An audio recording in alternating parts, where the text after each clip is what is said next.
Good evening, everyone. Welcome to the 24 hours of Le Mans. It is a beautiful, beautiful evening over the Circuit de la Sarthe, and we are about to go into the only night practice of the season. They've had an incredibly busy day. Free practice 1 being 3 hours long, just a 1 hour lunch break, and straight into free practice 2, which then rolled straight into qualifying. Just enough time for drivers, mechanics and teams to perhaps grab a little bite to eat, and we're straight into a 4 hour free practice session. The sun is still just about up, and it is a beautiful clear evening, and drivers and teams all will need to go out onto circuit and complete their mandatory laps in the dark. They have, of course, already, for the majority of them, qualified a couple of moments ago. The top 6 in each of the categories will be established in Hyperpole tomorrow. For the rest, they don't need to worry about that. They can now focus purely on free practice 4 tomorrow, which is only really an hour long, and making sure that they are ready for warm-up and then the race, which, remember, this year kicks off at 2:30 local time, not the usual 3:30. Partly down to the time of year that we're at, partly down to the fact that Tour de France finishes in Paris just after 2:30 on Sunday. It's very different racing in September, but for the moment it looks very much the same. Beautiful conditions, beautiful weather, and the same Circuit de la Sarthe to contend with. The first sector of the lap, permanent circuit, and then onto the Mulsanne Straight. The public roads down to the Mulsanne corner, back up to Indianapolis through Arnage, and then to the Porsche curves and back onto the permanent part of the circuit. 13.6 kilometers in length and 385 laps in total completed last year. This could be, if it runs full dry, this could be the very fastest ever Le Mans that we've seen.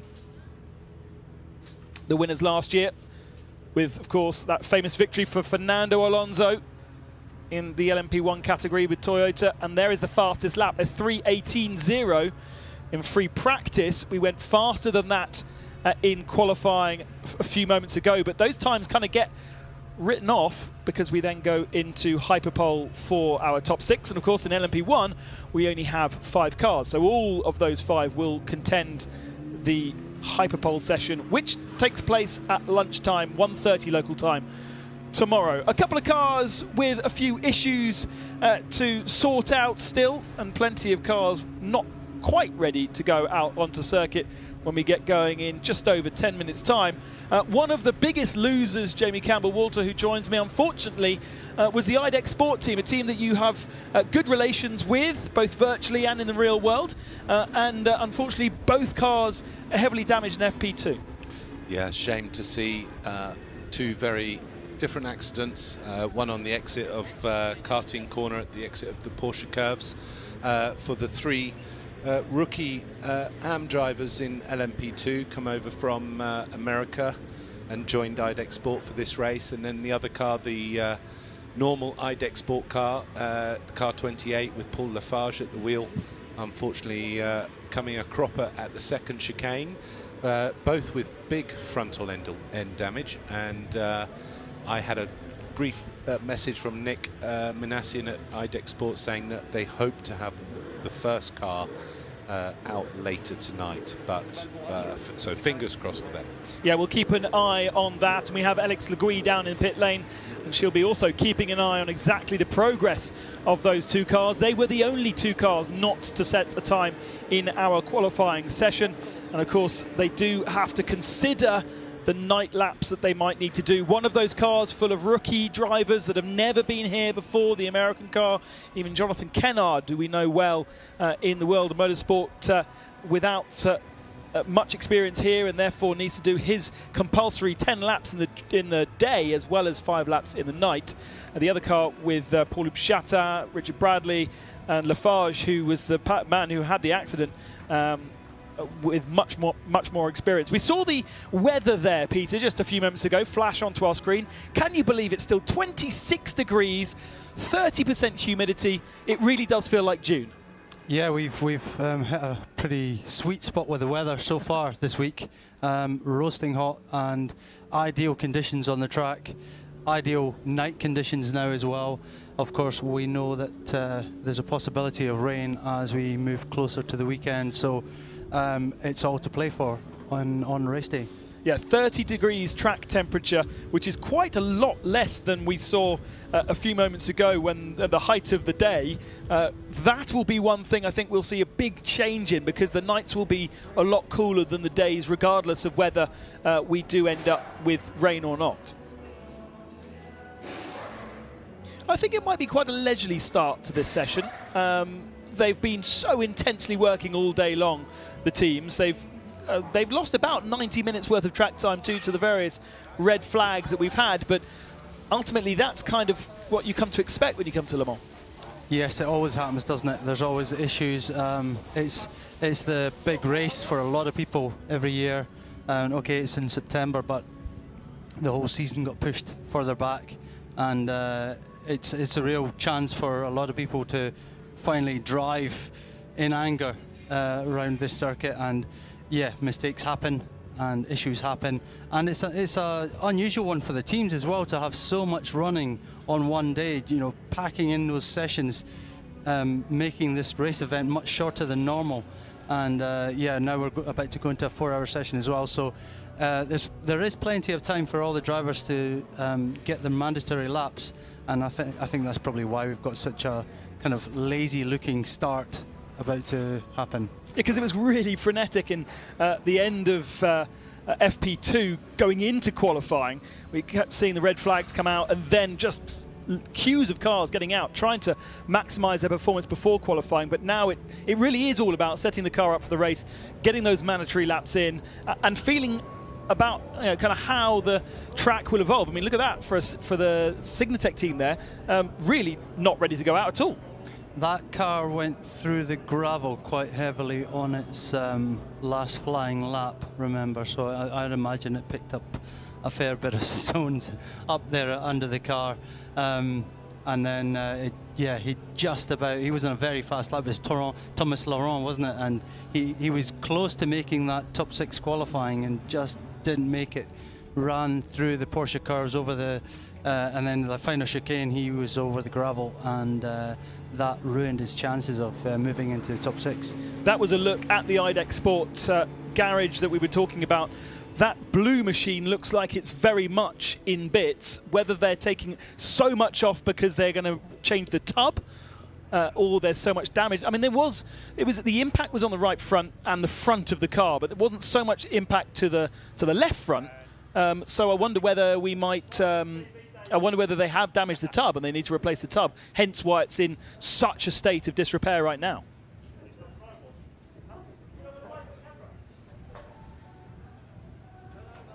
The JMW Ferrari, plenty of Ferraris on the grid this year. Also thanks to the AF Corsa team that are running a fair few. They almost have all of the new garages at the far end of pit lane, or the closest to the pit out. Just Algarve Pro and Nielsen Racing occupying the last garages. The rest of them all for AF Corsa. The majority of the Ferraris in GTM, Saab of course in their Pro category, and then a couple of their LMP2 cars that they run. But a very, very busy time. I'm not sure anybody's in the factory right now.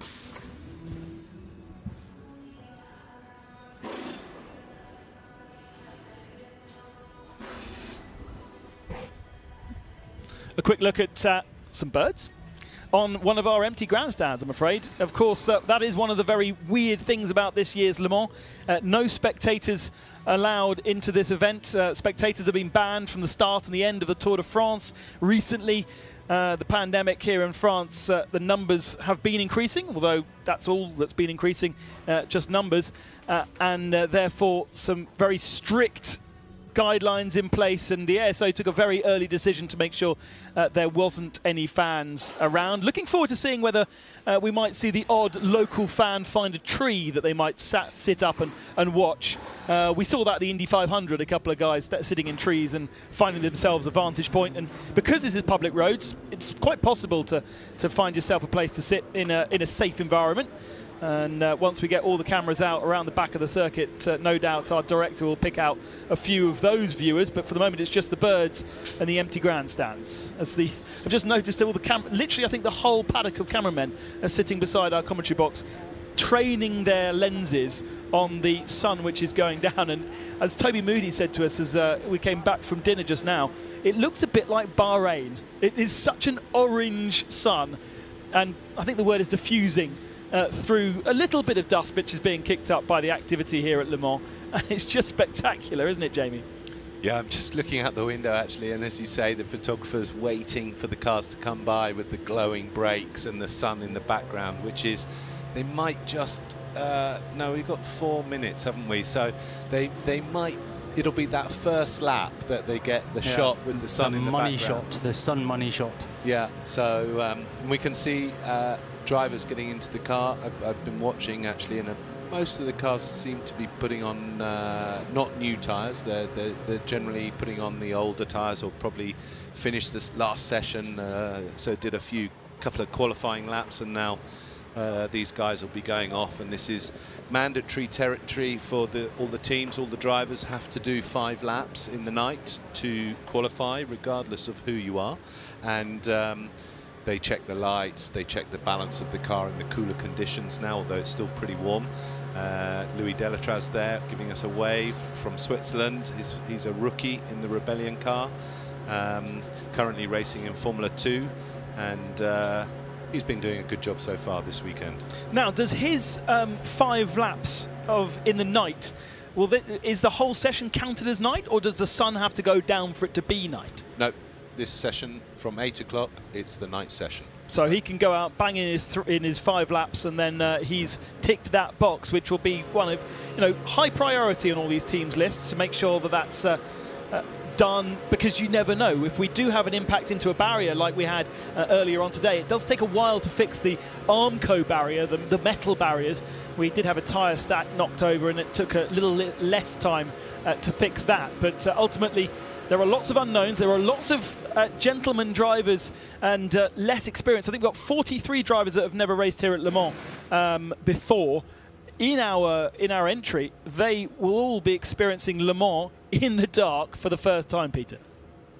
Yes. I mean, it's that extended night as well, with it being September, having the longer night. So the sun is visibly moving. Every time I look up, you can see it just disappearing that little bit more. So I'm not sure the cars are going to make it round in time for those photographers to get their shot, are they? I think they're just about going to miss it, which is so frustrating. Just not quite. We needed 1 more week, didn't we? And I'm not sure whether they're going to get it on Saturday night either, by the looks of the weather. At some point, we're going to get some pretty heavy showers. Not quite entirely sure when that's going to be as yet. It keeps moving around, and we've got one front coming from one direction, one cup front coming from the other direction, and it's kind of pushing the weather around right now. But I don't think it's going to be this hot and this beautiful for the whole time. Driving through France the last couple of days as I drove here, it just is so barren. It's so dry. France has had basically a drought for the whole of the summer, and it just is incredible to see. The centre of France saw 39.9 degrees in the height of summer, which is nuts. I think, didn't we get in the UK, didn't we get like 37 or something? And which is also nuts. Yeah, tail end of July, it was certainly very high 30s.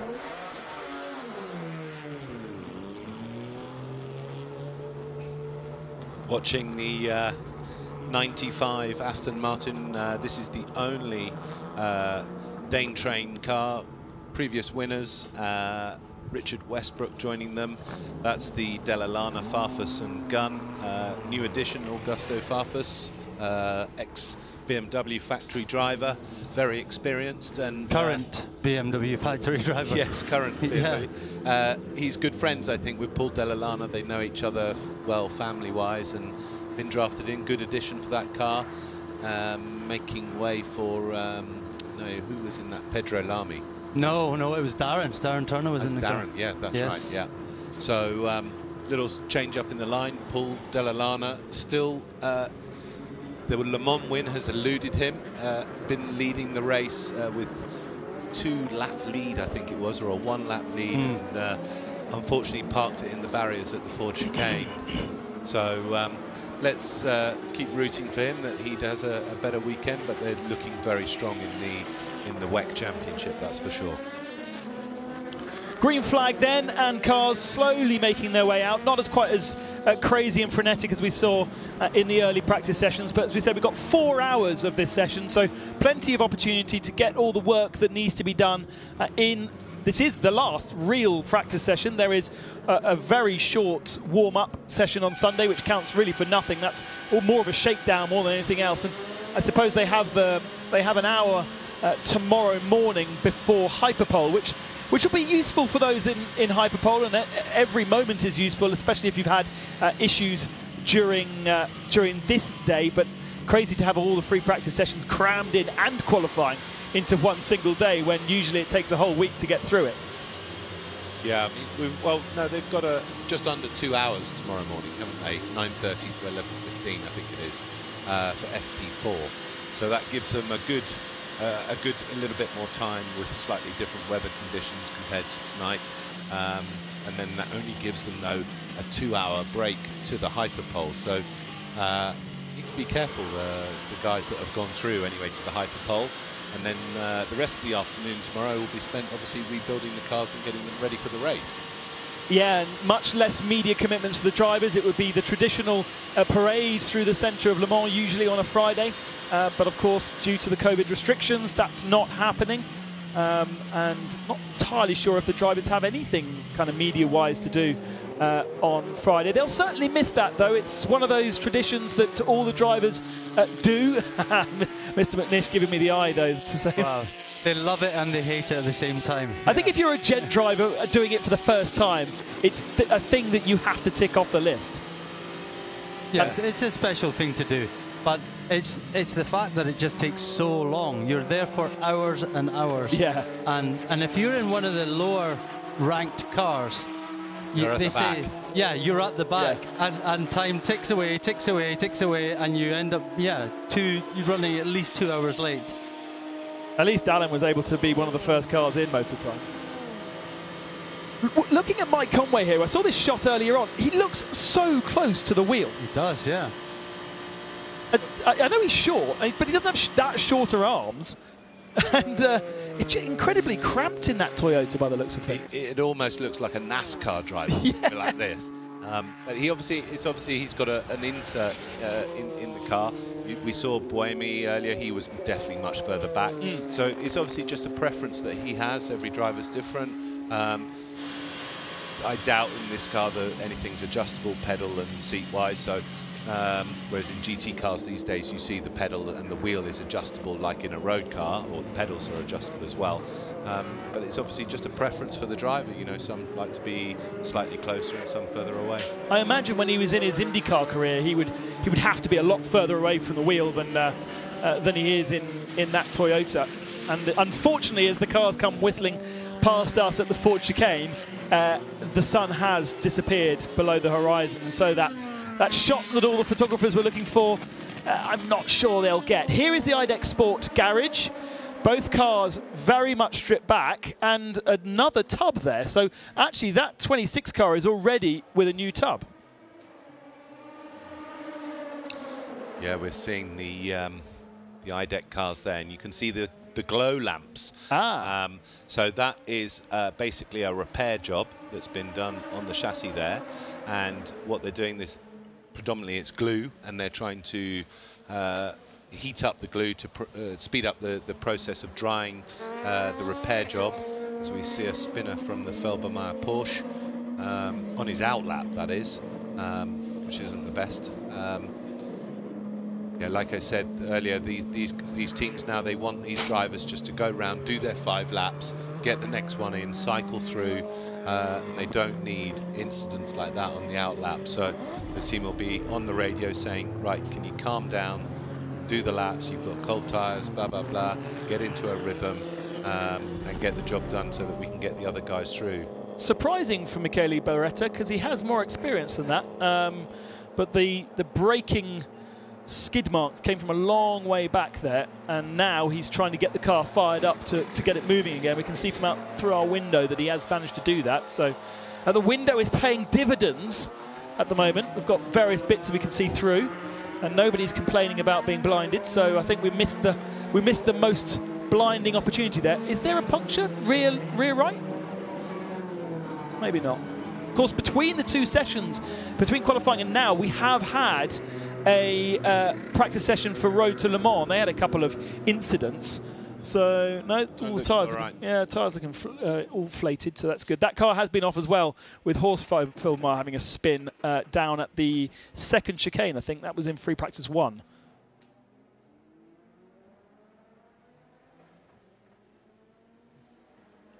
It's that moment where a driver thinks, "Oh, I'm really sorry.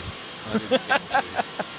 Cold tyres and all. Well, no, I mean the tyres are in the heaters anyway before these guys go out. So normally they're around anywhere between 60 and 80 degrees when they go on the car. But of course, some teams put them on a bit too early, or the green light doesn't go on straight away. And you lose when you're sat there doing nothing. You lose a lot of temperature very quickly. But his spin is at the end of the lap, so you know he's actually done 13 kilometres near enough before he's had the spin. So unless there's a problem, it looks like a tiny little mistake.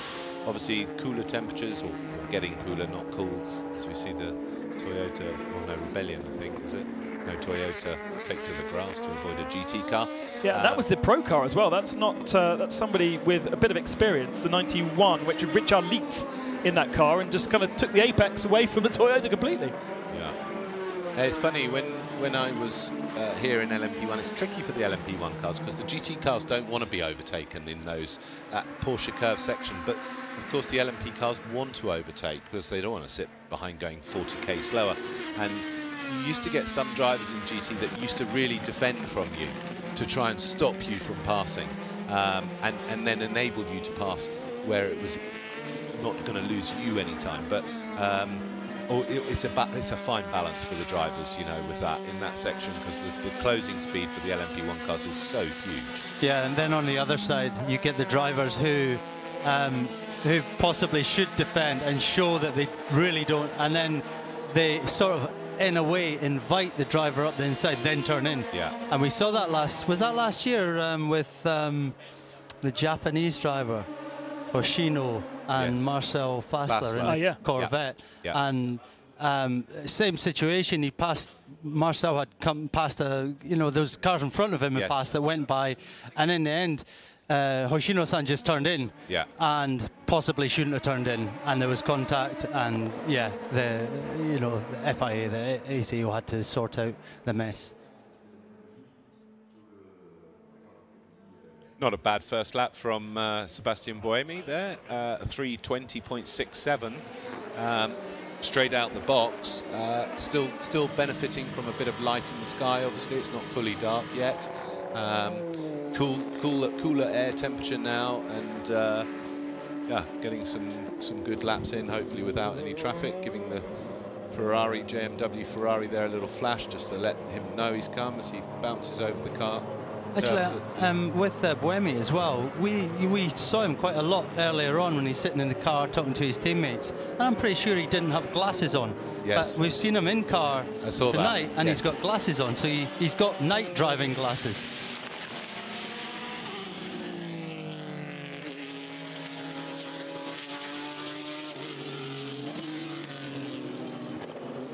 He's got a nice clear first sector for him here. So it's Mike Conway, I think. Coming down through the S's. Nice corner to come through in a P1 car. Very important corner coming up Tête Rouge. He flicks it in, small lift, and then onto the Mulsanne straight. He'll deploy his hybrid power and quickly whiz up to over 300 kilometers an hour. Now here's an interesting thing. That Rebellion, number 3, in qualifying a few moments ago, only managed to do a 3:24. It's now done a 3:20 in the hands of Louis Delatraz. I don't know exactly who set the time in qualifying, but that's a big find in pace from qualifying through the practice. Maybe they didn't want to show their hand too, too much. They're in the hyperpole anyway, aren't they? So maybe they just didn't really want to show themselves, and this is the first of them really getting on top of it. Phil Hansen aboard the United Autosports car into the hyperpole both United Autosports cars into hyperpole. Young Phil Hansen has done an absolute stellar job this year, actually, in the championship, and he's really come on leaps and bounds. United also as a team, since they changed from the Ligier to the Orica chassis, night and day better. And he's got two fantastic teammates with him. That's a very handy lineup, isn't it? Very handy. Albuquerque's done a stellar job. Paul's really getting to grips with it now. And yeah, United as a team, obviously part owned by Zach Brown, the chairman of team principal of McLaren. F1 team, and great little team run by Richard Dean, one of my old teammates actually. And Richard really knows what he's doing. He's put together a great operation. So that's Sebastian Buemi running deep into Arnage, having to cross the gravel just a little bit. Didn't see the early part of that to see whether there was any kind of a lock-up. He's testing his new glasses out. They're not quite right. He needs a bit of tuning. I know that's a wheel. Martin pointing to the right-hand side to be able to see the wheel. As we go back to one of the AF Corsa Ferraris. Oh, this is the Bonomi and Bonomi Grimes and Johnny Molam car. Something going on down there, so that will be a mission for our pit reporter Alex to go and find out exactly what's going on for Red River Sport. As we cut back to Buemi. Louis Delatraz is now fastest with a 19.1, so he is really finding pace.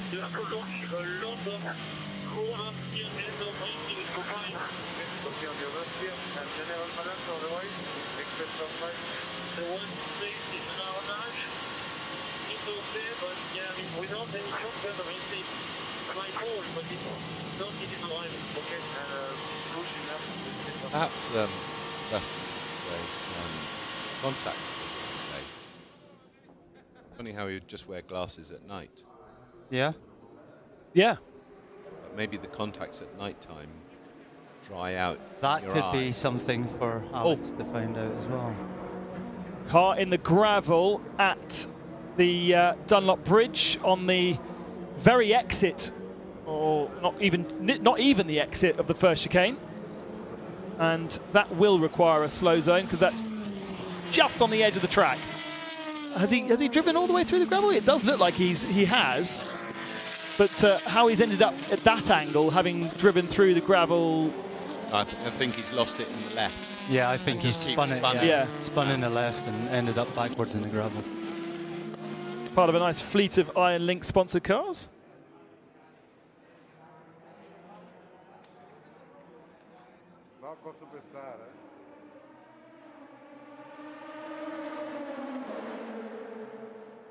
So we're looking at the screen there. That's the team with a damper.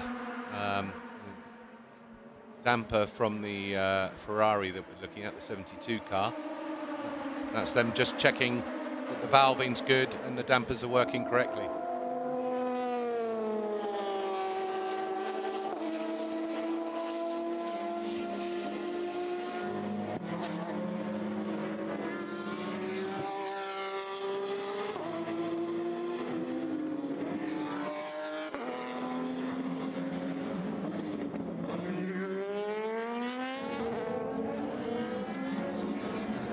Well, we've got Alex Legui down in pit lane as we go into a slow zone at the first chicane to retrieve that Hubolt Ferrari, which is in the gravel.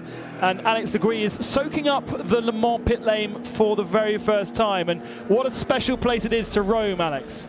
Most definitely is. I have to say that it's much, much calmer down here right now than it was, of course, during the crazy Alex, qualifying. are you there in the pit lane? You are on air. Yes, I can.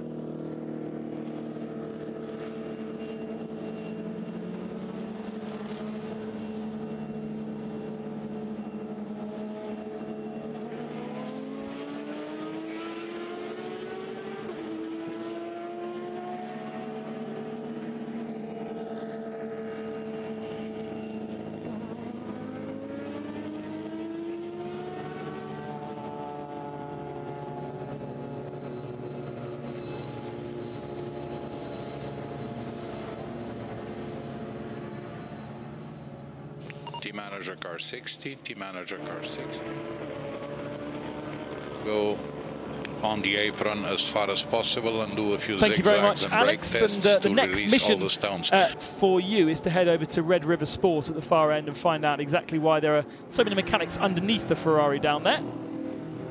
As we a quick look into the garage of Iron Lynx, and there's the Iron Dam squad in there as well as the 2 Iron Lynx cars. So one of our 2 all-female lineups. But the Richard Mille car is really the one that's FIA supported, FIA backed, and looking back in the Signatech Alpine squad, not a rush to get that car out onto track, taking their time to make sure everything's put back together again.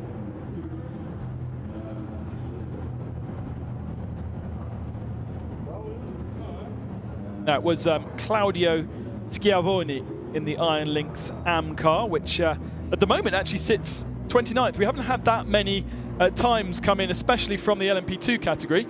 Claudio's been put back onto the hard stuff, and he now needs to be very conscientious not to spread too much gravel everywhere, especially down there. It was a very light trip into the gravel trap, wasn't it? So he wouldn't have scooped up too many bits and pieces into the car. Well, yeah, he just seemed to turn the rear of the car around and just drive backwards into the gravel when he really should have just kept it straight and stayed on track. But yes, I think he's obviously he's a rookie here, I guess. I think so. I think the whole crew of that car is. When you spin, you should always put your foot on the brake, right? Don't let it roll away. Yeah, I mean, obviously you want to try and avoid flat spotting your tyres, but yes, you should try and stop the car as soon as possible without, or really look where you're going and backwards. It could have been avoided. Let's put that. They actually all do have experience here at Le Mans. They are not rookies. They have not had to do their rookie laps, so they do have some experience. I tell you what, with that sun disappearing now, it's suddenly got, well, mind you, we have got some, yeah, we've got some dark film on the windows, so I guess it's not quite as dark as it seems. Yeah, so Claudio is the rookie of the team. We've got Paolo Roberti in that particular car as well, who has Le Mans podiums to his name.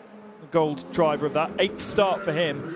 And then Sergio Panezola, who is a hill climber. Oh, I missed a bit. Pianezola, ex-hill climber and rally driver. So that's quite an interesting step up through the Michelin Le Mans Cup. And it's great to see actually how they've, how the Michelin Le Mans Cup has supplied so many gentleman drivers into the top echelon of the sport over the last couple of years. And that's the reason it's here, isn't it? A bit of entry instability in medium speed and off brake and on power understeer, low speed, but generally good. I do one more lap and then I will fuel. Porsche on board now with Kevin Estre in the Porsche. Good pace at the moment.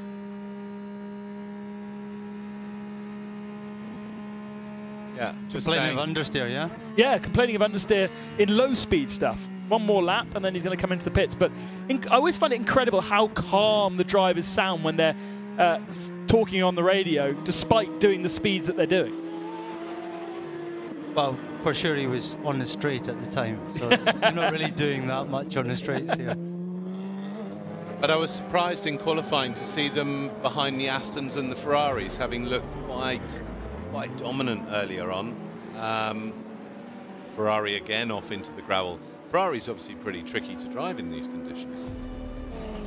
It's definitely not looking quite as solid, but of course this is also the time where you've got your perhaps least experienced drivers in the car, getting their night laps in, even though we're not quite as full dark as we could be in the next half an hour. That's the thing, it's easier going into the darkness. So if you start them with a bit of light and then let them drive into the darkness, or as it gets darker, as you know, that's a lot easier to do than saying, right, bam, straight into the darkness. And it's like, you know, they're lost, for better, you know, for a better word. And are there markers around the track to pick out your apexes? And and things that you can see to still have a racing line. Yeah, so you've got the brake boards, you've got the 3 to 100 boards. They're lit up by your lights, Yeah, and then fluorescent. Yeah. and then fluorescent, yeah, and then we saw them earlier on in free practice, replacing what we call the flappies, and they're sort of got little reflective strips on so that you can make out the apexes. Not everywhere, but actually here at Le Mans, most of the corners are sort of fairly well lit up. So you find that you'll go down into Mulsanne corner and you suddenly, whoa, I can see everything, and then on the exit you go back into the darkness in amongst the trees down to Indianapolis, and then you suddenly get the light again. So not a truly massively dark place, and I'm not sure what the moon is like, but the moon can obviously also have a bearing on how much you can see. But yeah, as Peter was saying, if you're sent out at 11 o'clock tonight, it's very difficult. Both 95 and 97 Aston Martin doing a driver change, so that'll be the 5 laps completed for each of those first 2 drivers, and the next 2 guys will be getting in. So we had a picture early on with Johnny Molam's Red River Sport Ferrari. We were not quite sure why there were so many people under that car, but Alex has made her way to the far end of pit lane. Alex, what's the story down there?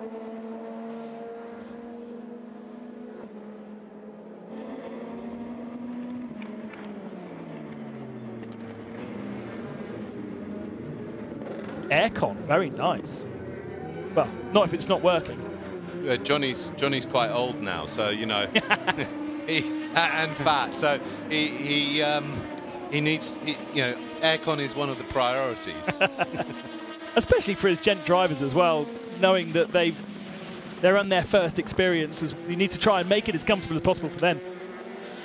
So did someone make it out right at the start of the session and broke the splitter and they replaced it, or was that in the last session? I think it's the last session, right? Yeah, I don't think we've seen them out at all in this session yet.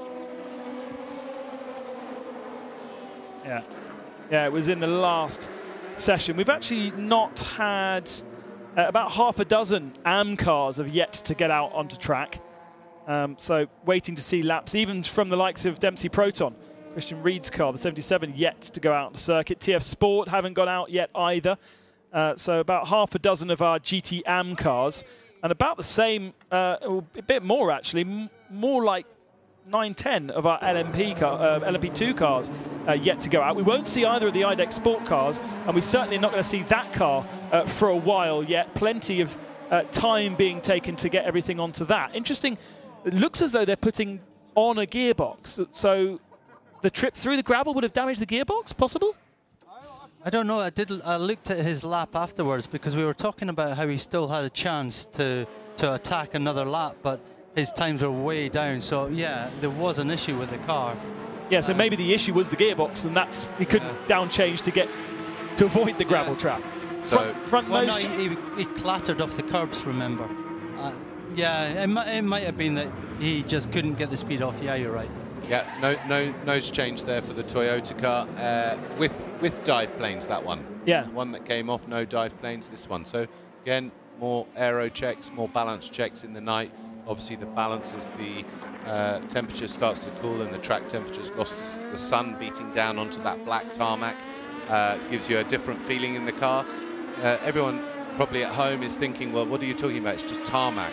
But the tarmac is a living thing. It evolves through day, night, temperature, sun on it, no sun, and rubber. And rubber, of course. So it's a living thing. It feels different to the drivers, and maybe they drive for a couple of hours, they get back in the car 4 hours later, and it's changed. Looking at Oliver Jarvis, once Audi Sport Works driver, and now pulled into this kind of almost a super team with Ryan Cullen in the G-Drive Racing by Algarve. Ollie Jarvis and Nick Tandy sharing that car with Ryan Cullen, who's got plenty of single-seater experience himself before moving into endurance. And certainly a team to watch. At the moment, their pace is good enough for the top 6 in this particular session. They're actually running just behind the G-Drive car. The sister but not sister car. Same livery, different team. We just saw Tatiana Calderon getting into the number 50 car, slipping into the seat there for her first night laps. Not sure have any of them done a 24-hour race or gone into the night in Paul Ricard or something? Yeah. So, but all of them rookies at Le Mans. Yeah, so they've all got to complete their 5 laps like everyone. So fastest so far through this session, a 19.1 for Louis Delatraz, who completed his 5 laps and has now handed over to Nathaniel Berton in Rebellion 3. Rebellion 1 has Bruno Senna aboard at the moment and running 3:23s, but it's not really about the time anymore. It's just about getting those laps in, those experience in, and going through all the processes as we see with Toyota, changing the front end, seeing what that does, how that helps the car during this stage. And you know, we are now, the camera lies a little bit at this stage of the night. It looks a lot brighter on our pictures now to how it is outside.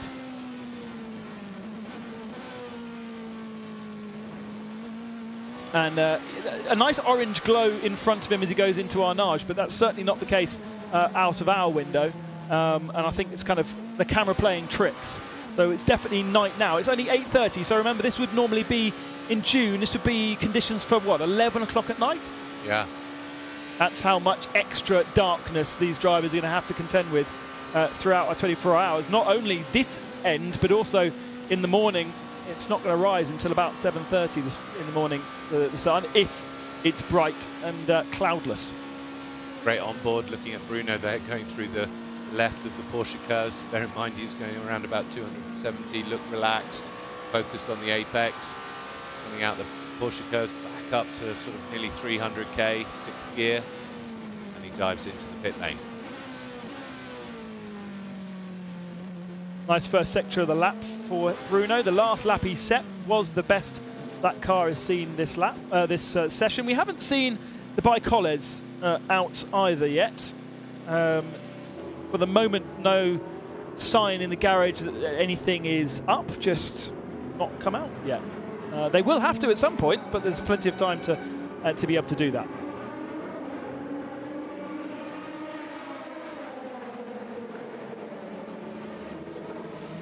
Start. What's it? Yeah, Gustavo Menez is getting in there, taking over from Bruno Senna. This car missed the majority, if not all, of free practice 2 with what seemed to be an engine change, and so they've got a little bit of catching up to do in terms of making sure that car is race ready. Yeah, they will be prioritising getting the drivers qualified actually, and then once that's done, I think they'll use the next 3 hours or so that'll be left by the time they've done that to work on their setup. Engine change, wasn't it? Engine change at the back. Now nose change at the front of the car, but couldn't see anything different externally with that car, with that nose. It didn't look like there was any big differences, but presumably there was, unless there was damage to the nose that came off the car. Be lights. Ah. Yeah. Be different light setup. Yeah. And just to check the front nose. Like I think I said earlier in free practice, they'll just run through all the noses for each driver. Then they get the data off it to check the top speed, and the balance is the same. And if they need to use it in that race, they know it's run already. So about 15 cars yet to set a time in this particular free practice session. As we've said, it's a 4-hour night session for all the drivers to get themselves acquainted to the night, to register those compulsory 5 laps in the night that all the drivers will have to do. And of course, any catching up that needs to be done from sessions that perhaps might be missed. Ryan Dumas on the right-hand side, chatting to his teammate, just got out of the car. A good teammate for young Louis Delatraz to have, you know, a rookie in an LMP1 car. It's not a slow car around here, you know. And Romain obviously very experienced, ex-Audis. Couple of wins here, yeah. Done the race many times. He'll be passing on lots of knowledge to Louis to give him all the pointers of how to be safe, unlike this one. Number 1, Rebellion going off. Yep, outbraked himself slightly there. Well, this is his outlap as well. Outlap, yeah. He didn't change the tyres, so he took over from Bruno. Same setup, except for that nose change. Just getting a feel of how the brakes and tyres are working in these conditions. As I said, we've been nearly 40 degrees track temperature in FP2. We're down to less than 30 degrees now. And I think that's going to be one of the other things that's going to change from June to September, is the drastic change in track temperature rather than the marginal one we might see in the usual Le Mans time frame. It's not the first time Le Mans has been staged in September, though. When was the last time then? 1953, I think. 47. 69. 69. Sorry, Mark. I know I shouldn't have said that because I set myself up for a fall. Not entirely sure what temperature is being checked there. It's a COVID test. I do know that one of our RF cameramen down in pit lane is very playful with various things in the pit. So you know you get some pretty creative shots from Guillaume when he's on duty.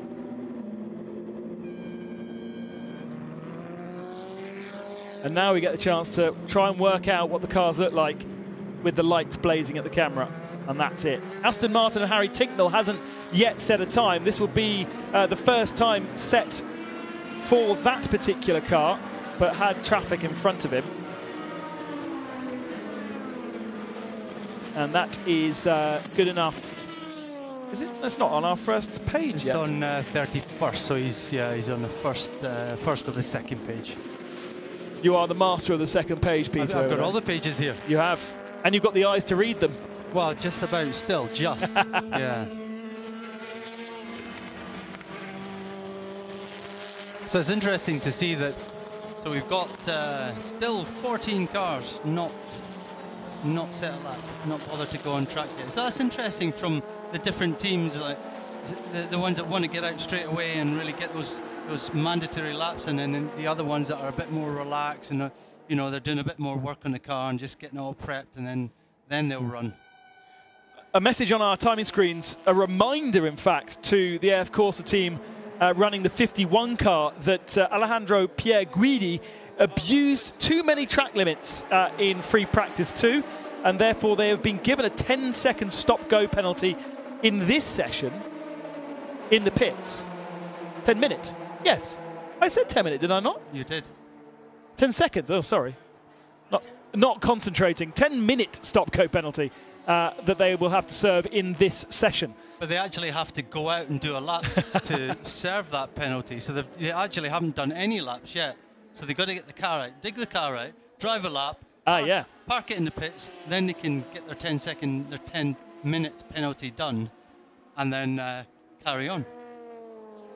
It seems a little silly to have to do that, even though they've already missed half the session. Yeah. Them's are the rules. Them's are the rules, and you follow by them. Decisions still popping out from FP2, so the stewards are a little behind on various misdemeanors that have happened throughout the various sessions. Having recently joined the ranks of stewards for a couple of races, I can see how much work they do. And they do a lot of work. You know, hours and hours and hours of unpaid work. Unpaid? Unpaid. For a Scot? Get the violin out. I didn't realise it was unpaid until I was there. What? Well, especially at Silverstone, having so many track limits to have to deal with. That's all it is. Very dull. Every race should be in Mugello, or where there are track limits like this. Or Le Mans. Yeah, everywhere should be at Le Mans. Yeah, good point. On board with Tatiana, I think. Good on-board video. Richard Mill Racing Team going up through the gears. She's got a bit of an issue with her rear camera there, flicking on and off. Whether that's a... I think that's probably just illusion. our TV, yeah. I think it'll be all right. The Colombian driver, 27 years old, you can see, all-woman lineup. She's going through Indianapolis now. Braking for the left. See her eyes focused on the road ahead. The slowest corner on the track, Arnage. First gear, bad bump on the entry just at the end of the brake zone, easy to lock the rears. No, I think that screen has an issue because we saw the FIA logo come up, so I think there might be a bit of a problem there. It's not a rear camera though, it's a communication system with Eduardo, isn't it? Yeah, it's safety, yellow, full course yellow, red, safety car, etc. Now, of course, there's always been lots of lights, floodlights over around the Indianapolis Arnage area because there's a big campsite to the left-hand side there. And I wonder whether they still have the amount of lights that they would usually do because the campsite obviously is not needed this year. Good question. You're going to go and have a wander, are you, Graham? See you in a couple of hours then. No, but they are. They're partly down for the campsites, for the entrance to the campsite. You spent too many years sitting in the comms box. I had a couple of years actually out as a punter, you see, when I couldn't get a job. Experienced it. There's the IDEX Sport guys doing a great job of putting that car back together. 2 cars to put back together. And that is a brand new tub for the 28 machine, or certainly a spare tub for the 28 machine. I think they're going to have a late night, those boys. Oh. Yeah. Boys and girls. But the 28 car was repairable, I think. Well, that's a new tub for the 28. That's the 17 28. is the one that's got the patchwork on the right front. On board with the 26 G drive. Now, this is legit street drive, Roman Rusinov G drive. There's your markers that you can see, the 3 boards. There's your flappies. Just, flap over if you hit them. That gives you an idea where you're going. That's an illusion of the camera that it makes it look like they're running the old school French orange, which up until a few years ago, the GT cars had to run orange, didn't they, to differentiate themselves? Yeah. Definitely some floodlights down there, plenty of floodlights down at Mulsanne. Of course, you come off the main road there and onto that sort of away from the roundabout, which is used as the public road, and then back onto the public road here. So the braking zone there is not public road, if you like. This camera is giving us a lot more daylight in the sky than there actually is. Driver change, Michael in car, D3 seat. Just a reminder to Roman what he needs to do. Very different amounts of light going through those 2 different cameras. See there, okay, there's a couple of floodlights over at the back there, but not as many over the circuit themselves. No. I'll put it this way, it's a lot more lit up than pretty much any part of the Nürburgring Nordschleife. Yeah, this is true. Yeah. Then down to this point of the circuit where they come off that public road and onto the permanent circuit. At that point there. And actually that looks pretty dark at that point. But the floodlights are still all here. Yeah, exactly.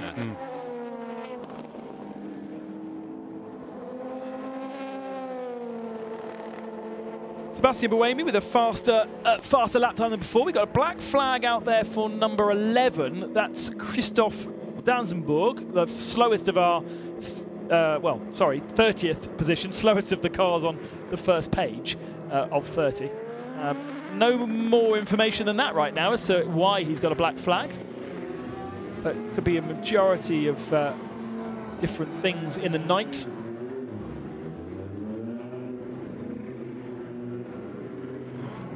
As Roman Rusinov, he was told on the radio, come in, remember your seat. Into the pits he comes, and the team pounce on the car. He will be handing over to one of his 2 teammates. Looks like they're going to get straight in and filter through their crews. A bit too far away to recognise who that was. I wonder if you're going to get some teams just doing their mandatory laps and then just parking the car and being happy, or whether you're going to get some teams just running and running. I think they need the lap. They need the laps to check everything and get the drivers happy. Watching the G Drive car, both G Drive cars currently 7th in LMP2, 10th and 11th overall. 2 drivers, Roman and Ollie Jarvis, split by 500ths.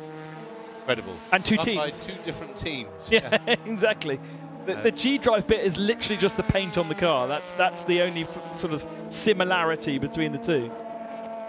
Because this session normally is a qualifying session, isn't it? Yeah. Yeah. It's going to be a bit different. And it's normally split into two. It's normally, isn't it 2 hours and 2 hours separated by dinner? Yeah. Yeah. Obviously, being in France, meal time's incredibly important to be obeyed. Couldn't possibly go racing across meal times. Well, and a glass of wine. Yes. A bit like the church break in England.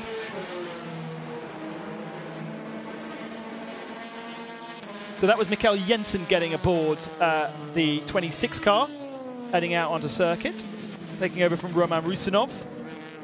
Where did they qualify earlier on? I had that on my computer earlier on. They were not in the hyperpole. They were in the hyperpole. Yes, they were. So they will go again tomorrow to establish their grid position. The G drive, legit G drive, and the G drive by Algarve, remarkably, considering they didn't get any running at all in FP2, missed out just by 2 positions behind Jota. So they will start in 8th position. Is that the Tandy car? Yeah. Yes, he really, you could tell looking at his car how much he was pushing, and coming out of that last chicane right up to the gravel, completely over the curb, and yeah, and for quite a while he was sitting in the final place of hyperpole, but just in the end got pipped. Of course, they only did 5 laps in the session before. Yeah, exactly. The free practice session. Cool racing coming into the pits. It's very bright inside that car, inside that cockpit, doesn't it? Whether they have an extra light that turns on when they put the pit lane speed limiter on. Helps. Yeah. Nico Lapierre looks like he'll be jumping aboard that car. Unbeaten the last 4 years, I think you said? 3 or 4, definitely. Has raced 4 times before in LMP2 here. Yeah. For a number of years. Oh, okay, and unbeaten in those years that he's raced. His LMP2 career so far has been interrupted by going back to Tota for 1 year. But he's never won the race for Tota in LMP1. He's raced 4 times in LMP2 and has won it on every occasion.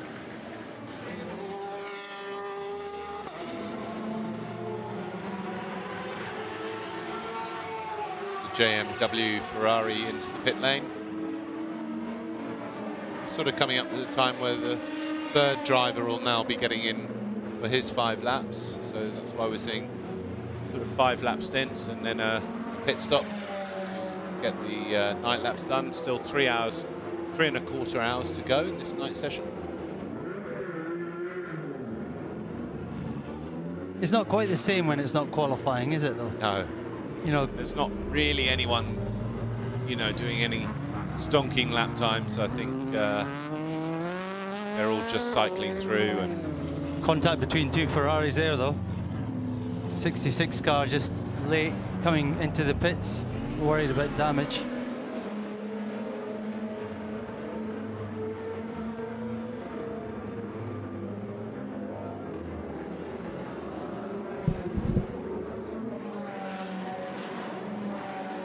So that is a JMW car, yeah. Quick check to make sure there isn't the damage. Have a quick look round, doesn't look too bad. Maybe just a little bit there. Yeah, splitter damage. Oh yeah, and a dent in the wheel arch as well. that looks like from another wheel though, doesn't it? Well, yeah, there was contact with two Ferraris, yeah. Sorry, yeah. So, and he came into the pit lane actually after the incident in the Ford chicane, and I don't think the ACO looked too kindly on that. So Eduardo upstairs will be having a look, and you might see a. Well, yeah. First of all, he'll be having a look at the incident itself. Yeah. And then he'll be having a look at the entry to the pit. Apparently, there's a webcam that's running that you can watch the Indianapolis corner and Marshall's post. So thank you to FOM Watch for tweeting myself and DS Editor. I'm at Ben Consti if anybody wants to get in touch, ask questions or just comment. Be nice though. And Yeah, and there you go. First bit of great information. Find yourself a webcam streaming the Indianapolis Marshals post down there, and you can see how much lights they've got down there for yourself. Certainly, it's almost looking a bit hazy as they come through the Dunlop Bridge there now. I think we're going to have a heavy dew overnight. I've just been informed it's a new moon on the 17th, so there will be no moon for this race. Ooh, that's a shame for all the photographers. They'll be missing that. But that will make it a little bit more dark. Harry Tinknell, who was asking if it would be darker than June. Yes, well, again, we've got this film over our window here, but it does look pretty dark out there now.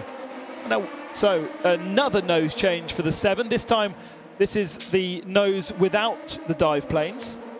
The little red wings on the front of the wing, as Pachito Lopez talks to his engineer.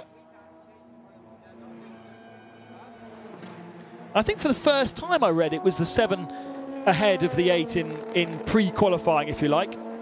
Usually the 8 car is the slightly of the faster historically in what we've seen, but unfortunately that qualifying doesn't really count for anything, and it's all down to this new hyperpole session tomorrow. Well, yeah, Kobayashi, I remember, smashed the record. When was that? Was that 2 years ago? 2018. Yeah. Yeah. And will it be good conditions to do that tomorrow if he wants to? It's 1:30, isn't it? Right in the middle of the day, so very hot by the looks of things. That's the thing. I'd like to know about the tyres, what they're doing. Even now, are they going to be on soft tyres now, or is the track still too hot? Are they going to be on medium tyres? You know, as we talked about before, like with a soft tyre, you take my Falcon tyres, that, you know, we have a temperature for a soft tyre. It has to range between like 18 to 23 track temperature, and then the medium tyre will come in at 21 to 30, and then, you know, accordingly up the ranking. So they always have a crossover point where both tyres will work. Yeah. But I wonder with the Michelin where that actually comes in.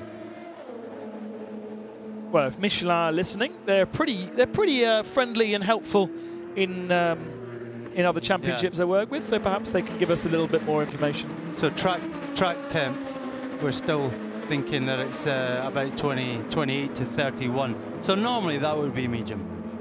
Yeah. On board with the 95 Aston. Currently sitting P5, Marco Sorensen at the wheel. And absolutely blitzed the competition in that qualifying session. Certainly showed their hand strongly. And I think this is giving a true picture of what it's like for the drivers compared to that LMP2 car earlier where it looked like daylight. This camera's a bit better. See him? But yeah, and also shows how lit up that chicane was. Yes. with a big light sitting there. The development in, I remember my first Le Mans or first 24-hour race even in '97, and I look at the lights on these cars now and it's phenomenal in comparison with the sort of 2 candles that I used to have. 97, so what, you were 11 when you raced that race? Wow. 97? No, I was 20 something. 20. Oh, you're really that old? Yeah. I thought we were about the same age. We are.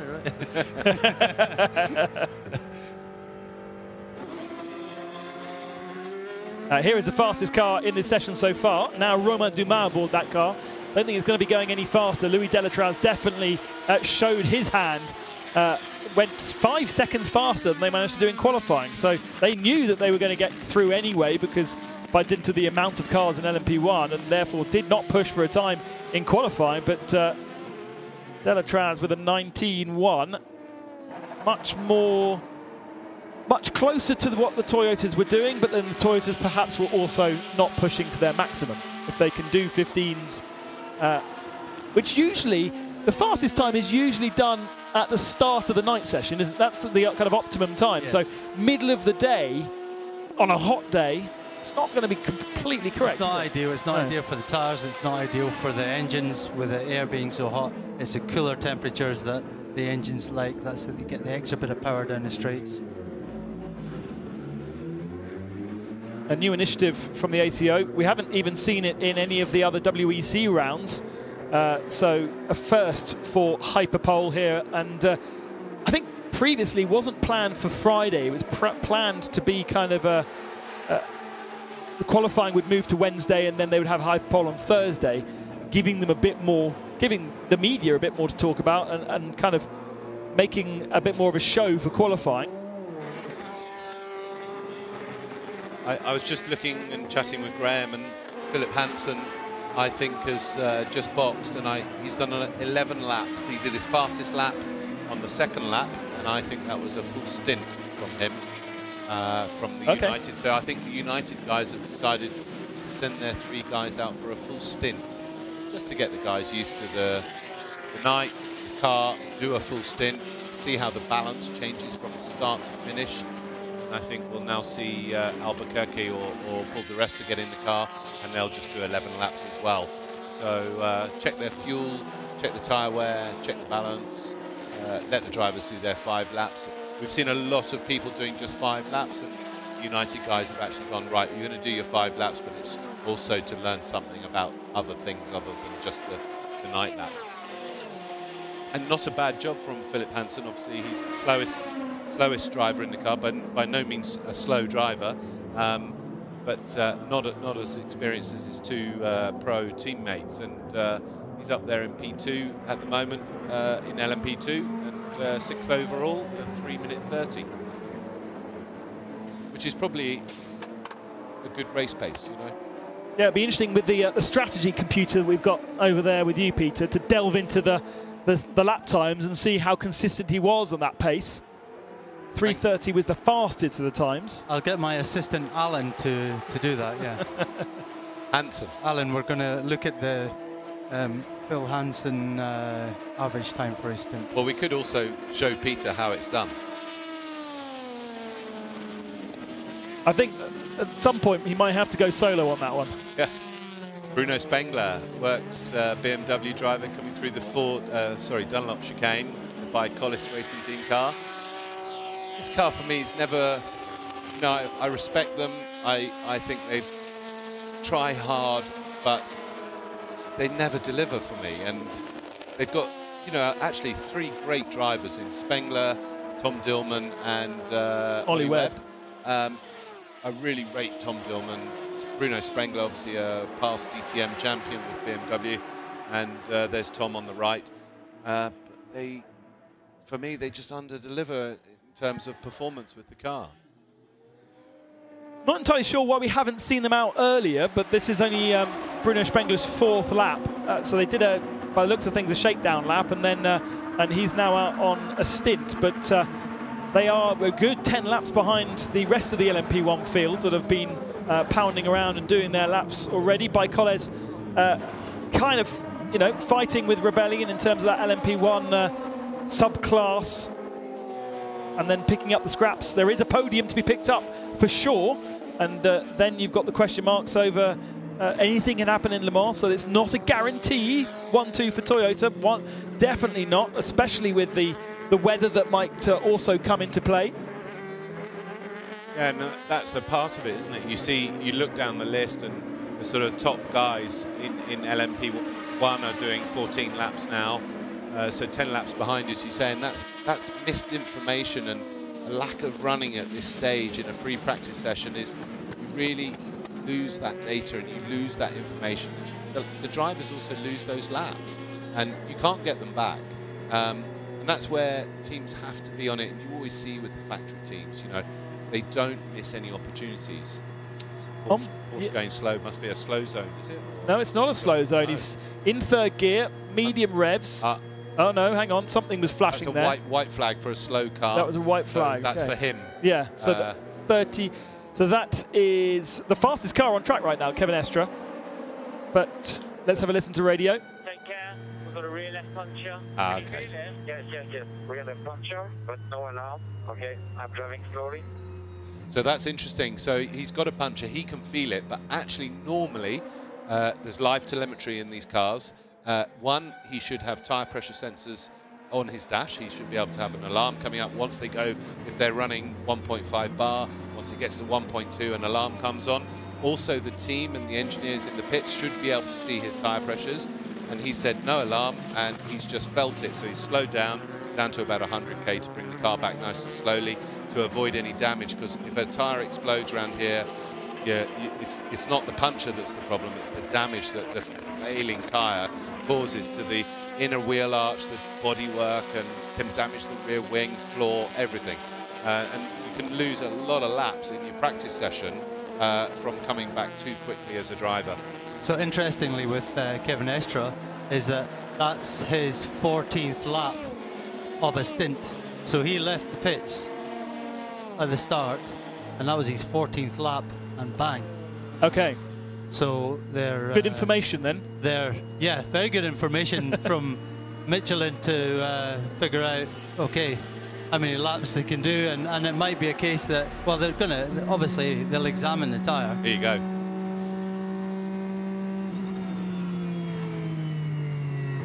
Yeah, so he's felt it. He's had a little wiggle there, didn't he? Tiny one, and he's obviously just thought, oh, that didn't feel right. He's backed out of it straight away and pulled over there, and we'll bring it back slowly. Interesting though, if Michelin are struggling, I mean, that's probably the first time a GT car's done 14 laps so far. Maybe they've been focusing more on performance, and now they're going into the long runs, and that's a worry if we've not seen him go off or anything. But it could just be a bit of damage in the tyre from a curb or a stone. But incredible awareness to clearly feel something before we even saw anything visibly happen too much. There'll be a vibration. Yeah. So it'll come quite quickly, but you'll be like, oh, that's just not right. That's not right, and then you just automatically lift out, and then it goes. It happened to me at the last race. I had exactly the same thing, and I couldn't get the car back because I was 10 miles away from the pit. Yeah. So I had to park it at the side of the track as well. He was just coming out of Tete Rouge, so still a decent way to go back, and therefore that's why he's going as slow as he is right now. But we'll get a chance to see that car when it comes back into the pit lane. There'll be a lot of discussions about that, and the other thing is they obviously will analyse and look at the tyre. They'll cut it open. They'll see what went wrong. And it could result in a change of setup, camber change. They might be running quite aggressive camber, and the tyre's gone, so they have to drop some of the camber off to make the tyre last longer, but they obviously will lose some grip because of that. Or pressure. Sometimes the tyre manufacturers increase the sort of minimum tyre pressure that they want to see teams run. Yeah, so the kind of, you know, a Michelin, if you run it somewhere around 1.65, 1.7, that's a good pressure, but it's actually safer to run more pressure. So if you run at 1.8, it might last longer, but you don't get the same performance. No. Big De Vries there on camera. Very impressive from Team Netherlands. Him and Guido van der Garde trading fastest times in the team, but also fastest times in LMP2 overall. Yeah, Nick is factory driver with Mercedes, obviously in Formula E. Done a great job in his rookie year. Say, Alan? Yep. No. that team's actually, that G-Drive car is actually run by TDS, no? Yeah. Yeah, they run the racing Netherlands car and the other G-Drive car. Yeah. So many organisations in that mix, isn't there? Yeah.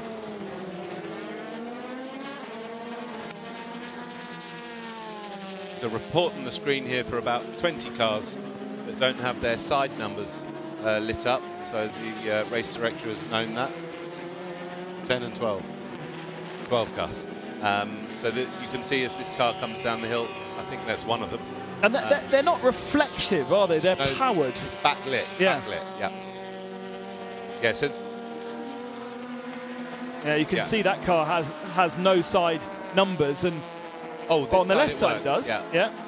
So one side not working, so race director wants those cars to come to the box and repair them, because if they're not working in the race, you will get a penalty and you'll be made to come to the pits and replace it. And the reason for that is they will have certainly in the day, they'll have marshals and judges of fact around the circuit looking at track limits, as we saw during the day sessions. There is that Porsche still limping around and hopefully not dragging the diffuser on the ground at all. But those, of course, those judges of fact have to be able to see what cars are going past them. So the numbers are vitally important for them. Most of the time, the guys up in race control know exactly what's going on. But perhaps the guys out on the side of the track, the marshals, have less ability. Now, this must be a tricky place to stay well offline. Well, it's not difficult now because they've removed that wall that used to be there, so you can actually get right off the track. That's not gravel, though, is it? That's, no, it's like a sticky asphalt type thing, yeah. It's going really slowly now, though, so I think the tyres about to give up. And actually, at this point in time, maybe the team are saying, make sure that tyre is in one piece when you get back, because they do want to analyse it. Obviously, if it delaminates and shreds into bits, then they can't. It's difficult for the Michelin engineers to see what actually happened to it. Sebastian Bourdais, IndyCar driver, 3C competition, chatting with Jules Gounon there. Jules Gounon, it's his second Le Mans, and he's a factory Bentley driver as well in GT3. Having a go in a Ferrari. Bourdais, of course, from Le Mans itself. So I think I'm going to look again on this funky computer here, but Estra is the one who's done the most laps, the longest stint. Yeah. He's the only GT car that's done well, that was his 14th lap. Okay. So I'm going to have a look. He's on his 14th lap. Yeah, he'd done 13 when it blew on the 14th, didn't it? And actually, Bourdais has, we're seeing him because he's just got out of the car having done his full stint of 13 laps as well. So the guys certainly on my first page of timing, that's the only ones that visibly we can see. Well, Yeah. I think the Porsche is renowned for having very good fuel consumption. They've put a lot of development into the direct injection and the efficiency of that engine. And but the other teams, going back to the tyre side of things, the other teams will watch that as well, all the other Michelin runners, because they haven't done that length. And I don't know, maybe the Porsche, because the engine's on the back and it's a bit more aggressive on the rear tyre. you can see it there sitting. Than say the Aston Martin. But it's going to be a concern for all the teams, because no one's run that length of stint yet. And you can see the car squatting down on the rear left, I think it is. But the tyre is, yeah, there you can see it. The tyre is still in one piece.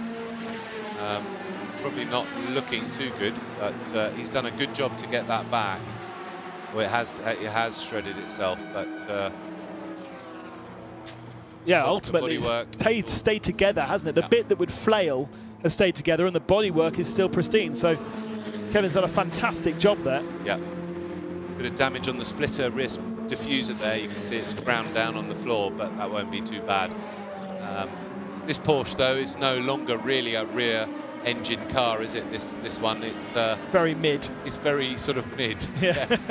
It's sort of in a 911. Those who have got a 911 or been in a 911, the engine is now where the rear seats are in a 911. It's one of the few sports cars with 4 seats, and yeah, it's just sort of crept its way forward, hasn't it, over time? Yeah, just been pointed out to me by Alan that only 15 sets of tyres for the race. So I don't know what that set of tyres had done before it got on the car, but it could have done 14 earlier. Now, yeah, that might have been its double stint, or yeah, you'd hope so. Because if that was a single stint, well, he was pretty quick though, a 3:52.1. Well, his average was right up there. Yeah, the pace was very good.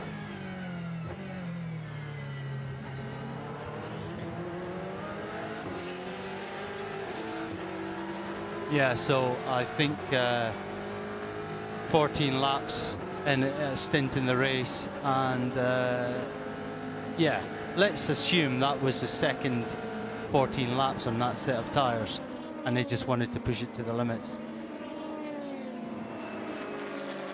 Definitely cooler outside now than it's been about an hour and a half ago. The door is the commentary box is open, and there's a nice fresh breeze coming through. One of the things that we've had all day actually is a very stiff breeze, wind all the way down, kind of on the nose going into the Dunlop Bridge, if you like, which won't affect the GT cars so much, but will have an effect on the way that the LMPs feel with a headwind versus a tailwind. Yeah, you get used to the different corners where you've got the wind behind and the wind, and you know, it'd be just a mile an hour, a couple of miles an hour quicker with a headwind. To be able to go into the corner and have the car grip, and likewise, if you've got the wind behind you, you've got to be aware that you might be traveling a little bit quicker into the corner, say Indianapolis, if you've got the wind behind you that way. And yeah, you have to be careful and take it a bit easier. But yeah, it's all part of learning.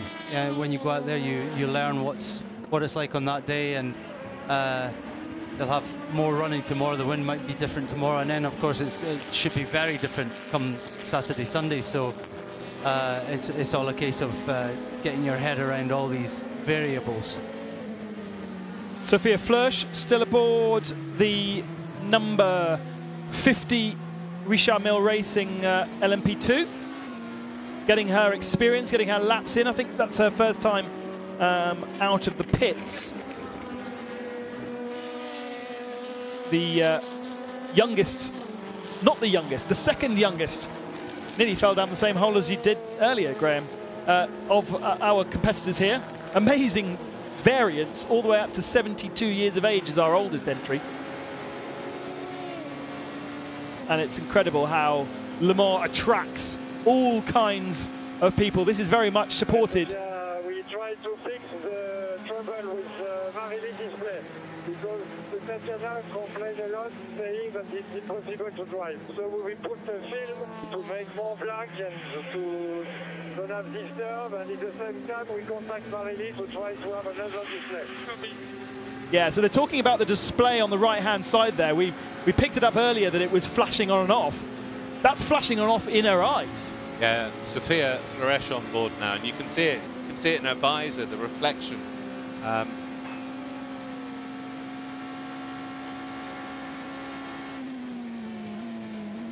Okay, so that was Alex in the pit lane there, just reporting that the Porsche team think that puncture was caused by debris.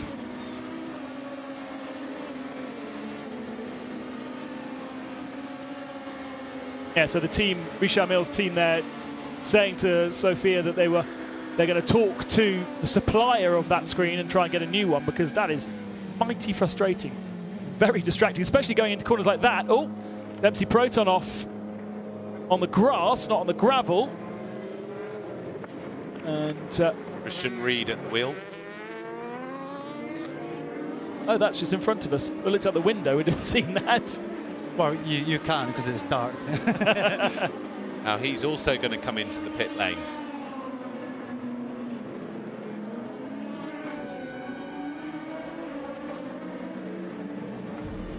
Yeah, so he's not crossing the entry line, right? Wow, that's a big spin. Whoa, dearie me. So he again lost it under brakes.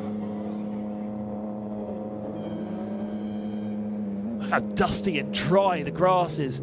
That was very similar to what we saw at the very start of the session with Michele Beretta, just a bit faster. I mean he's lost it when he's hit the brakes way back to come into the chicane like that. And that's it. That's weird, because Christian Reed, very, very experienced in Porsches. It's not like it's his first time. No.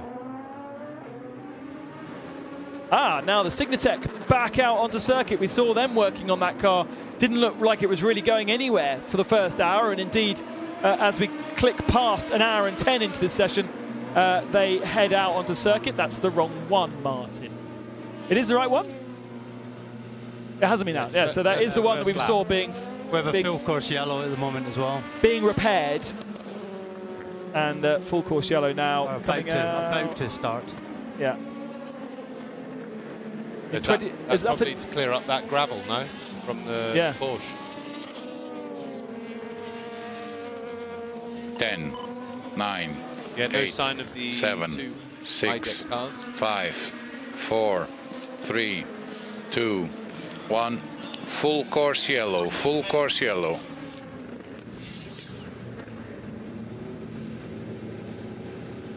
Okay, so full course yellow. You can see this screen, this information mirror, screen on the right-hand side, this onboard, you can see that working correctly. It's just on with FC wide written on it to inform the driver it's full course yellow, informed by the team as well, obviously. And the other thing is the marshals hold out the yellow flags with an FC wide board, I think. And you've got plenty of light boards around the circuit also flashing to attract your attention. So much information now for the driver to, not really an excuse if you miss it. Now the teams will be telling the drivers to switch maps to a safety car map, which saves a bit of fuel. So marshal post illuminated so that they can see those boards and flags as well. And then there is the illuminated boards as well at each post. So we've got 35 marshals posts around the circuit. And I think new for this year, right? It certainly wasn't the last time I was here. Now numbered in order of marshal posts rather than in kilometre around the circuit. So 35, and they will be. That is why Marshall Point 29 that we saw earlier on was 3/4 of the way around the circuit rather than in the first 2.9 kilometres of the track. Looking at that spin again, it really does look odd. It's as if all these brake bias was on the rear and it just let go.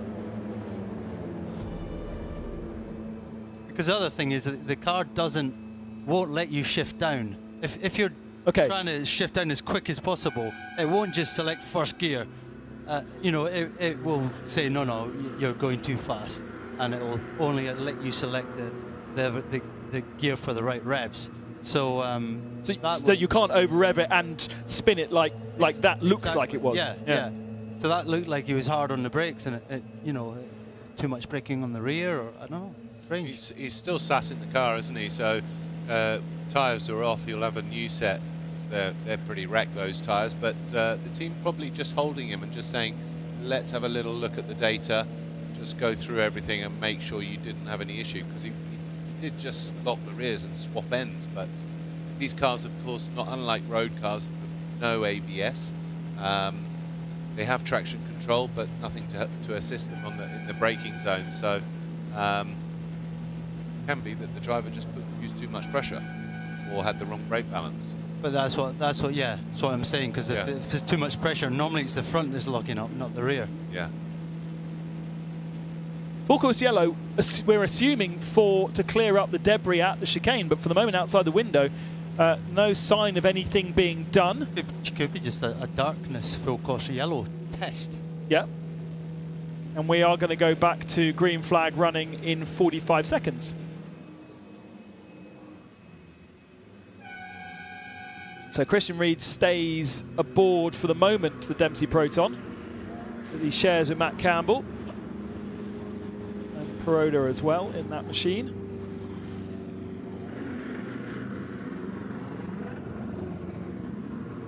Yeah, Martin quite rightly saying you just put a localized slow zone around that area. You don't have to do full course yellow, but we haven't seen any slow zones in these free practice sessions as yet. It's either we have, okay.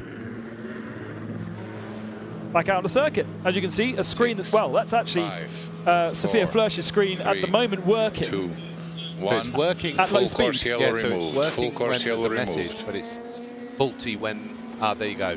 Well, it's just come off. Yeah. Christian Reed as well stayed in the car, had a new set of tyres, went out. The only driver on the grid to have competed in every single WEC race since the beginning in 2012. Yeah, so very experienced driver and normally pretty reliable, so could have been a problem for him. So back on board with Sophia. This is her first laps at night at Le Mans, and a special feeling for any driver to do your first laps of Le Mans at night in a P2 car, which are pretty rapid these days. It's a great feeling, you know. Unfortunately, we don't have the atmosphere of all the crowds and the people here, but she'll still be phenomenal as we see that screen flashing away with FIA written on it. She'll be feeling her way in, getting used to where all the markers are, trying to hit her apexes. Quite annoying with that thing flashing actually, and pretty disturbing, especially through sort of Porsche curves where she's coming up to now. LMP2 is also probably the most competitive class now, isn't it? Yeah.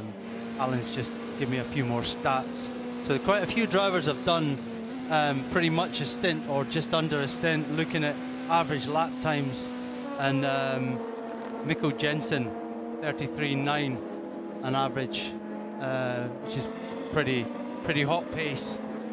Phil Hansen, he's been in the car since the start. He's done 3 stints. Wow. Or not complete stints, but you know, three drives. Obviously changing the car, having a wee bit of a play.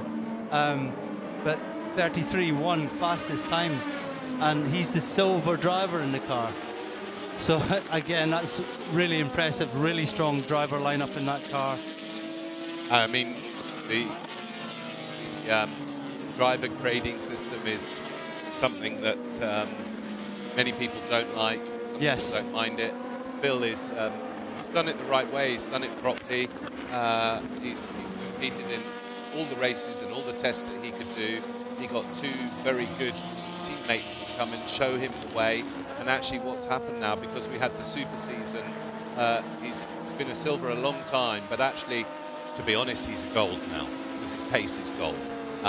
But because of coronavirus, the FIA have announced at the ACO that they're not going to change the driver grading unless a driver wins the championship. So if Phil wins this championship with Albuquerque and Paul di Resta, then he will become a gold automatically. Yeah, or perhaps just Le Mans as well. They might judge, Yeah. you know, a Le Mans win as almost a championship win, and look at his pace, which is strong, and he might just No, he's the strongest silver in LMP2, without doubt. He really is.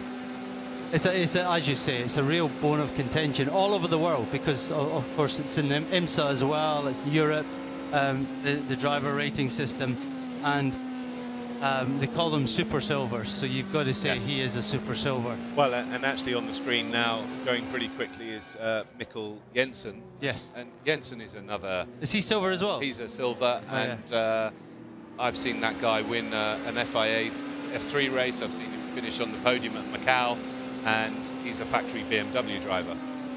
Not anymore, but he was last year. So I don't quite know how you can be a factory driver and still be graded as a silver, but he is a silver, that's the fact of it, and teams will take advantage of finding good silvers, and the teams that do a better job away from the track in the winter to prepare these teams and lineups for the season are up there, and Mikkel Jensen and Phil Hansen now are probably the 2 best silvers in the grid, along with, yes, the other United. So United have done a great job with their 2 silvers. Playing the game. Yeah. And of course they've got Matt Bell driving the P3 car, who's another very fast. Yes. So if one of them gets promoted, then I guess Matt Bell's hoping they will, then he might well be promoted to this squad. Well, no, but Matt Bell hasn't got the money that Phil Hansen's got. Rob Bell's brother, of course, Matt Bell. Yes. Good driver, good guy.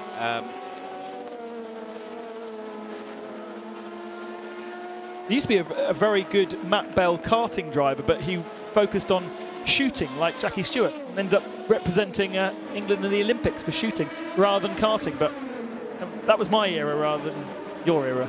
Different Matt Bell. Yeah. Different era. Well, actually, Matt's quite young, so he's probably my era. Yeah, it might well be the same. Yeah.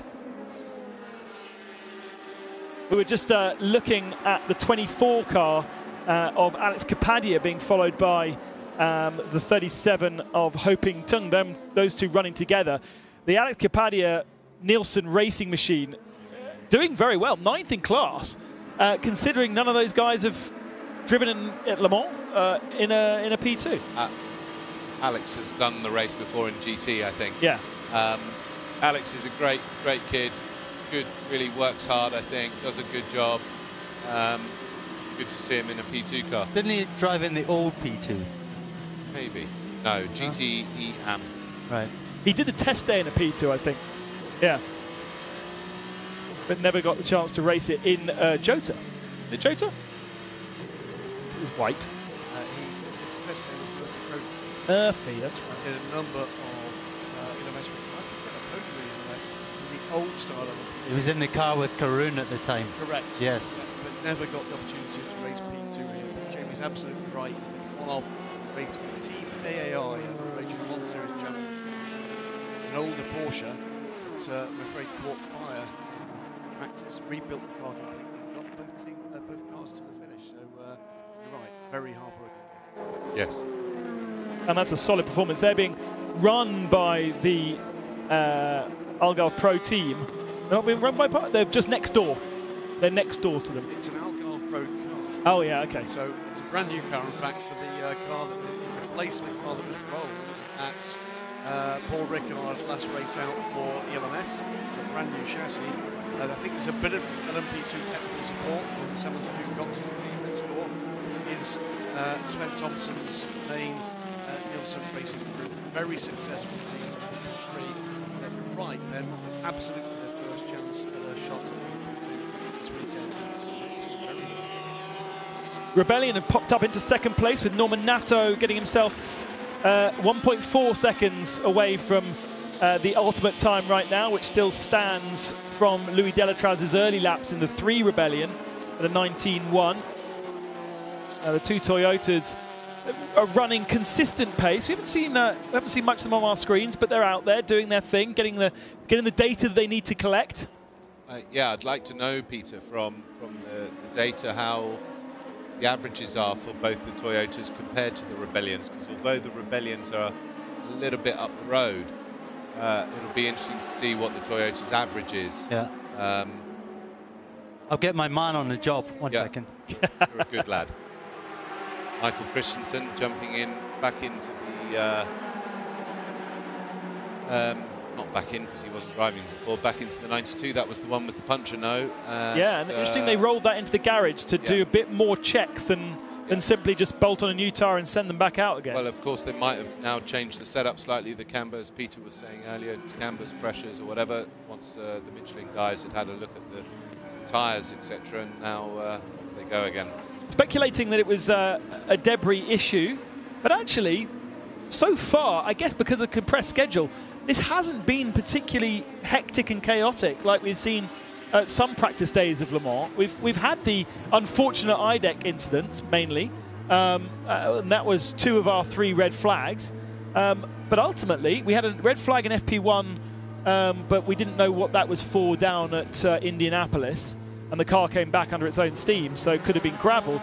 It hasn't been massively hectic, and therefore, I don't know how much debris would really be lying around out there.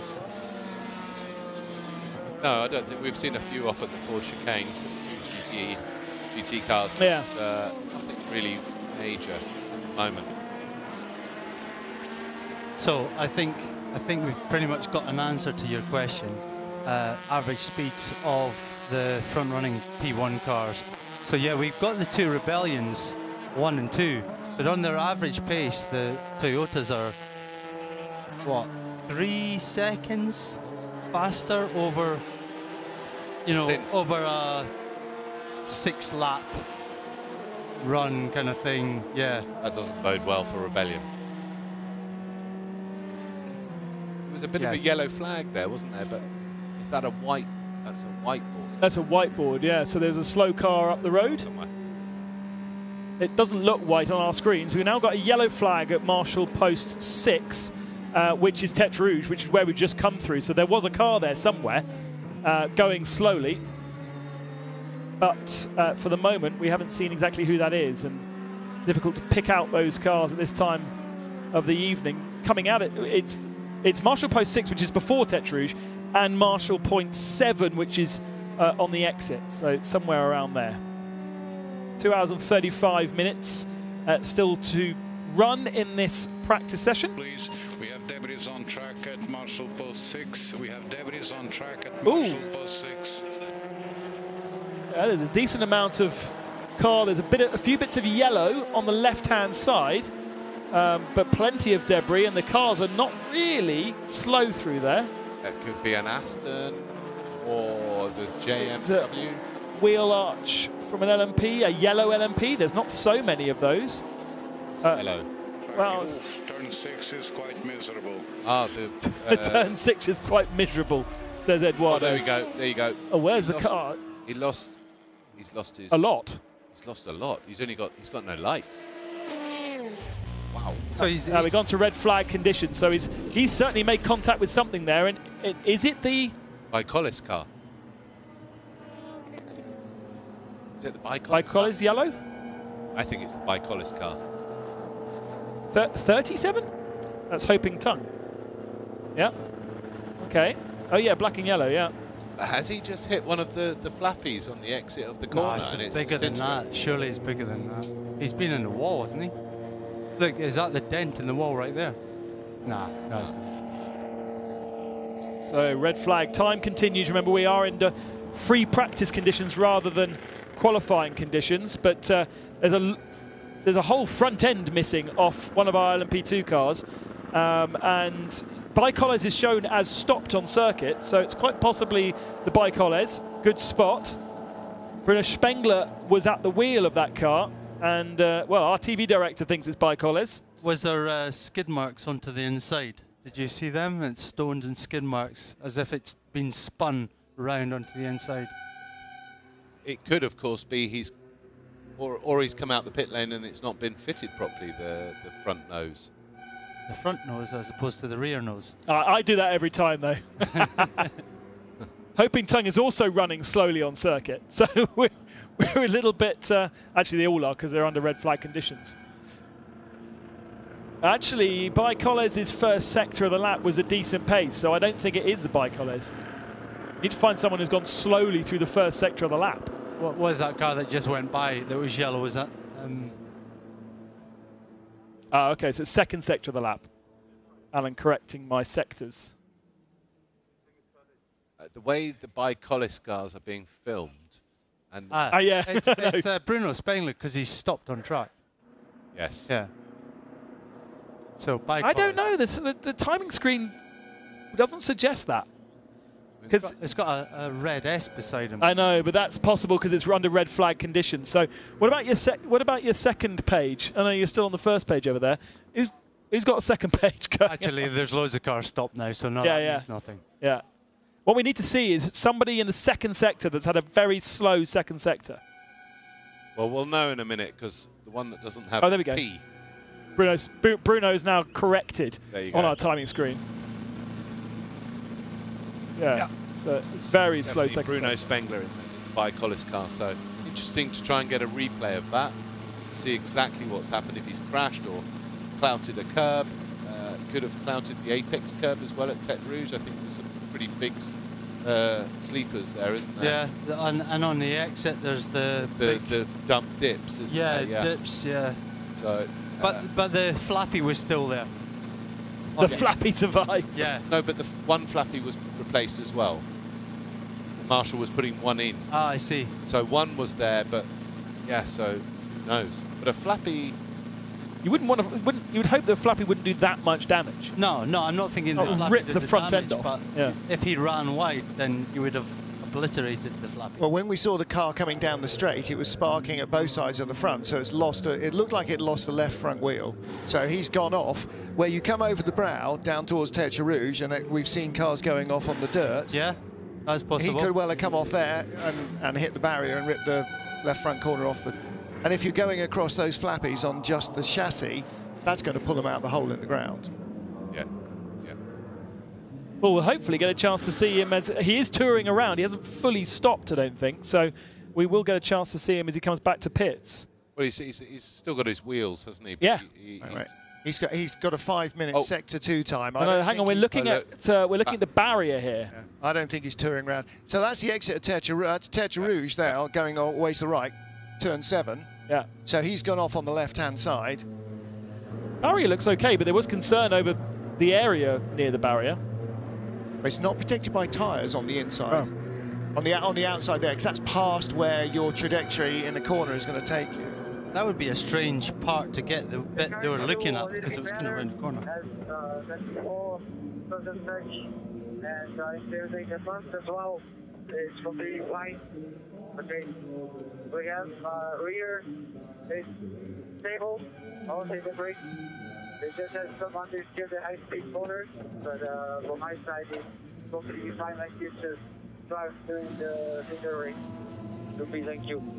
Yeah. That sounds like a pretty good race car. Car's nice to drive, he said. Pretty stable on the rear. With understeer. The light bit of understeer in the high speed. You don't get much better than that for the Le Mans race. Something underneath the car scraping to cause those sparks, but damage to the left front of the Baikolles car. Now we've got cameras on him, and we can't see very much because he's destroyed the left-hand light, and the right-hand light is hanging on by a thread sitting in the centre of the car like it's a three-wheeler. I think there's something that's sending up sparks underneath the car is the underneath of the car. Yeah. As if they... It's suspension or there's something. There's no air in the tyres or something. Possibly, something like that. It's a suspension arm or a rim or something that's just being machined away by the 13 kilometres of track. Yeah, because there's a vibration going on as well. You can see the rear wing. I think it's bits of the splitter, isn't it, underneath the car? Yeah. Yeah, I don't think the tyres are all pumped up. Are actually, aren't good. they?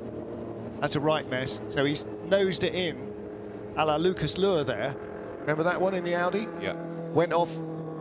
Wasn't that a Porsche Curves, though? No, it's Exeter Tertre Rouge, went off on the left. Oh, yeah. Almost went down the main road, but just caught the barrier just beforehand. Well, just as we were saying how chaotic it hasn't been, get a little bit of drama from Bruno Sprengler. You and your big mouth. I mean, he was doing a race run there, and he was 10 laps into his, 10 laps into the stint of the session, 5 laps into that stint specifically. The pace wasn't great. I mean, 9th fastest. 12.4 seconds off the fastest Rebellion. It's good effort. I mean, there's lots of bits underneath the car, but I don't know how much damage there is to the actual mechanics of that.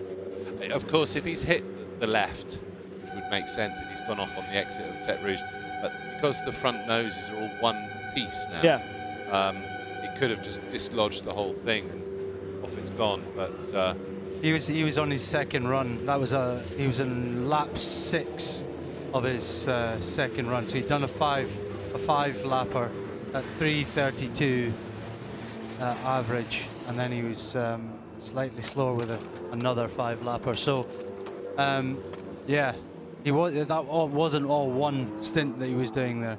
So obviously some adjustments, still playing with the car, trying to get it working right, but a lot of damage now. Yeah, so the splitter has been dislodged, folded under the car. That's what the sparks were, and no damage to the wheels, though. No damage to the wheels. It does look like it's slightly damaged part of the bodywork further up from where the nose would attach. Well, they've got to try and wedge that. It's been wedged under there for a couple of minutes. They've got to unwedge it now. Possibly looks worse than it actually is. But the question is, did that just kind of dislodge itself, or was it helped by a floppy or a bit of curb?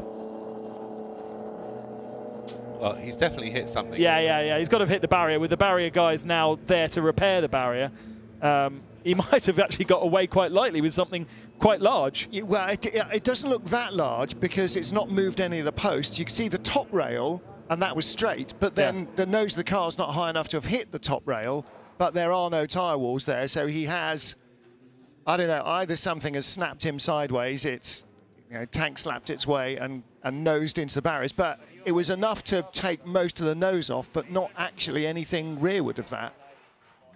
I wonder whether Alex could maybe give him a couple of minutes to cool down and go and ask. I would add, by the way, they have had a similar failure here before of the nose section. Just flopping off. Well, 2 years ago, I've got a feeling there was a problem with a catch on the front of the car. The nose dropped at the front, and that actually blocked the braking. cooling ducts and the car overheated. That was very early in the race. I think I'm remembering that correctly. So they have had a bit of a failure with that front bodywork. The other thing I'd say as well is, Mike Hollis, a bit of an old-fashioned sort of LMP1 team, constant development of their aero package, and maybe there's something that's not quite right about that. Well, clearly there's something not quite right about it, but quite what happened. Because there was an awful lot of that debris was on the track surface. Oh, yeah. Not anywhere near a barrier. But they were looking at the barrier, so he has made contact with the barrier at some point, for sure. To have that particular barrier team out there looking at potentially needing to weld on a new piece of Armco to that little area. But I agree with Graham. The debris was on the exit of Tête Rouge, which is before the barrier.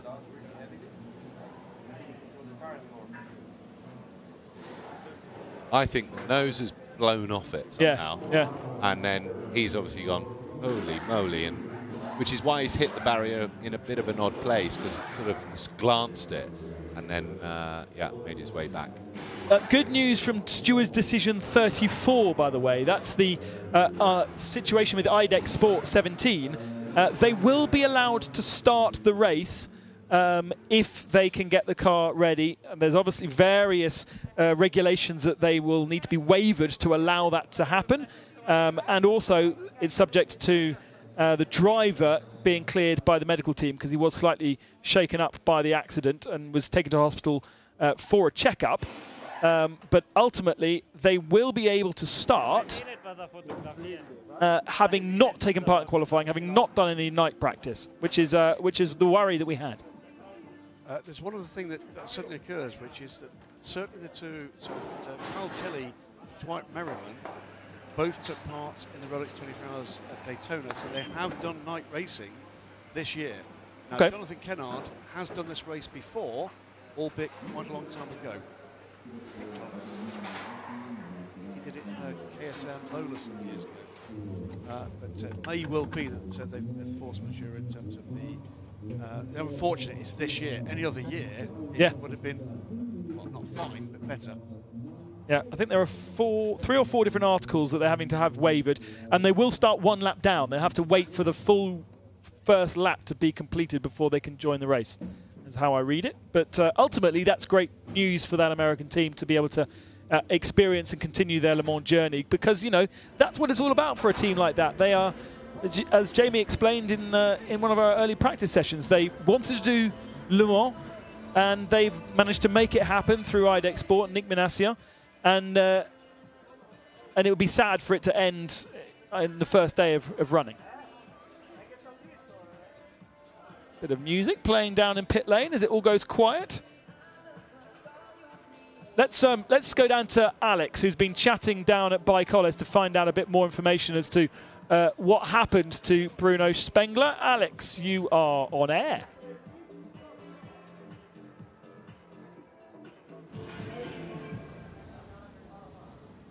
Yeah, so dislodged the front end, which then kind of... So I wonder whether it was an apex curb. Yeah. It was the apex curb, and that's why he kind of ran out wide and then hit the barrier or whatever, lost all the bodywork. We will go back to green flag conditions in 6 minutes' time, actually. So they are doing a bit of bodywork repair down there. Bit of flossing going on for the Toyota. Difficult place to clean. Oh, Martin is flossing in the garage at the moment. That's a sign of a man with young children in the household. I can imagine that happens on Christmas Day. Quite like the Aston livery. Looks quite good. Gone away from the. We've had various Aston colours, haven't we, over the years? We've had the racing green. We then had the Gulf colours, of course. Then we had the art car. The art car. Were you in that car? Yeah, I was in that you were car. in the art car. The Valero colours. And the Valero, yeah. We had one red Total car as well. Yes. Now we've got the. This is Total still as well, isn't it? It's Total are a partner for them. Amato Ferrari there, chatting. Amato AF Corsa running 13 different. 13 cars across their own teams and across customer teams in GTM. LMP2 and of course the GT Pro. Yeah, looking quickly on the low speed balance, in terms of mechanical roll balance, would you be keen on going one step more to the rear, or are you happy with the low speed balance? One step to the rear means keep more front end. If so, I think so, yes. Yes, to give you more front end, or let's say a bit more rotation. You would be keen on doing it or not? Yes, I'm keen. We'll try it. Yeah, maybe you can do step by step open up also after this run. So that's Nakajima in the Toyota car there. Engineer asking the question, could he put up with more front end in the slow speed corners? So doing a roll bar or a slight balance change, and Nakajima said, yes, I can do with that. So he was meaning that he's probably got a little bit too much understeer in the slow speed corners, and the engineer will now make a small adjustment, and hopefully has a bit more rotation or front end grip in the slow speed corners from that change. Generally tend to do balance changes for the slow speed mechanically, whereas the aerodynamics are more important in the high speed. Let's go down to Alex, who's been chatting to Bruno Spengler about what happened to the Bicolors car and the reason why we're under red flag conditions right now. Alex, what did Bruno have to say for himself?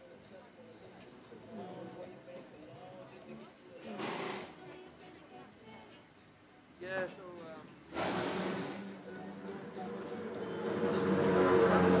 pretty much as usual, really, and something good.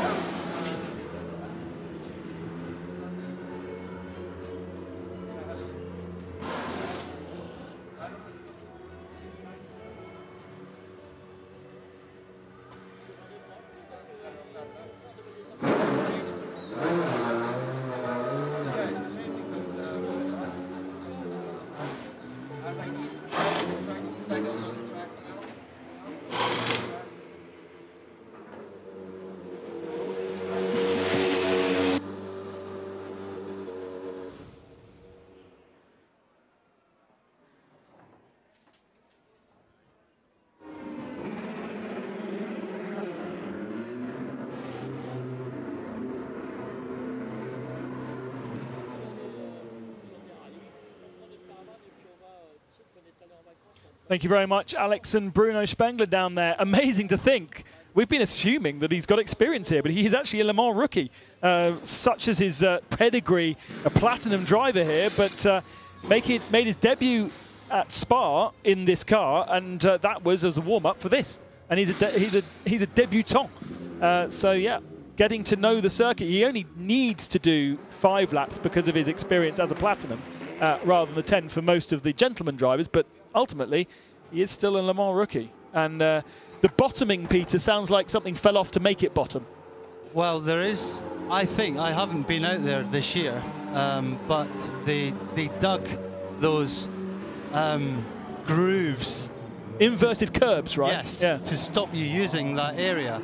So I wonder whether he's just, you know, gone into those grooves. But then that's like a vibration, like a heavy vibration when you hit them, and you know, oh, there's something there. So yeah, it's hard to tell what went on there, but I know that they really don't want you to run your car out wide off the curb there, and they make it very uncomfortable for the car. Yeah. And I just wonder whether he's fallen foul of that, and you know, it's broken, or he's lost control, and then he's hit the wall and it's broken. Clearly didn't do the track walk, did he? So he would have known that had he done a track walk. Yeah, like us, yeah, we didn't do either. But I did it like, I don't know, last year or something. Yeah, I saw them last year. They're probably still there. I ran it yesterday. So Yeah. It's actually the only bit of track I've been on. We drove on that and straight off into the MMM Arena. I did about 50 yards on the track so far. Did you? And the MMR Marina is what, a bar? The arena. Yeah, that was yesterday. I thought that was where accreditation was, but it wasn't. 2 new decisions from our stewards, both the 52 and the 82, both Ferraris. Risi Competizione Ferrari in GT Pro is the 82. The 52 is, of course, a Ferrari in AM. Both were removed out of Parc Fermé conditions and therefore had all of their qualifying lap times taken away, but have been given permission to start from the back of the grid. So sounds like a strategic sort of choice to be able to make changes. 3, 2, 1. Can't hear Eduardo speaking, but pit exit is open. Potentially they want to do something so drastic that they needed to remove it out of Parc Fermé conditions to be able to do that, Jamie. Don't know. Odd one. I doubt it. A setup change.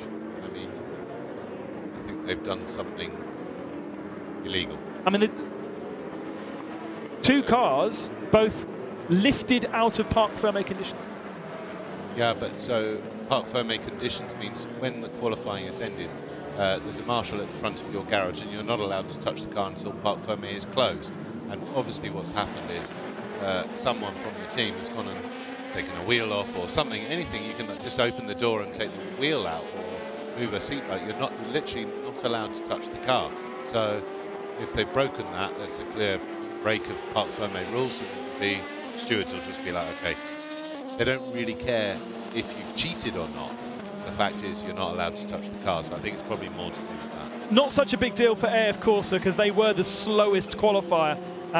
The 52 car was the slowest qualifier, so actually they're not really being dropped any positions whatsoever. But Risi Competizione, not in hyperpole, but they will presumably drop to the back of the AM field. It could have been a decision that we need to do work on the car and we don't have much time, so we want to just crack on and we know we're at the back anyway. Yeah. For the 52, that's cool. Yeah. For the 82, it means a lot of traffic in the first bit of the race. So we're still on the same tire, last lap of this set. We dropped the front highlight by 1.5 millimeters to give you a bit more aero balance.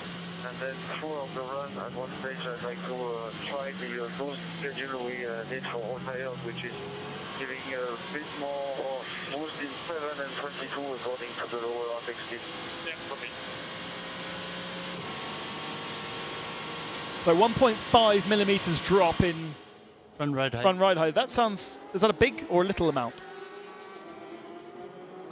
It depends on the car, doesn't it? Yeah. But, I would say that's a sizable amount in a car like that. Yeah.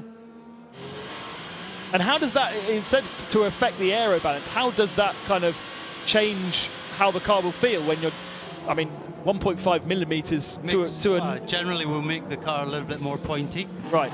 You're creating more downforce at the front. Yeah, yeah. Might loosen off the rear slightly, makes the rear, but if he's got a very stable rear anyway, then it's not an issue, and he just wants to improve the front. You know, all these cars are slightly different, so they'll know exactly.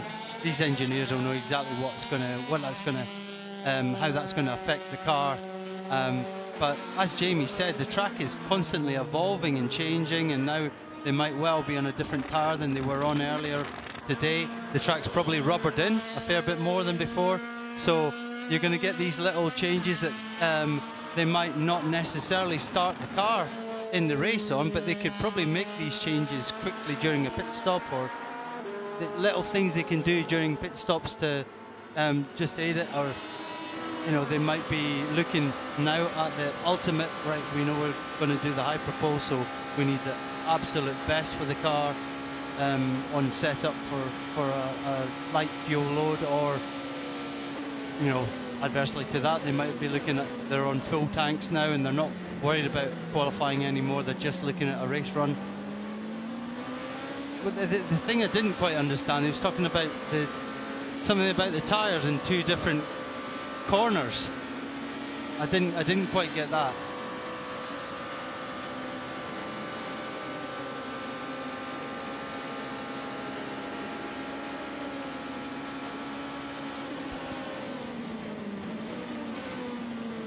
So on board with Bruno Senna now in the Rebellion, currently second in the times. That car, I think, went quite quick earlier on. Yes, it was.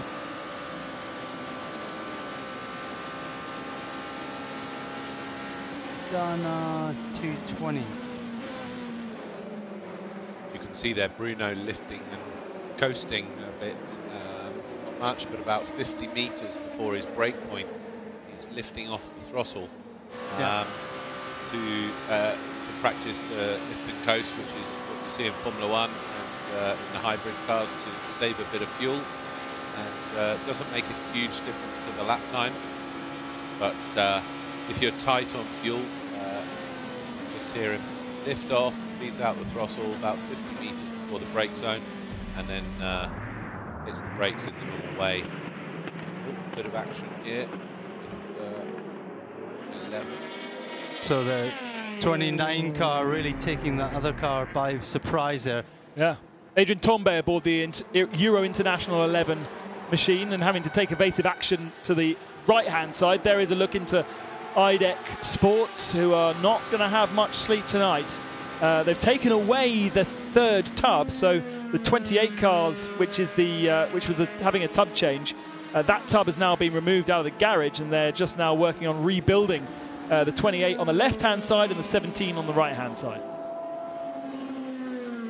And those are the two cars that we've not seen in this session. I think now we've pretty much seen everybody else. Just Hub Auto Racing, the only other one that we haven't seen, although they're now out. So hadn't set us time in the early part of the session. Tom Blomqvist aboard that car. So there might have been an issue for Hub Auto Racing. So the #1 Rebellion car, I think all drivers have completed their laps now. Bruno Senna is back in the car after starting the session. Ayrton Senna's nephew, of course. Bruno's a great guy, very experienced in this race now. And, with Rebellion, since they went to the LMP1 category, I think he did a P2 year. Someone hit the dust again on the exit to the corner just before Tete Rouge. See how distracting that would be, though, can't you? If you go into that and the lights start to illuminate the smoke and the dust rather than your path forward. Yeah, that's a little jump. That corner there in a GT car is actually a corner. In a prototype, it's actually just pretty easy flat through there. So it's quite a difference. So the car that Bruno came across was a GT car. Obviously, just dropped the wheel off, got the car back under control, got it back on track again. But that's the difference between the high downforce prototypes versus GT. 42 kilometres an hour, around about 213 miles an hour, I think. That Toyota, fast. Back up, brake board, so you can see him lift off there, and then he hits the brake around the 100 board. To the second chicane.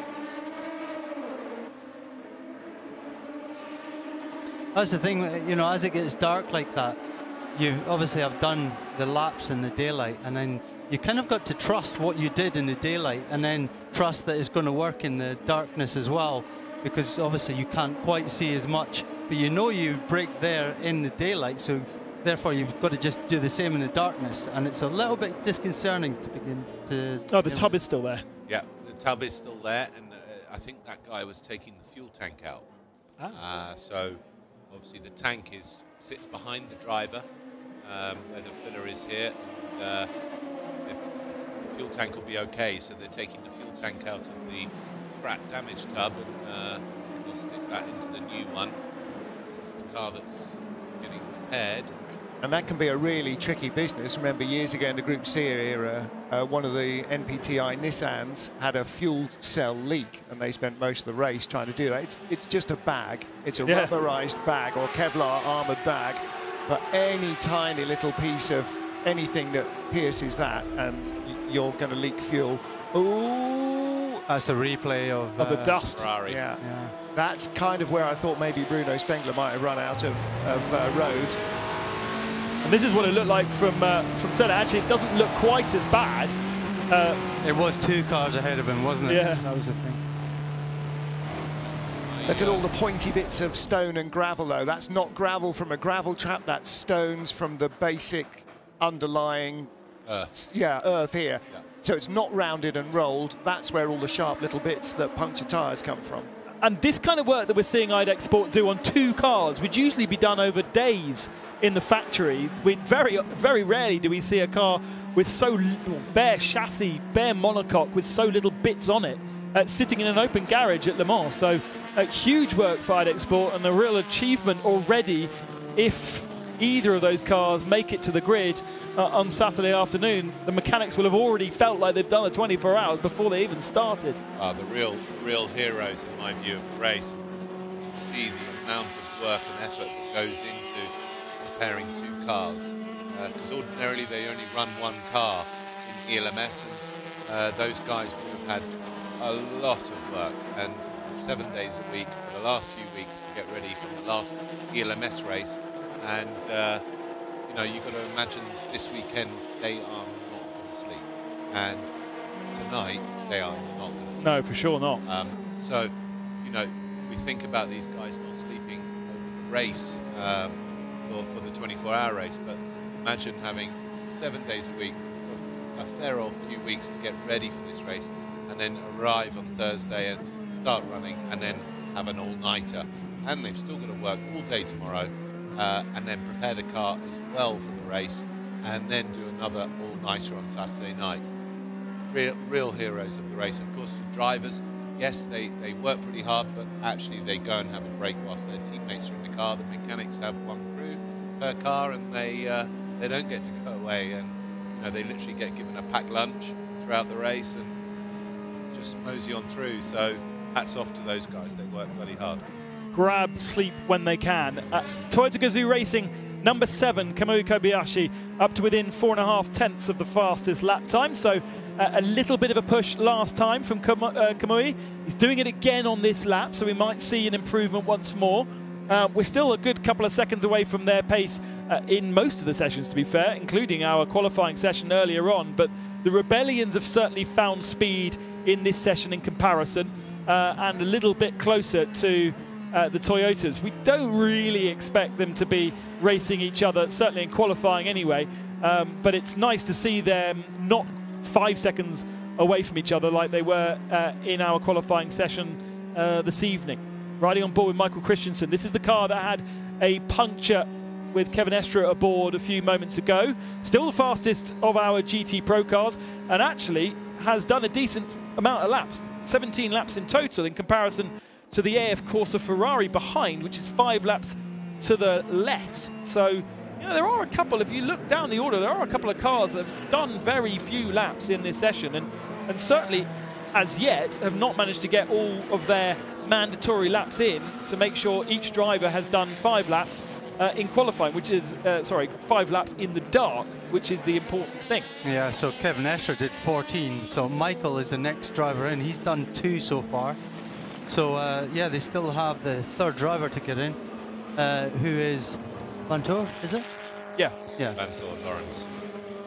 So, yes, another 2 hours to go, so still plenty of time, but I'd imagine Michael might be doing a longish stint now. So the other thing we found out is that it was the first stint on a new set of tyres that Estre on his 14th lap blew, and they think it was debris that caused the puncture rather than just a tyre failure. Yeah, because the tyre, we were talking about it earlier, they should be able to do a double stint on those tyres. Yeah. And this time, these kind of conditions. Absolutely, yeah. I mean, now it's cool, so the tyres aren't working as hard as they would be at sort of midday, 1 o'clock in the afternoon. I always find, though, that the tyre manufacturers always say, no, it's debris. I never actually heard them. Yeah, I think that's tyre failure from our design. So I never sort of saw them put their hand up and say, yeah, we got that wrong. So it's very difficult because it had the carcass had separated from the shoulder and the surface. So they can tell a lot by just cutting the rubber of the carcass, though. These guys know what they're doing, and you know, a company like Michelin, who have been in motorsport forever and been the sort of go-to brand, the top brand. Yeah, they know what they're doing, and I think if that really was a 14 lap stint, then it should definitely have lasted another 14 laps.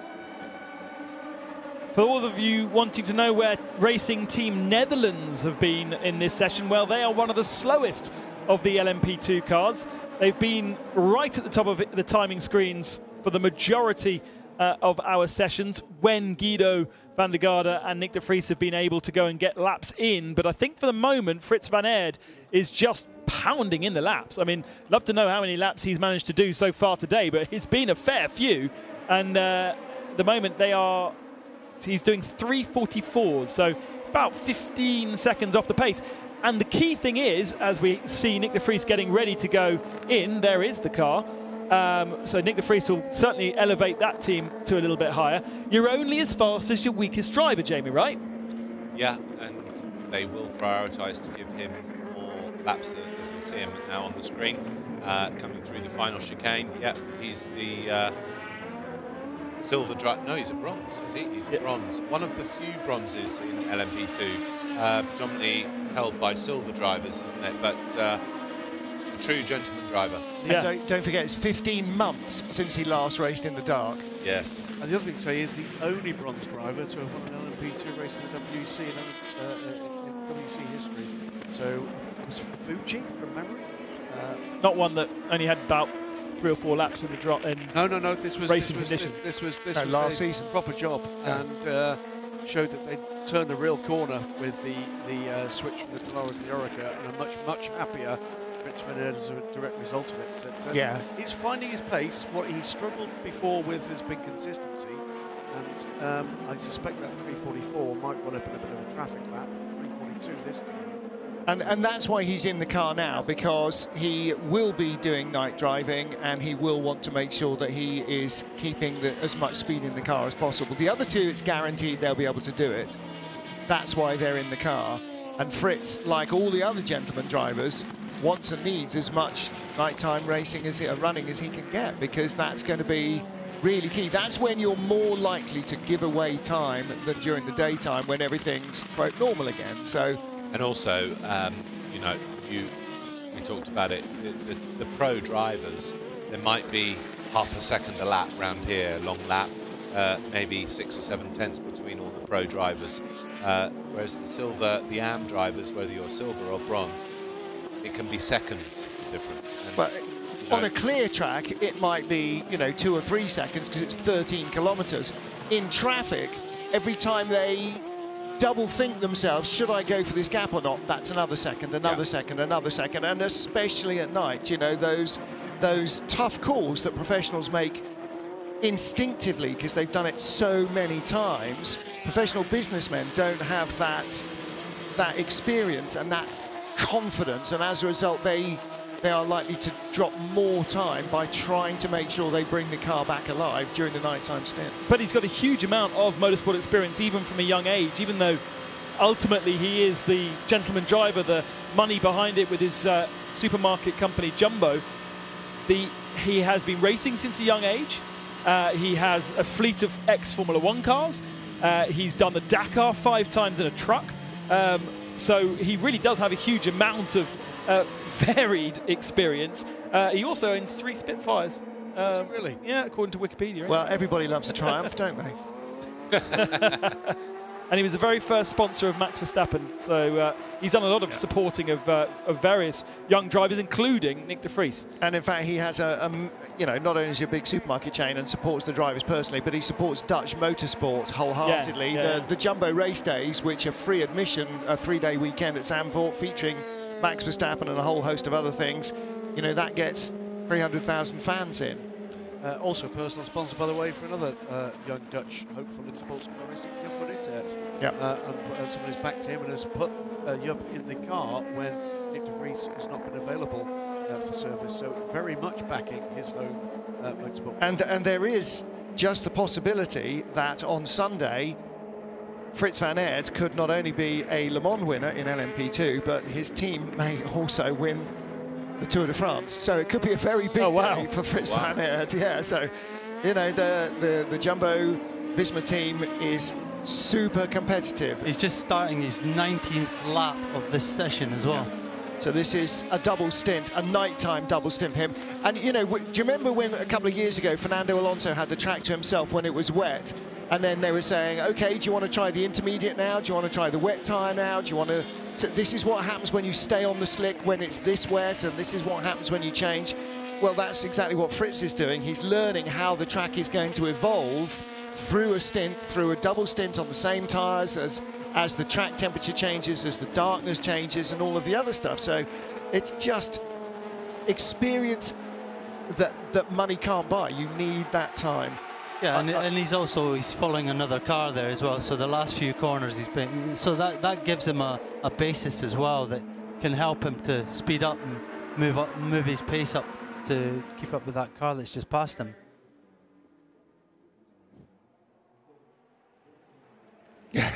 Round and round he goes.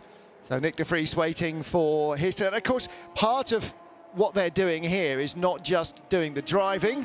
It's a very happy Portuguese. He just has a smile on his face every time he's a camera on him. Listen, even when he was driving the M8 GTE, he had a smile on his face, so you know it's him rather than the car itself. The brick, you mean? But yeah, that was one of the words for it. But when Fritz comes in, it'll be a full-speed racing pit stop with driver change and everything else. Because again, as a gentleman, he doesn't want to be giving away 10 seconds in a pit stop. Soft tyres on the Porsche. Yeah. I presume that's what the S is. Or slick. Or slick. No, genuinely, Could be, because if it was a wet, how would you know? Yeah. Car balance when you can speak. That's pretty good. A bit going understeer like before. Low speed, high speed is good. You know, you'll live with that, won't you? A bit of low speed understeer. That's the chicanes and Arnage. Yeah, and the high speed was good. That's what you want at Le Mans as a driver. You want a car that's easy to drive. Alan always had one of those, but he needed one of those. So it's that year that it wasn't easy at the Porsche cars, though, and he went in the wall for, I don't know. Yeah, that's part of Audi's plan to eliminate a certain US photographer. You guys are so funny. They just kept aiming for him. No, the best one was in Petit Le Mans that year when he was going to the grid and he put it in the wall. I don't know what you could be talking about. I went out the pit lane and I was like, I think there's an Audi in the wall. Not like teammate Yannick Dalmas, who at the first ever Petit Le Mans selected another gear as the car took off. So there you are. Soft, S is for soft, M for medium, H for hard, I for intermediate, wet and full wet. Now, not all of those options are available to all categories. Now, and that's 17 laps it was saying there for Daniel Serra. I wonder if that's so this will be a double stint on the tyre he's into now, because it's 2 times. That tyre's been on since the start of this session, I think. Right. So Collardo has done a 2-lap, a 1-lap, a 4-lap, a 3-lap, and this is Serra's 5th lap. Yes, that car has only done 15 laps in this session, compared to 24 of the 91 Porsche, for instance, and 20 of the 92 Porsche, so probably haven't done as many laps. But just remember that these tyres that are run in this session also run in qualifying. It's for Hyperpole where they get the additional 2 sets of tyres, so therefore they're still juggling the tyres from FP1, FP2, we're now in FP3. They've had qualifying, but they also have FP4 tomorrow as well. Yeah, so that'll be another hour. But, you know, the cars that we saw coming out very late in the session, I think all of those were trying to sort problems rather than going, no, we're good, because they've only had 6 hours of running. Normally we'd be sort of 10 hours of running in, plus a test weekend by now. So I think everybody desperately needs every minute they can have on track, and anything that's taking away from that, in the end, might catch up with you. For me, one of the best sounding cars on the grid, the Porsche 911 on board here with its flat 6. Well, it's one of the few that echoes back to the very beginning of this car's history, not just this particular car, but the 911's history at Le Mans and Porsche's history at Le Mans. That flat 6 bark accompanied them pretty much the entire time. So, you know, even when they had front-running GT cars or front-running prototypes, there was still 911s racing in privateer hands, in factory hands, in semi-works hands, and it's just, you know, the only constant engine that has been here from the beginning. Well, yeah, Alan, you're winning GT1, Not quite the same engine, but the architecture of the engine is the same, no?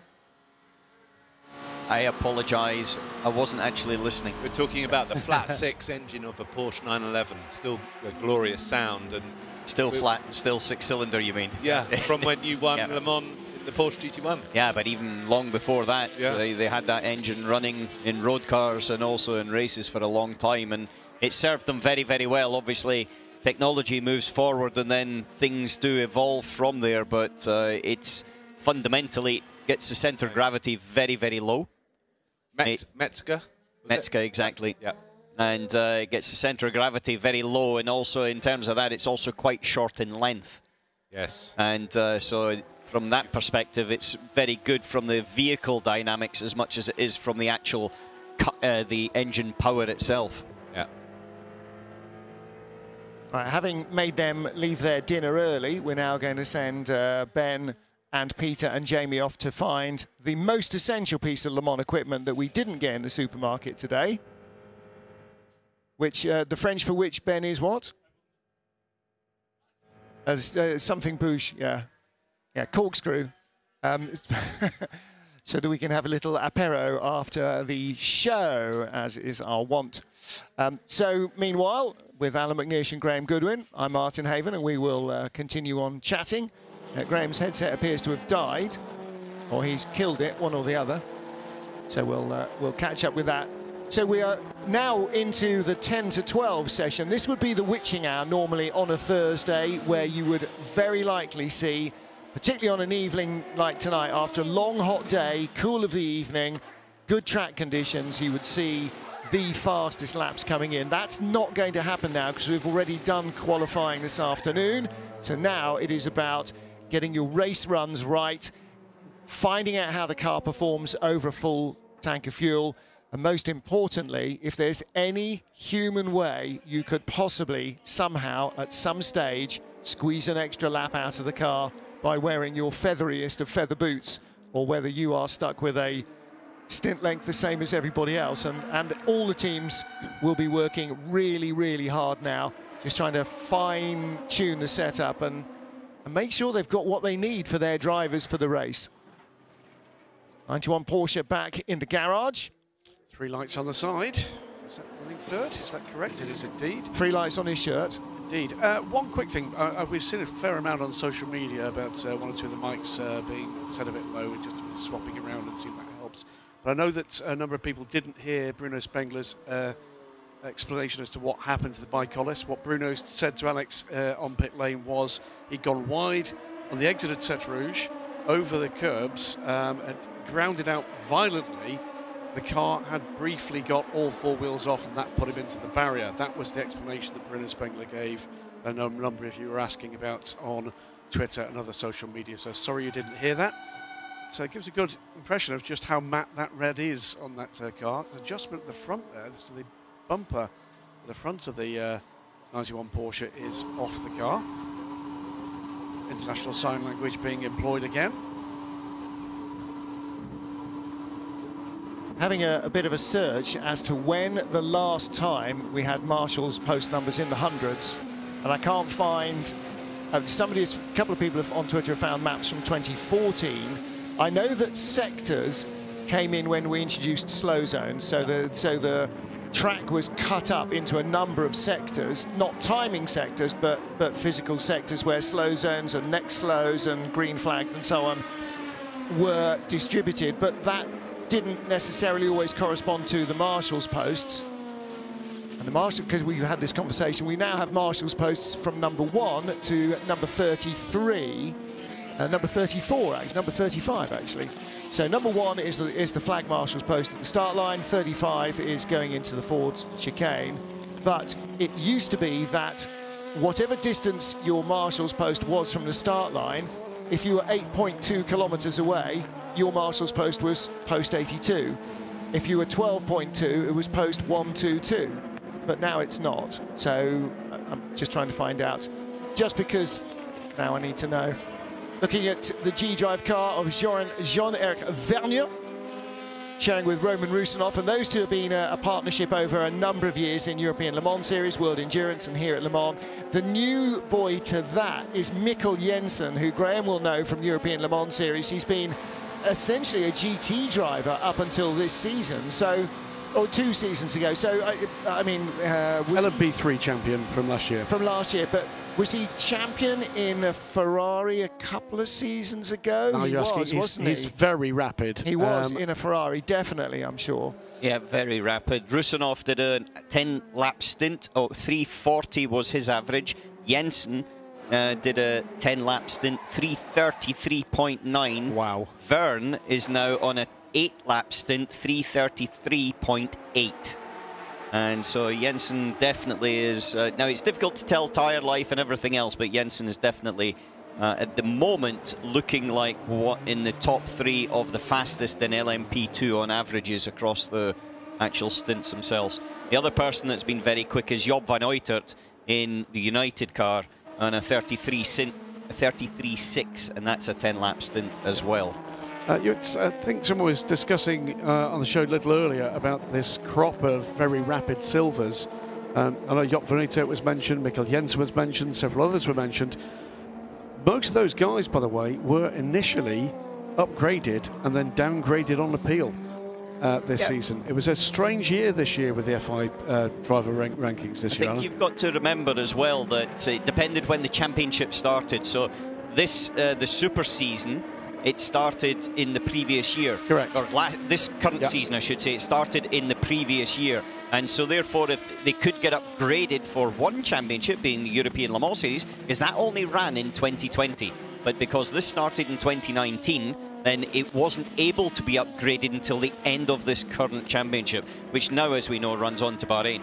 To be honest with you, I don't look at them as silver or golds or platinums or whatever else, because that's just a sort of colour that and a badge that someone gives you. I look at the lap times, because that doesn't Absolutely lie. Right. That completely actually right. is the facts of life. And whether you're a gold or a platinum or a silver is just something that you can sort of stick on your blazer at the end of the day. But what we've got at the moment, as a couple of the guys were saying earlier, is this rich kind of vein of talent that's coming through. And we've mentioned 2 or 3 of them. There are more than that. And it's a great time to be watching LMP2 racing. Well, they come through the LMP3 category, which is something that we were discussing earlier on about the sort of benefits of that category. And I think there's one other factor as well. Their driving style is brought up in a different generation. And so they are more akin to this sort of just get on and actually go for it. And they're young and they're dynamic and they're not frightened to take a risk. They're not frightened to have a go around the outside. Okay, sometimes it doesn't come off. We saw that in Spa with a big, huge shunt as they were coming through traffic with Thomas Laurent. I was about to mention Thomas. However, you know, these things happen. It's a law of averages to some extent in sports car racing that one of them is going to go wrong at some point. But I've got to be honest with you, I think the generation that's coming through has got a big, big future ahead of them. I think so. And if even half of what we hope for from the future of sports car racing, and we know, I think we said again earlier, there'll be a lot more information coming tomorrow on some of what's to come in the next generation of sports cars. And I think a lot of these guys are looking forward to the potential opportunities that come from that. Mentioning Thomas Laurent, I think he was one of the very first of this new batch that came through LMP3, and what a success that's been for the ACO ladder. Coscat racing, but giving opportunities for real talented young men and women to come through in, you know, multi-class racing with the opportunity for seats with, you know, a true bronze driver looking for someone to help them up the ladder. And this is what we've now got. We've got this new generation of, well, my guess is if we started to rake through this field and others, a dozen or more, that in a year or 2 years' time could genuinely be knocking on the door of a proper factory seat. Yeah, and hopefully we do get more of the factories getting back involved again. As you said, tomorrow is usually a big day at Le Mans with announcements, press conferences going on from different marques. The championship themselves as well, giving out some more information about the guidance in the future of what's going to be happening with the convergence between LMDH and also LMH, and how we see that going forward. So it's Friday's going to be a busy day on track because we've got new Hyperpole, and it's going to be a busy day off track when we've got lots of information coming to us all. It's part of what makes this Le Mans week every year, you know, something of a buzz in terms of the media side of things and all of you out there that consume that media. It also makes it extremely busy. And actually having this compressed schedule, it's keeping us all on our toes. It's a bit of a challenge in a number of ways, but no less exciting. I thoroughly enjoyed that qualifying session earlier this evening. I'm looking forward to Hyperpole in a way that possibly I didn't think I would.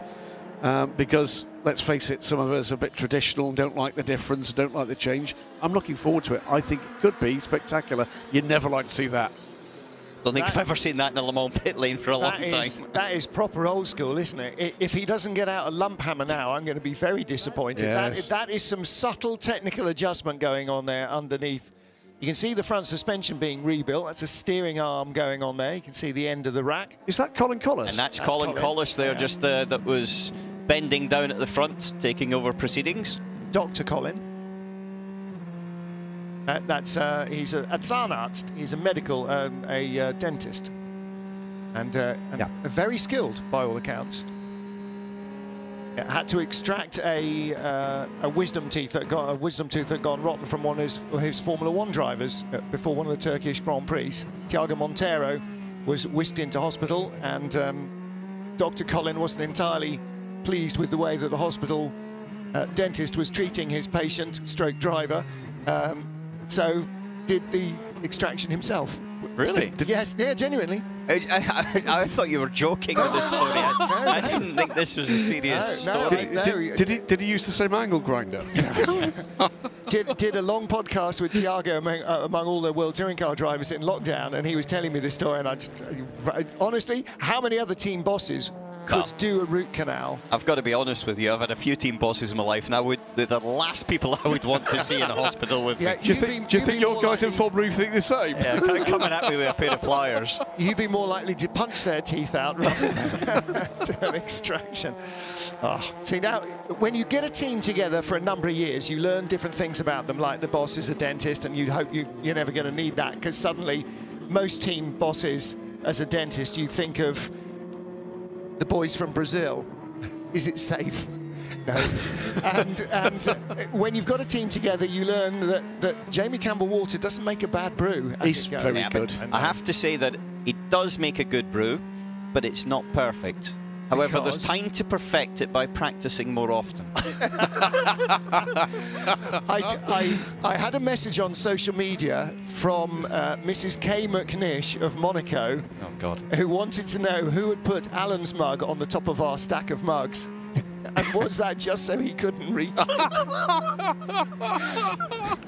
Oh, dear me. And it was on a shelf. Refer back to some of our social media. That's outrageous. Alan's feeling betrayed now. I'm going to check social media now. I didn't see that.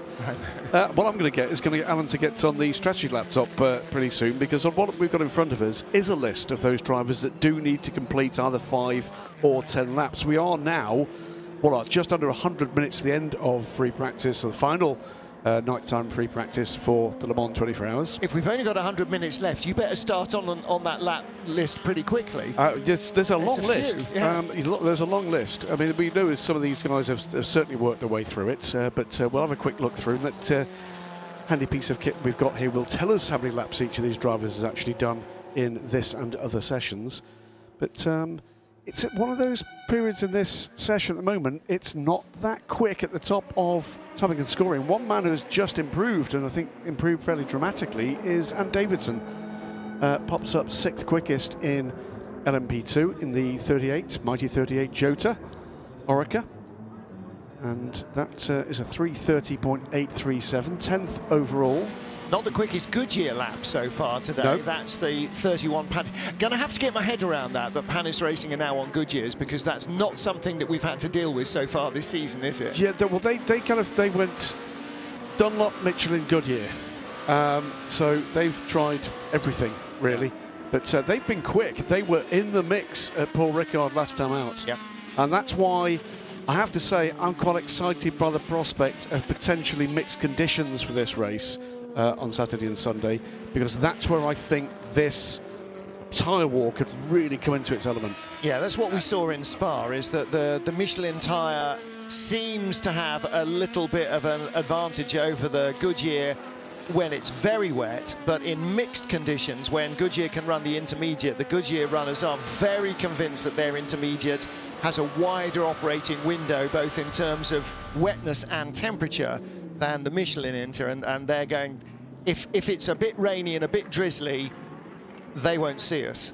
We will be gone. But again, we have to wait and see exactly what the weather gods throw at us. And then, of course, Lady Luck rolls the dice, either for you or against you. Just talking about Lady Luck, something that's not Luck is doing those 5 laps, Graham. If you could maybe just give me a nod on who they were again, and I'll be able to check up whether they've been able to achieve it. Thank you. Sorry, Alan, I was just off mic for a moment. I'm going to talk about microphones. The people who need to do the 5 laps. Of course. So 5 laps would be Bruno Spengler, who is currently on jacks with Colin Collis applying an angle grinder to him, who's been strapped to the bottom of the car. Kenta Yamashita in the number 33 car, and Tom Blomqvist. They are the only 3 that must do 5 laps. Now, Blomqvist's car has done a total of only... he's been out in the car, I saw his name. Yeah, but not until about 15 or 20 minutes ago. But that's going to get leave the garage. That issue is going to get worse because the other 2 drivers have to do 10. 10 each, yes. Yeah, Maurice Chen has to do 10, and so does Marcos Gomez. He does indeed. So they're the only 3 that need to do 5, Alan. For the 10 laps, there is 1 driver in LMP1, that is Louis Delatraz. Yep. And then we know already, because we've heard from Ben about the various permissions that will or won't be granted to the 17 EDEC Sport car. Christophe Dansenberg in the number 11 Euro International car, as does Adrian Tombe in the same car. Both must do 10 laps. Next up would be the Nielsen Racing car. Garrett Grist and Tony Wells must both do 10. Yeah, but that's not all in this session, though. It's across the sessions. Yeah. They will need to do... Well, you did ask. Make a rod for your own back. You love stats. I love said it. I would look at the 5 laps. I'm going to... Tony Wells has to do the dark... Tony Wells has to do 10 laps, even though he's done Road to Le Mans for the last 2 years. He didn't do it in the dark. Yeah. No, he has to do 10 laps. It doesn't say in the dark. Everybody has to do 5 laps in the dark. Yes. So you're reading out Sorry, the everybody's list. on the wrong one. You are, aren't you? So Yeah. this is not darkness laps. In My addition apologies. to the list that Graham has given you... Who's done 5 laps? Right, look at the 174 drivers and tell us within the next 3 minutes who hasn't done their 5 nighttime laps. Oh, just 2 drivers, you're saying? That's not what that hand signal meant, was it? Okay. Jose Maria Lopez. There won't be any trouble, I don't think, with any of the Toyota or Rebellion drivers having done their nighttime laps or any other kind of laps. Bruno Spengler and his teammates at Bicoles, I think they've probably done enough running. Alan is raising his hand. He's in the corner because democracy works. Alan. Tom Blomqvist has done 6 laps. There you go. In total? Yep. Or in this session? No, in this just session. in the last... Yeah, okay. Since the red flag, actually. So he's done 6, so the other 2 guys in that car need to do... 5 he apiece. he needs to do 10. No, he needs to do 5, and that 5 laps can be nighttime laps, so that's him clear. Yes. So Yamashita he has needs done to 5. park it. Yep. Yamashita's done 5. Yep. Spengler's done 5. Well, Spengler's done 10, actually, because he's done 2 5-lap stints. Well, those are the only 3 drivers that had to do 5 laps. Thank you. My job is done. Yeah, except for the 32 drivers that had to do 10. And okay, I'm being waved off. Yep. By a reticent statistician. Talking of that, there we see the 3 Rebellion, which is actually the fastest one with Nat Berton at the wheel. But the sister car is actually going pretty quickly. Gustavo Menezes has done his best personal first sector, which is admittedly a short sector, but now he's in the middle of a gaggle of cars coming up in towards Mulsanne chicane, which is about halfway through the second one. So I don't think it's going to be a quicker overall lap. But just to say that there's now it's getting a little bit cooler. It's about 7 or 8 degrees Celsius track temperatures lower than it was at the beginning of the session. And with that, the tyre just becomes a little bit more into its windows, a little bit more stable. And especially in that first sector, then you pick up that little bit more speed. Well, this is that witching hour that we talk about so often on a Thursday evening. The 10 to 12 session, that's normally where you get the very fastest laps coming in. Saw Thomas Enger, who was racing at the in Brno in the Czech Republic last weekend, actually. And he was like the 1 minute to midnight specialist, wasn't he? He was king of last minute qualifying laps. There was 2 times to do it. One was at 10 o'clock directly after, before the sun sort of dropped down. You had a 15-minute window there. And the second one was basically between 11:40 and midnight, because there was less cars on the circuit. A lot of cars had done their runs. And generally as well, it was cool, but everybody was used to the darkness at that point. And so they were acclimatized to exactly where the track was, and you had to hang it out. I've got to say, it wasn't easy, but you could actually pull out a pretty good lap time at that later point. Now, I don't expect to see that tonight, because this is not qualifying, this is now free practice, and so you don't get any bonus points for throwing on a set of tyres and going on a low fuel run. No, but unlike a normal year, you won't already have done 2 hours of darkness yesterday on Wednesday, so this is the only time you get any indication of what the track's going to be like in the dark until the race begins. Correct, which is another reason that you wouldn't actually go and spend 30 minutes trying to prepare a quali run. Because you would then get all of your drivers through and maximise the mileage. At the end of it, the qualifying is going to be in a completely different condition tomorrow, and it's a case of FP4, which is tomorrow morning, being more of an indicator for that. But right now you'll be doing your long runs and stints, which is something that Graham looking into later on. Now, we're still a little bit early, but in an hour's time I think we'll start to get a good picture of the Goodyear Michelin battle in LMP2 over stints. We know what it's like in qualifying. It's basically nip and tuck. It's tiny differences between them all the way through, and it was 50-50 in the top 8, 50% Goodyear, 50% Michelin. But now to see it in the stints, and then to see it over an escalation of track temperatures as well, I think will start to give us a bit of a feel. I think that's going to be interesting, isn't it, when we get closer to the end of this session, to just see what those session times have been for some of the guys at the sharp end and some of the guys in the middle on those Goodyears. And we've got every opportunity to do that with the drivers that have been out there on track this evening. We'll try to bring you that little bit of analysis before we get to, just under an hour and a half to go until the end of track action tonight. Yeah, but I'll tell you a bit of track analysis at the moment. Kamui Kobayashi's just done an 11-lap stint on a 3-minute 22.197 average. Just to give you a bit of an idea, Nakajima's just done an 8-lap stint, so admittedly 3 laps shorter, average 3:25.797. Bruno Senna, 8 laps, 3:26.300. Delatraz in the other Rebellion, 3:26.718 over 11 laps. Kobayashi, 3:22.197. That's 4 seconds, 3-4 seconds quicker. Yeah. Impressive stuff. Per lap, per stint. Well, 33, that means 33 seconds over that stint. Relentlessly.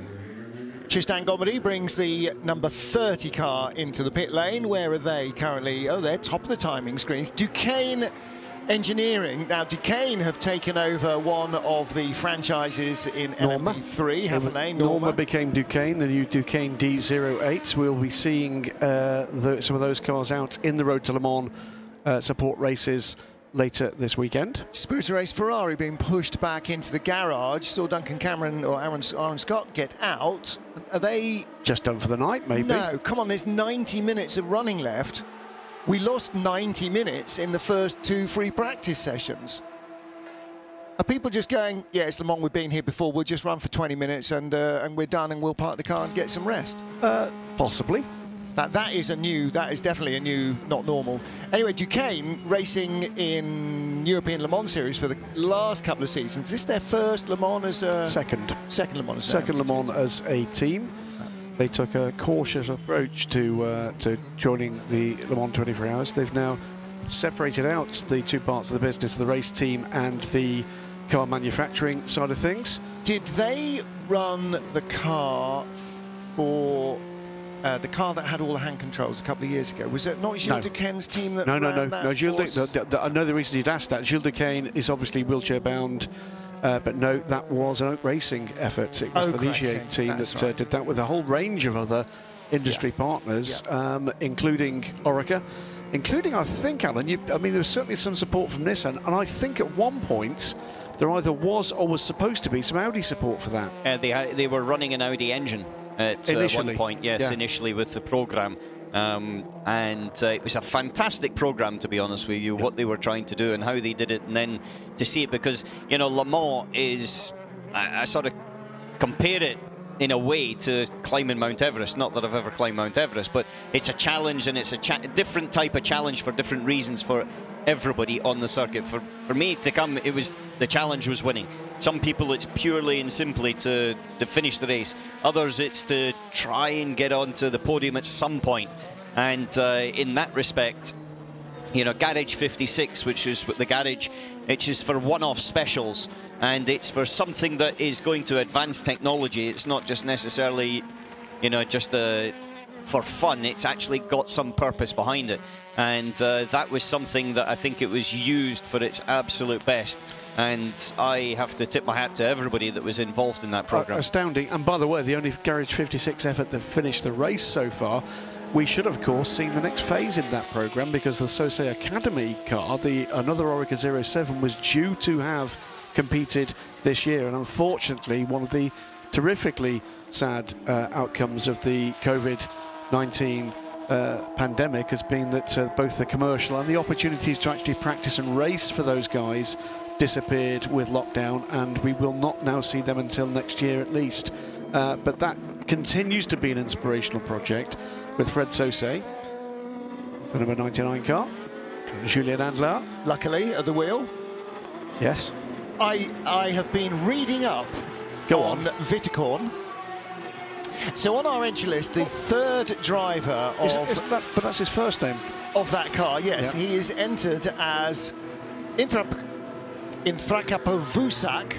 Yes. Viticorn, suggesting that Viticorn is his family name, but it's not. His Viticorn is his Christian name. Yes. And Inthrapovusak, one of his stated intentions is to be the least easily pronounceable driver at Le Mans.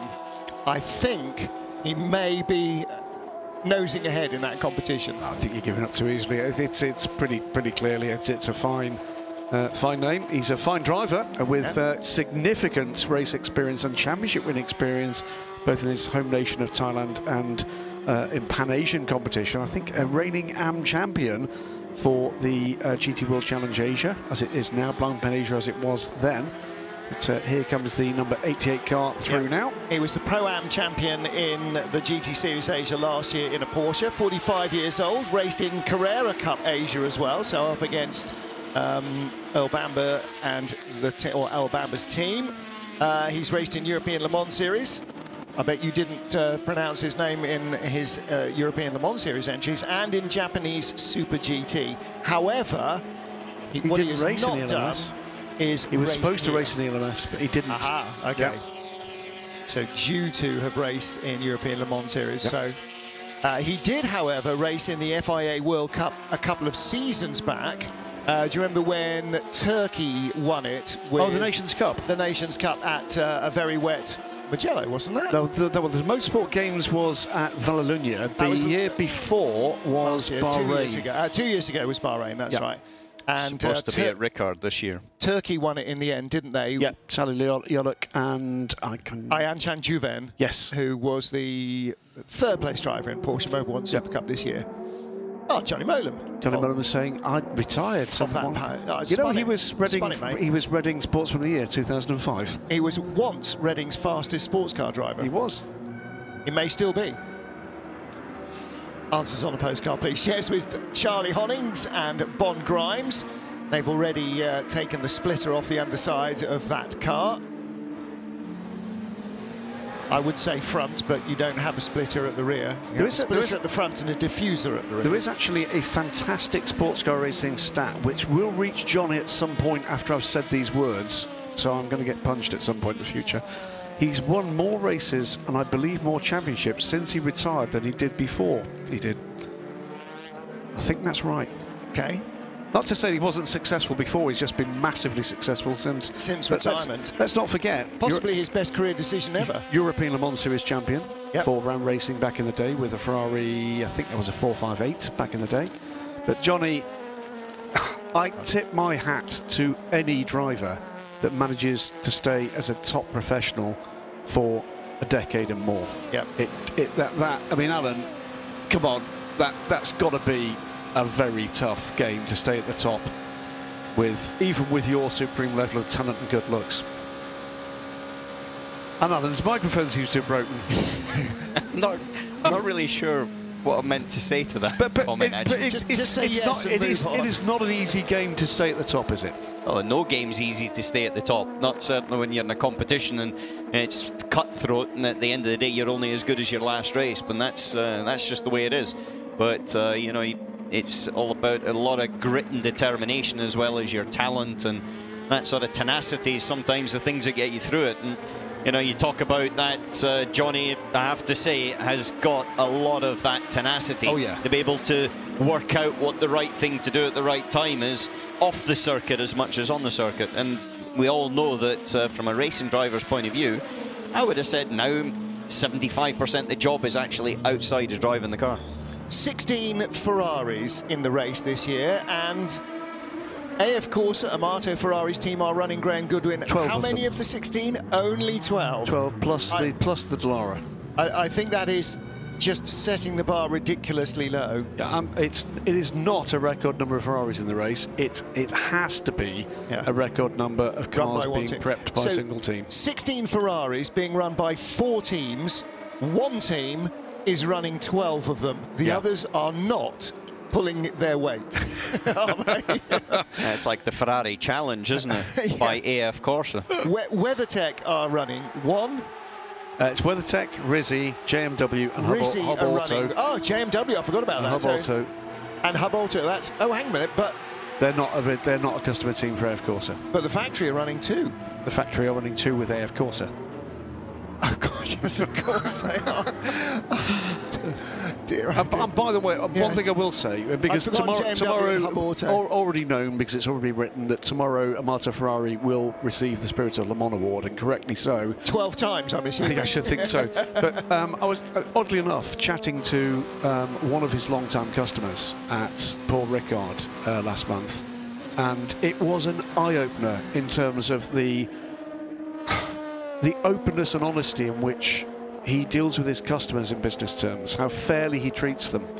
And it is no surprise, in light of the stories that I was being told, of which I will not, put up publicly, it's private business for Amato, that it's no surprise, that being the case, that he's as successful as he is at getting and keeping those customers in, let's face it, racing cars which are absolutely not the cheapest to run. Absolutely. But, you know, they have that allure, that's gold-plated allure, don't they, of the prancing horse on the nose. I again, in the World Endurance podcast that we've been doing in lockdown, had a good chat with Batti Pregliasco, who's the team manager for the factory run cars, and I was saying, so presumably because you're running Asian Le Mans and you have networks of mechanics who, and there was, I said, they all fly out from Italy for every race across the globe, don't they? He went, yes. They all live here and they all fly. Wherever there's an AF Corsa racing car, the crew have come from Italy, which has obviously had a massive knock-on effect to their business this year, but they are carrying the flame for Ferrari in sports car racing, and superbly so. I mean, I'm not sure about this season. Certainly last season, they also ran, for instance, had the contract to run the Ferrari Challenge UK and opened a base at Silverstone to run that championship. I can recall being out at the Gulf 12 Hours at Abu Dhabi and walking into one of the large garages and there being 20+ Maserati Gran Turismos that they were running as a championship, as arrive and drive cars. And that's the thing, is that the cars remain where they are for the season, but the crew that run them arrive to allow others to drive. So the truth of the matter is, I've not caught up with Amato about this particular question lately, but I can recall having the conversation with him some years ago, and at that point AF Corsa were looking after and running something over 200 cars for clients either in competition or at track days. You can imagine. And can you imagine just trying to keep the logistics of keeping your crews on the road without whipping them to death within 3 months of the season starting? And then, of course, when there are new cars to be prepped for all of the new seasons that you're running, the team are doing all of that in the workshops all winter, however short the winter happens to be. It is an astonishing endeavour.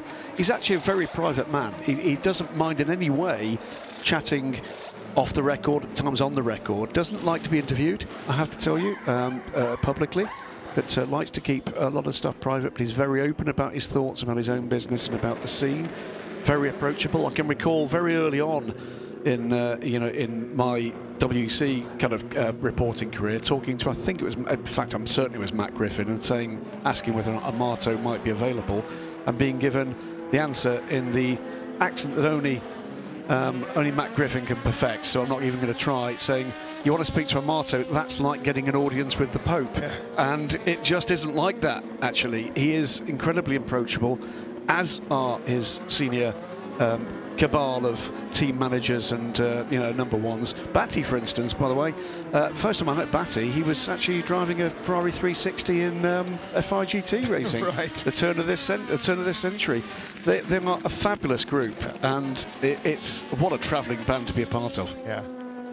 And and the success and the pride go hand in hand, don't they? And they do. They do. And I mean, we have had a joke for a long time on a variety of broadcasts that I've been part of.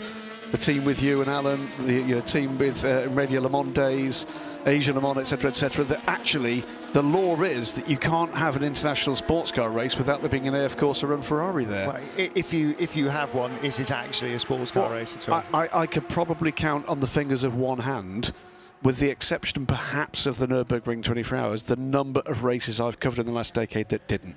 Yep. Brake change for Tom Priming, Don Bastian and Adrian Delaner's 88 car. Late lineup change in that Dempsey Proton competition car. Yep. And that was a bit of a reshuffle with Julian Andlar stepping into the... No, that's 99, isn't it? The 88 was... That was the late change with Don Bastian coming in.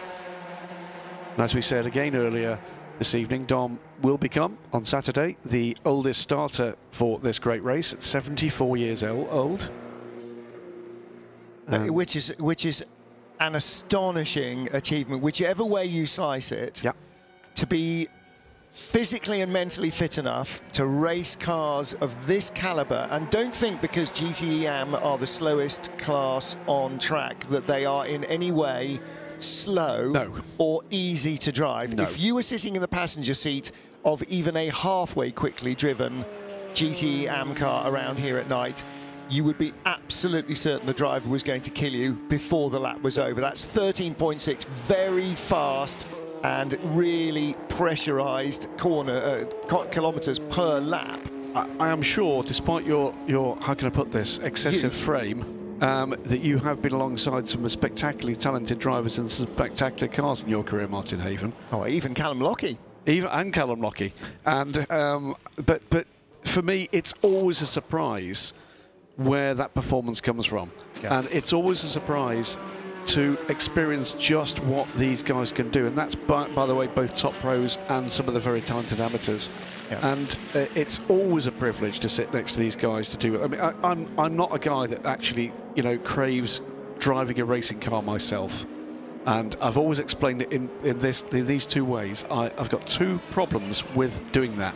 One is I have no talent, and the second thing is I have no fear, and that's not a very good combination. But what I do love to do is to sit alongside guys that can do it. I discovered very early I can't drive, and also that coincided very early with I've got no money. So actually that was a done deal. That's not been a problem for very long. The only time I've had a racing car, it was for fun, and I paid for it out of my own pocket, and so it was a Mini. So it wasn't quick. I've never owned quick road cars either. And actually, most recently, the times I've been out in racing cars around circuits is with Yannick Dalmas, the safety car driver, or with Pedro Cachero, so that I can see the track from a driver's viewpoint, and so that they can sort of bring me back up to speed with what's been going on with the track, with changes to the track and so on. And even at safety car, not leaning on the door handle speeds, I'm still thinking, okay, I couldn't do this for 35 minutes or 45 minutes in the stints, never mind in traffic through day and night. In the wet. Yeah, on my own. Yeah. I just couldn't, at an average speed, you know, and then you get into, and those are road cars, and then you get into a full race version, which is at least 50% faster again. Well, we're talking here. We've got the ideal guy to ask the same question. Alan, have you ever been round in something with anybody quick? Sorry? Racing drivers don't go as passengers in racing cars with other racing drivers. Not very often, yeah. Racing drivers, as a breed, make very poor passengers indeed. Which is why Alan is permanently on the telephone anytime I have to pick him up from airport, drive him to a race circuit, yeah. Well, it's blind terror. Phoning my insurance agent. See if he's covered. Yeah. Oh, dear me. 71 Ferrari indeed. In the pit lane, and this is the second of the two factory cars. The 51 car is currently in the middle of the two Porsches. So in free practice, Ferrari and Porsche were lagging behind Aston Martin, and now they are ahead of Aston Martin in what we assume is roughly race pace. Yeah. Little bit of peering at the car. You want to leave? No, yes, no, yes, no. I'm just looking to see where that 71 car is in the order this evening. They're all actually very close together, all of the GTE pros, and the averages as well. They're bouncing around about the sort of 355s, except one car that's standing out, which is actually Michael Christensen, who did a 14-lap stint at 354.5. And the quickest lap of 352.1 as well, Alan, which is a clear second, or almost a second clear of the rest of the pack. So he's about 6-7 tenths up the road, I would have said, obviously on the one lap, and also on the averages as it stands right now. The other one I've been looking at is just the evolution of that Michelin-Goodyear battle. And it kind of looks like, on first feeling, but we don't know which tyre they're on and if they've been able to go onto a softer tyre yet. But first feeling is that the cooler it gets, the later into the night it gets, the more the Michelins are actually performing. Which would be interesting, because each of the tyre manufacturers was allowed to homologate 3 slick tyre compounds, and Goodyear at the after Le Mans last year and by Christmas time had a compound that they still had in their sleeve that they could homologate so that it could be used this year at Le Mans. Now, I don't know quite when that homologation happened. It was for Spa this year. Unfortunately, so didn't get much out of it because it was wet. But they will have known then that Le Mans, if it was going to happen at a cooler time of day, and so maybe they went for a cooler temperature tyre, assuming it would run longer on that, let's say, quote, nighttime tyre. So, but we will wait and see how the race plays out, because the tyre war is an interesting side note of all the other random dice rolls that there can be. On board now with Royal Leamington Spa's finest Scottish GT driver, who's previously won a British GT title or two. And Le Mans. And Le Mans. 4 titles, I think, now for Johnny Adam in the British GT Championship, which is a record. But was one of them the one that was taken away because he got penalised? No, he should have had 5, but he lost, it was a point or half a point or something ridiculous. It was a driving infringement at Snetterton where he lost points, but teammate Andrew Howard didn't. So Andrew Howard became champion on his own and said it shouldn't be just me, because it wasn't just me driving the car at all the races. And yeah, and Johnny was the driver who had won most British GT Championship races, but I think that has now been eclipsed. However, still a very, very quick peddler.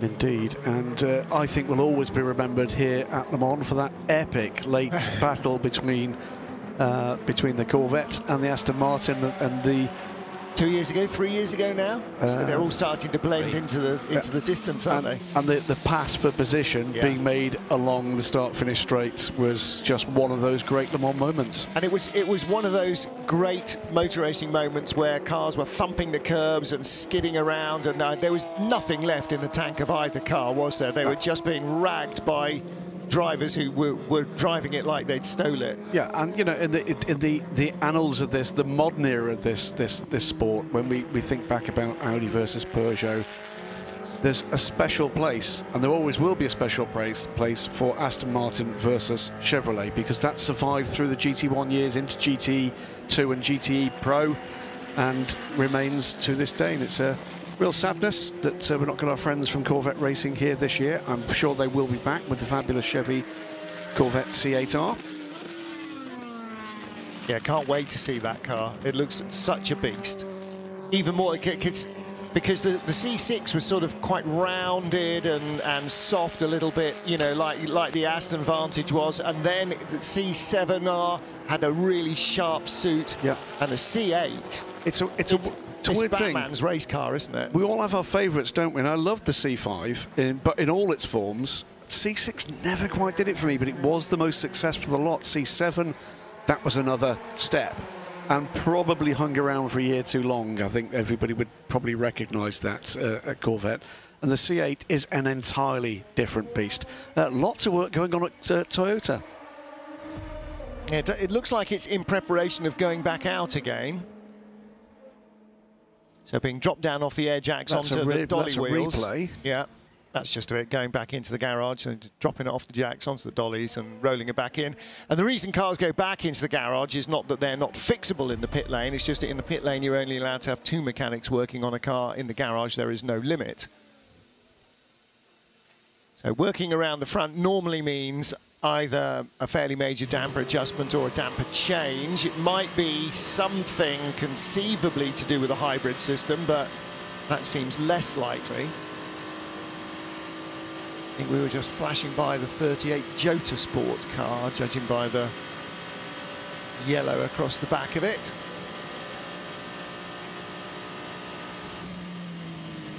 I'm going to miss these cars. I'm going to miss these cars.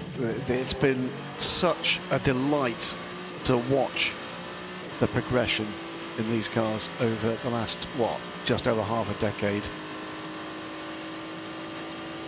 And I'm not, by the way, one of those that, you know, naysaying about the fact that the new cars will be slightly slower.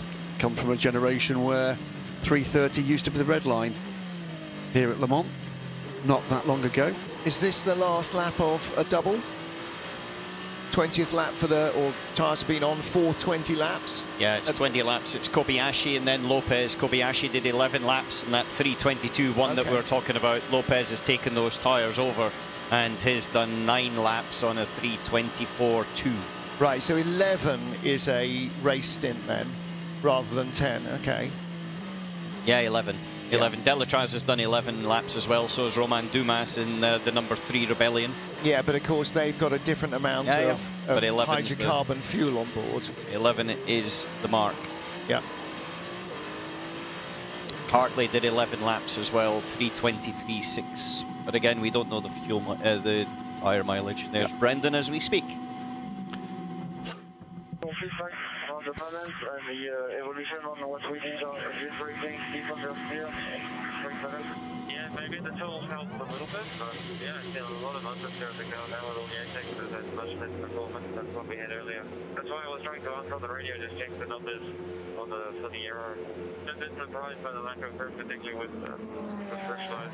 Still a little bit nervous on braking, but the biggest problem is the wash understeer and all the apexes. Wash understeer? Yeah, basically it turns in and the front washes out. It doesn't grip, it doesn't load, it doesn't have the sort of feedback in the steering at this point now. And again now, it just, he's behind this car, but he just can't carry the momentum into the corner, rotate the car around and then get out. So it's that's the thing that's hurting him quite badly, but it hurts you not so much in the first sector, it hurts you very much in the chicanes, it hurts you in the apex of Mulsanne, and then as well just a little bit in Porsche, but predominantly it's the chicanes, Mulsanne and Arnage. So it's not a turbulence or a dirty air wash? No. Okay, so it's basically that's a problem with their It's just that for whatever reason, the circuit for them, the balance is now pushing the car on in those corners. Yeah. And so, you know, it could be a little bit aero, it could be the fact they've changed noses and checking noses for lights, but also for aero balance. They maybe need to put on another nose because they've damaged the edges. The edges, it's not the front area so much, it's actually the edges on the outer points that are extremely sensitive to wear. And so when you're coming through Porsche and you're running over that curb on the exit, then you're damaging those little plates very, very easily. And, you know, it can be very small things like that have quite big effect. Also, we did notice on the other car, we had that they were on the medium tyre. And there's also a balance shift. Sometimes when you go to a soft, it may give a little bit more front as well. So I would suspect both cars are on a similar strategy, because they've done roughly the same number of laps since we had that red flag. And so it's possibly that the tyre's going slightly out of its working range as well. So a similar strategy, but maybe a different tyre. One doing a double on a medium, one doing a double on a soft. No, I think we're both on this. Look, at the end of the day, the temperature's the temperature, and it's decided what tyre it is relative to track temperature, and that's not something you sort of play around with. That's something you know by now. Adjusting settings on the damper, so that'll be bump and rebound that he's... it could be heave as well, you know. Now, having... Negative test, that's correct? Yeah, for me the car was actually a little bit more difficult to drive, if anything, through the exit of the curves and through the chicanes. The car felt more stable bouncing on the curves before than now. That's my opinion. Okay, makes sense. So all the settings the mechanic has to adjust it to, written down on that piece of paper he's taken from the engineer over his radio, the engineer on the pit wall. It all goes back together. Now, having said that cars get moved into the garage because you're only allowed to have 2 mechanics working on a car on a pit road, I could count 3 and sometimes 4 guys actually touching the car at the same time, aside from the guy who was sitting in the door, aside from the guys actually physically working on the car. Yeah, but you're taking the regulation for people over the line during tyre stops. I thought you could only have 2 mechanics working on the car. 4, I think it is 4. Okay. It's 2 for the tyre stop. Isn't it 4 and a driver assistant? Yeah. Or a car controller? Jota. They're running 2 cars. They run the 38, which is that side of the garage. They also run Jackie Chan DC Racing, the car number 37. And right in the centre of their brains trust was the man in the Goodyear wingfoot shirt. And I gather that the first use of the new fleet of Goodyear, or the new Goodyear blimp in Europe, there will be one based in Europe, the Goodyear blimp will return to US Motorsport as well, is going to be here for the Le Mans 24 Hours. Goodyear putting a lot of emphasis on their racing programs in endurance racing, in touring cars, in the new electric ETCR series. Yep, flies from here to the Nürburgring for WTCR. Yeah. Yeah. It'd be a great thing to see. Here's something. Do you know why there is a Goodyear blimp? And has been a Goodyear blimp? Has been a Goodyear blimp for as long as I can recall, and longer. Longer than you can recall, because in the early 1900s, Goodyear made balloons and airships. There you go. And had a partnership with Zeppelin. And still do. It is a Zeppelin. The new machine is a Zeppelin. It's not strictly a blimp. It is a semi-dirigible. Indeed it is. It's in fact the largest semi-dirigible in the world. Yeah. We're nerding out each other here. But I'm afraid I am old enough to remember the last time we had Goodyear blimps over Europe and at major events, both motorsport and other. The last time I saw one was at night. I was in the Morris Minor. It had broken down on the climb up to Stoke-on-Church on the M40. And I'm sitting in the pitch black, and there is an orange glow in the sky, hovering very, very slowly from one side to another. And after about 30 minutes of watching this thing while I awaited rescue, eventually it got close enough that I could see below it was a gondola with the word Goodyear on. So it was illuminated from the inside, and it was just glowing in the sky. And I thought, this is... I didn't make it to the Autosport Awards that night, but I did think this is going to be a very odd night if that's what you thought it might have been. Because it can't be a plane or a helicopter or anything. Because I had my window open, couldn't hear anything. So eventually it got close enough, it was the blink. Now, colour going on to the 28 car. Yep. Now, that's the old chassis, so there's the new chassis. So they will need to wrap, or they will want to wrap that as well. So it's a United Autosport side pod. That's that red, white and blue. Is that definitely a United Autosport side pod, or is that that's an Edex Sport side pod? Is it? Okay. It's the grey. Okay, from earlier in the And imagine what that's like, dear viewers, at the dead of night. And what's he doing? He's plumbing in a... something. Fuel line? No, fuel line goes backwards. It's wiring or something. Something or other. That, I mean, you know, that's a week's work. Yeah. In a busy workshop, and they're going to have to try and do it with exactly the same level of clinical precision and cleanliness, and not making any mistakiness. Because the driver's life depends on it, absolutely, literally, because he will trust them that the car will be absolutely perfectly screwed together, and they will guarantee, if it's humanly possible, that it will be. Yeah. Alexandre Coigny heads out to the pit lane in the Cool Racing number 42 car, 6th quickest in this session in LMP2. These two on side as the quicker car comes through. Alexander, the bronze driver of the WC squad for Cool Racing, won their first race in the WC, unfortunately, after Alexandra had been injured the day before in the LMS. Yes. Yep, that was at Silverstone last year, wasn't it? And yeah, he's been part of their program from ELMS up. So again, team drivers, mechanics, engineers in LMP3 coming through the stages. Yeah. You get your grounding in LMP3. You look at teams that have graduated from when you raced against them up to P2, and you go, well, if they can do that, we can do that.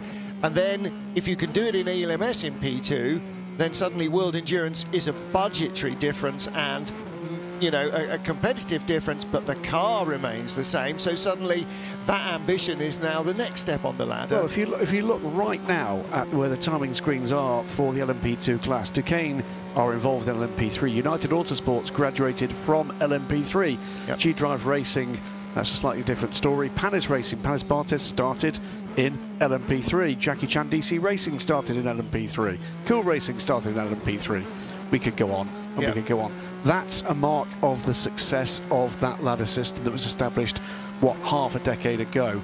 And look, no system's perfect, but there's lots of those rules that have been brought in, those incentives that have been brought in, that really have produced the goods. One of my other favourite go-to ones here is the Michelin Le Mans Cup. The Michelin Le Mans Cup offers the opportunity for the LMP3 teams to graduate to the LMS, but it offers the opportunity for the GT3 winner to move up into ELMS in GTE and with a Le Mans place. Every single championship winning team in GT3 has moved on into GTE and has raced at Le Mans. Yeah. And it's not just the teams, it's the drivers as well. Yep. And drivers either with the same team or with different teams move up the ladder, and so do mechanics and so do engineers. And the whole thing is, it's holding out the prospect of being able to progress to the next step, and the ultimate next step. And even for Michelin Le Mans Cup, you know, the ultimate is they get not one, but 2 races here at Le Mans on Le Mans weekend. And look what happened with that same kind of vision in the days of Don Panos and the American Le Mans Series, and what happened there in terms of an international outlook from American sports car racing teams, and what's happening right now, subject to COVID-19 becoming less of a challenge, is exactly the same in Asia. And what we're beginning to see now is, I can't remember how many times in the time I've been on air today that we've had cause to mention the newest, arrow in the quiver, which is the Asian Le Mans Series, getting those teams and those drivers from the Asian marketplace to come and join the greatest race in the world. Well, you look from the very top of the leaderboard with Toyota all the way through the classes, and you look at teams and drivers and engineers who are watching from the far side of the planet, and with envious eyes of people who can somehow qualify to race for Le Mans, and to be able to do it in their own racing sphere without having to travel half the world away on a fortnightly basis to qualify for the races. And it's really important for the World Endurance Championship and for the ACO and for the Le Mans 24 Hours that you have competitions running in as many regional areas across the globe as possible to open up those opportunities, because the market isn't just a Eurocentric market. It is a global sports car racing platform, and people want to come and do this race wherever they are across the world. Yeah. There's still something really freakily, excitingly weird and not normal at all about doing a race like Le Mans, and as a result, it's on more bucket lists than can ever be satisfied, I would think. It still remains, and I think always will remain, as the biggest sporting event on the planet that you can, as a private individual, develop your own skill set and raise your own budget and go and compete. I can't think of anything else that, you know, okay, it does require a huge amount of commitment from even the gentleman drivers involved here. But I can't think of anything else in world sport where you get the opportunity to go to the biggest race and compete on the same platform. It's exactly the point Adrian Newey made when he came here and raced a Ferrari in the race about a decade ago. We were talking to them, saying, okay, how come a Formula One designer who's quite busy as it is makes time to come and race at Le Mans? And he said, look, you know, I'm no different from any other motor racing fan, but he said, they're not going to let me do the Indy 500. They're not going to let me do the Monaco Grand Prix, but they let me do this. Why would I not want to come and race at Le Mans? And that itch has been scratched both in the modern field and in historic cars in the support races for Le Mans. So he's had the opportunity to do it both ways, to do it in a pucker modern GT car and in something rather gorgeous and historic. Paul Dall'Anna heads off into the garage from the 98 Aston. Is that the 97? It was the 97 ahead. I was just about to say there's another father and son involved there, and that's Sean and Alex Lynn. Sean Lynn came here as a gentleman driver, bumped into him actually at accreditation as we arrived, because Sean's here again in the Road to Le Mans this year, and now races a variety of beautiful historic cars around there. It's enthusiasm that drives this and fuels this, whether or not that's the guys on track, whether or not it's the people that we wish were in the stands here this year, and we'll be back next year, I'm sure. Now, in that car, there are 3 motor racing sons of motor racing fathers. Maxime Martin. Yep. His father, Jean-Michel Martin, is a 4-time Spa 24-hour winner, twice with his own brother as his teammate. Alex Lynn. And Maxime won the Spa 24 Hours a couple of years ago.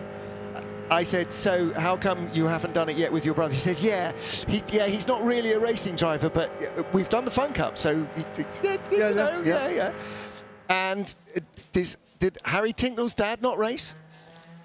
Did he not?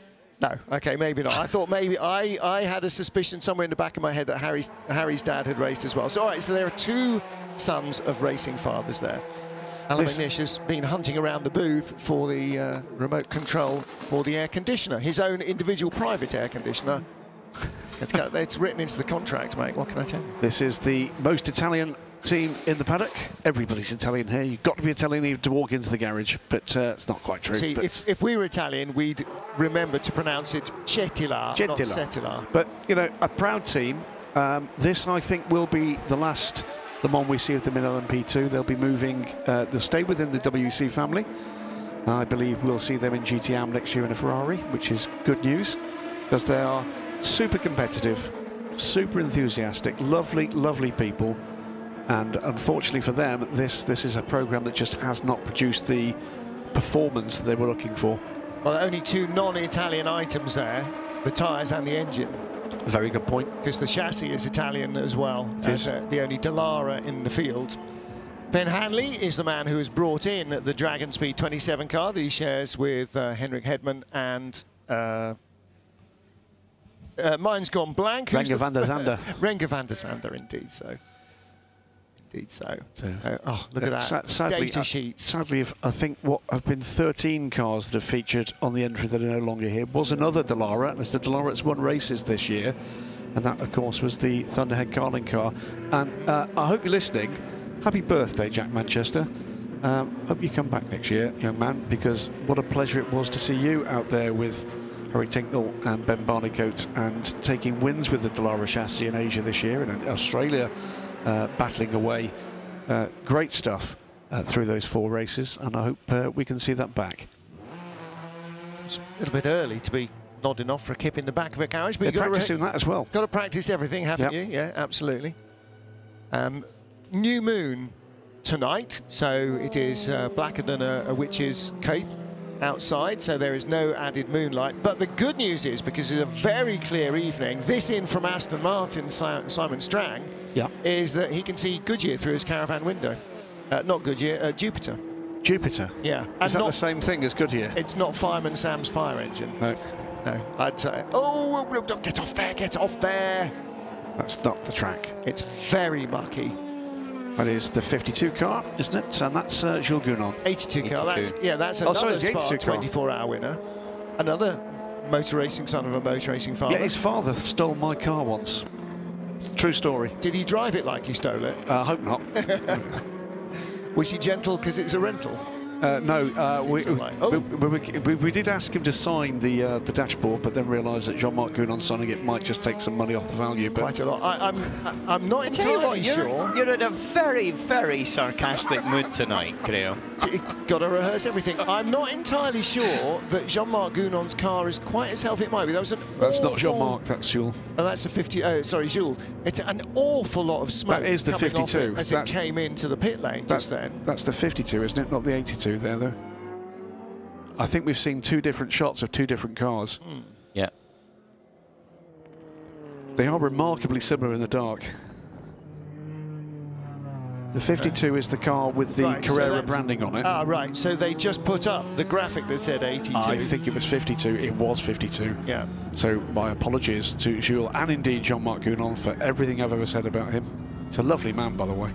Yeah, no, he's a very, very lovely man. And actually, I talked to him when Jules was at Spa for the first time, and I went down to the garage, and before I could find out who on earth Jules Gounon was or what he looked like and have a chat with him, Jean-Marc was at the front of the garage saying, oh, no, no. And so he said, you want to meet Jules? Jules, come over here. Dad. So Jean-Marc got his dad to come over as well. So I had the father, the son, and the grandfather. We were chatting away, and I said, I did commentary on Jules last year in 2-litre Formula Renault Euro Cup. How come he's now racing at Spa in GTs? He said, oh, that was always the plan. Well, he said, as soon as he said, I want to start racing, he said, OK, you can be a GT racer because you can earn a living. I haven't got any money. You're not going to race in single-seaters. He said he got karting and 1 year of Formula Renault to learn racecraft with wings and slicks, and then into GTs. Well, here's the other part that family holds in motorsport history. Those of you listening that love GT3 racing, Jean-Marc Gounon, for many years, was the Balance of Performance test driver for SRO. Absolutely right. Yeah, you brought your car to Le Castellet. And Jean-Marc did. And Jean-Marc ragged the living daylights out of it. And then the BOP was set on how quick the various cars were and all of that. If your car then magically produced a lot more pace at the first or second race than Jean-Marc was able to get out of it, it was immediately assumed that you had been hiding something or not setting a full-fat car in the hands of Mr. Gounon, and so you were then pegged right back. Good shot. That was Manuel Augusta about to leave in the 85 car. I think that's a car, by the way, well, rather a squad we're going to see in the FI World Endurance Championship next year. And it is they are the 25th, or the two teams are the 24th and 25th all-female crews that have ever been entered at Le Mans. Oh, wow. I know, as many as that. I think I've seen two in the years that I've been doing it. So there are two this year. One last year. In 10 women entered the race. Wow. You're asking me when that was? Not a race that you've been to. Well, the ones I can well, 1991 was the last all-female crewed prototype entry. That was the one with Lynn St. James and Desiree Wilson and Kathy Miller. Oh, yes. 1977, Michelle Mouton won a class here in an all-female crewed car. Yep. So it's before that. Before that, a long, long time before that. 1928. The most, not quite, the most women ever to enter Le Mans was in 1935. There were 10. But now, unfortunately, for whoever written the stat, it didn't say how many drivers there were in the race. Because bearing in mind, in those days, there would have been 2 drivers per car in most cases, or maybe 3. Quite possibly not that many cars. Best result ever achieved overall at Le Mans by a woman, one off the podium in 4th place, a lady called Adette Seco finished 4th in 1932. Wow. Now, to be racing at Le Mans on the gravel in open 1930s cars through all weathers, you had to be some kind of special nuts anyway. And to do it in the 1930s as a female driver, you had to be way out in left field, didn't you? Well, astoundingly, in 1930, what was it, 35, it was 58 cars started this great race. That's a lot more than I thought started back then. 28 of them finished. I'm just looking here for the best performing overall female crew there, because it's certainly some of those did finish. Yeah. So 10 women in a field of... it was 18th. It was a Fiat 508 Balila Sports entered by Madame Anne-Cécile Rose-Itier, and that car finished 18th overall, and of the remaining finishers, 2, 3, 4. 4 of those crews finished the race.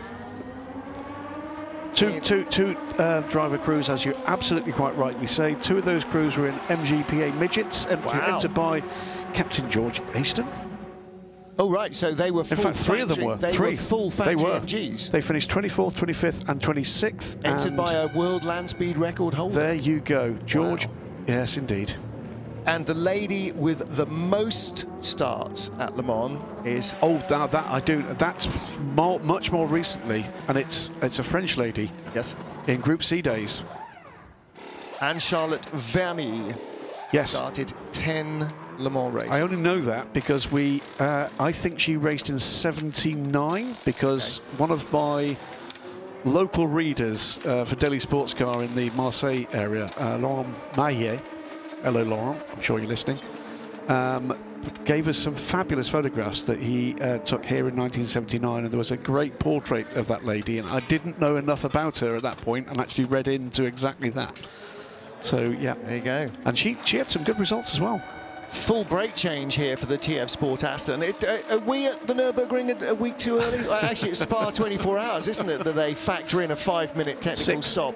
6 minute. 6-minute technical stop.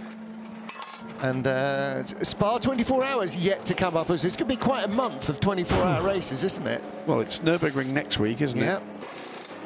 We were talking about that earlier with Peter Dumbreck. It's not the first time that you've back-to-backed Nürburgring and Le Mans in recent years. Normally Spa is a long way away. In fact, Spa's not too far away from its traditional date, but yeah, it's still, that's a lot of kilometerage to be covered. And that is a word.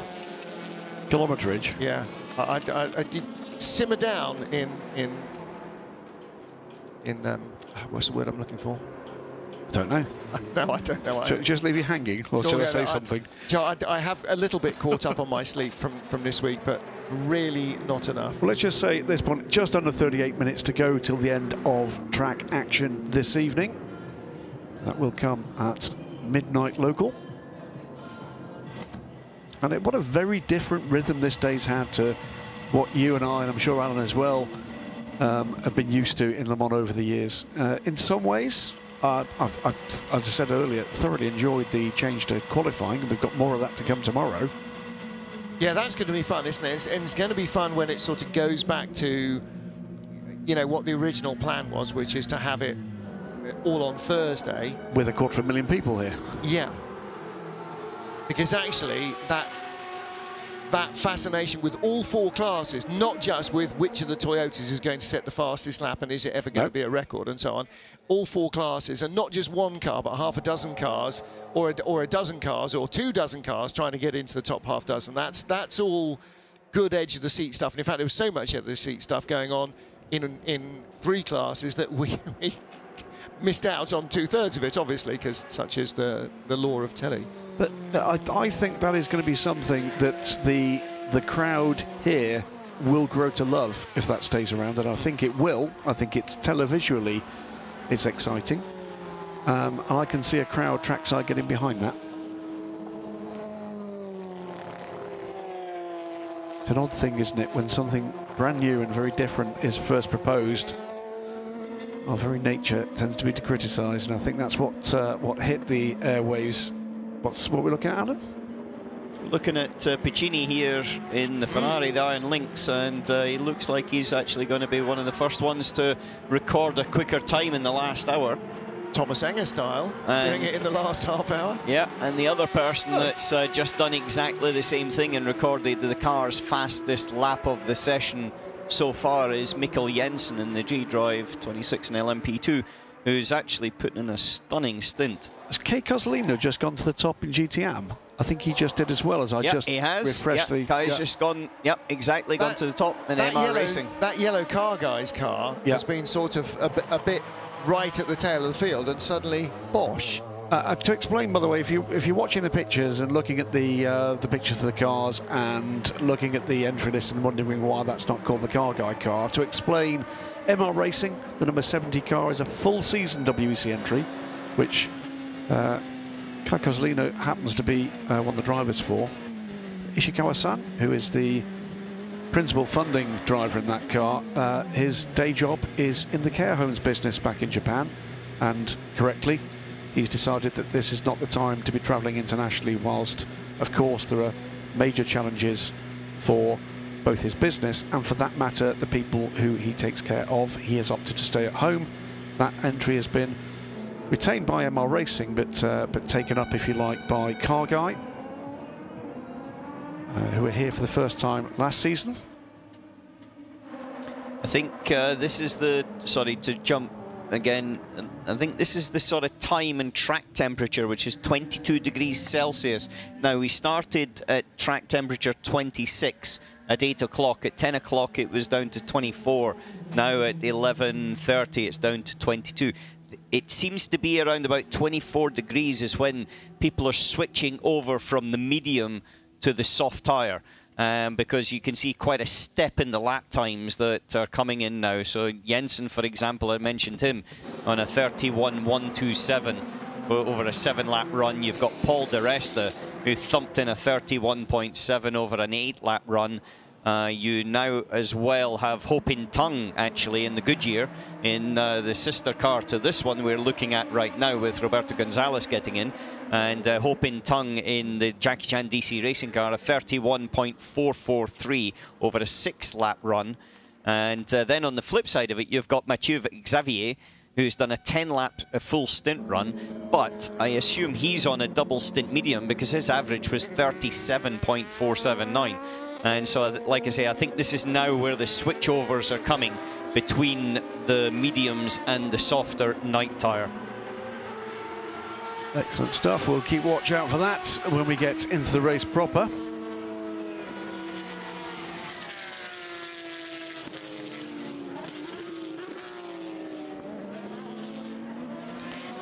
These cars do look great when they hit the floodlights, they really do. It was a big treat for the WEC when we get to Bahrain. Under the lights there, the cars again just look stunning. But Le Mans, what a magical place it is. Last year, by the way, we're going to hear this wail from the 911 RSRs, the previous generation of cars. Was talking to representative of one of the customer teams. We know that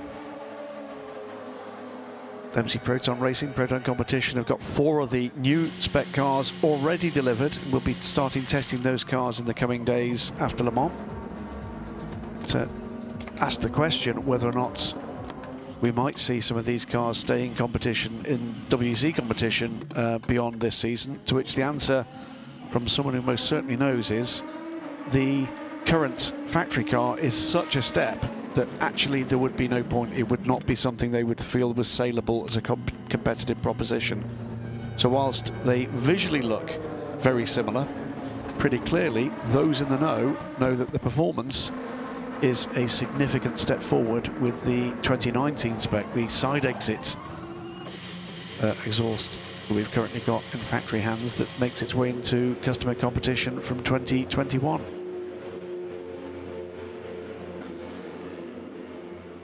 Why has Brendan Hartley got a black bell helmet?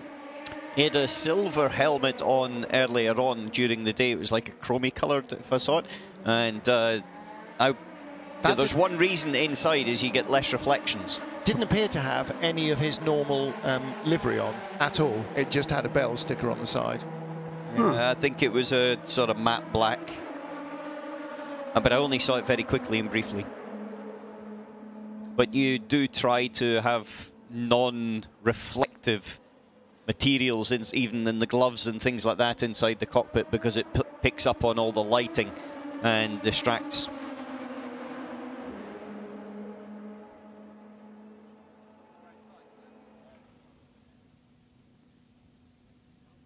Patiently waiting for Godot, presumably, is the 38 Jota Sport car, Antonio Felix da Costa.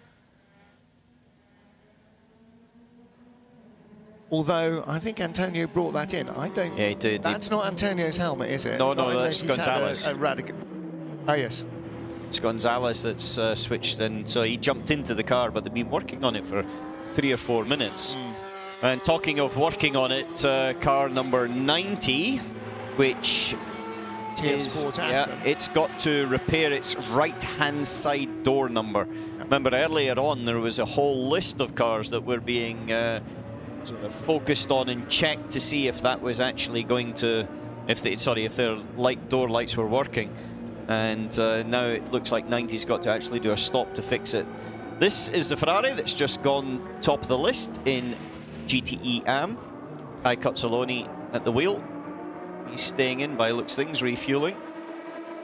Do like the livery. Bright yellow cars are very easy to spot, aren't they? There's somebody who understands that almost everybody who ever sees this car will see it on the TV, and it'll just be going yow out at them. Lucky enough to be invited to their race shop, which is just 2-minute drive from Fuji Speedway. And they've raced a variety of GT machinery over the recent years. Lamborghini and Honda GT3 machinery all share that exact same livery. And to say that that is something of a car nuts heaven would be an understatement. Almost the entire upper floor given over to a networked suite of simulators, so that the car guys and their friends can go and enjoy sim racing.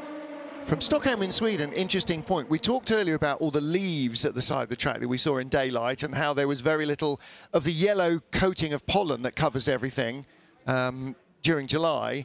I'm going to attempting to pronounce this name on Twitter. Debedenfo, possibly, from Stockholm. That may be a synonym, it may just be a collection of letters, pointing out that there seem to be far fewer bugs. Well, how does he know that? Well, normally because cars are absolutely covered in squished flies. They're all on the front of my Audi. Oh, are they? Well, yes. you brought those down from England. Those are imported illegally, though. Alan's got both hands up. This is an important point, ladies and gentlemen, boys and girls. Correct. Okay. Because those bugs are mosquitoes. And now we are beyond the end of the mosquito season. The actual point where they sort of hatch and come out is round about June. And there we see a big spinner. We see. Is that the Red River Sport Ferrari? That is a Red River Sport Ferrari. Oh, almost collected that P2 car. That's a not dissimilar incident that we saw from Christian Reed earlier. That is a triple toe loop with double Salco. Yeah, Johnny Molam at the wheel there, coming into the Ford chicane. That was something that we saw a Porsche do earlier on. 77 car. Yep. It was Christian. Yeah. But that went round 3 times. Christian only went round twice. Wasn't trying hard enough. And the P2 car, the Tom Laurent, only went round once. That was a full-on Code Brown lose, wasn't it? That was a big, big moment. That's a great camera effort, just spotting just how quickly those cars are zapping through.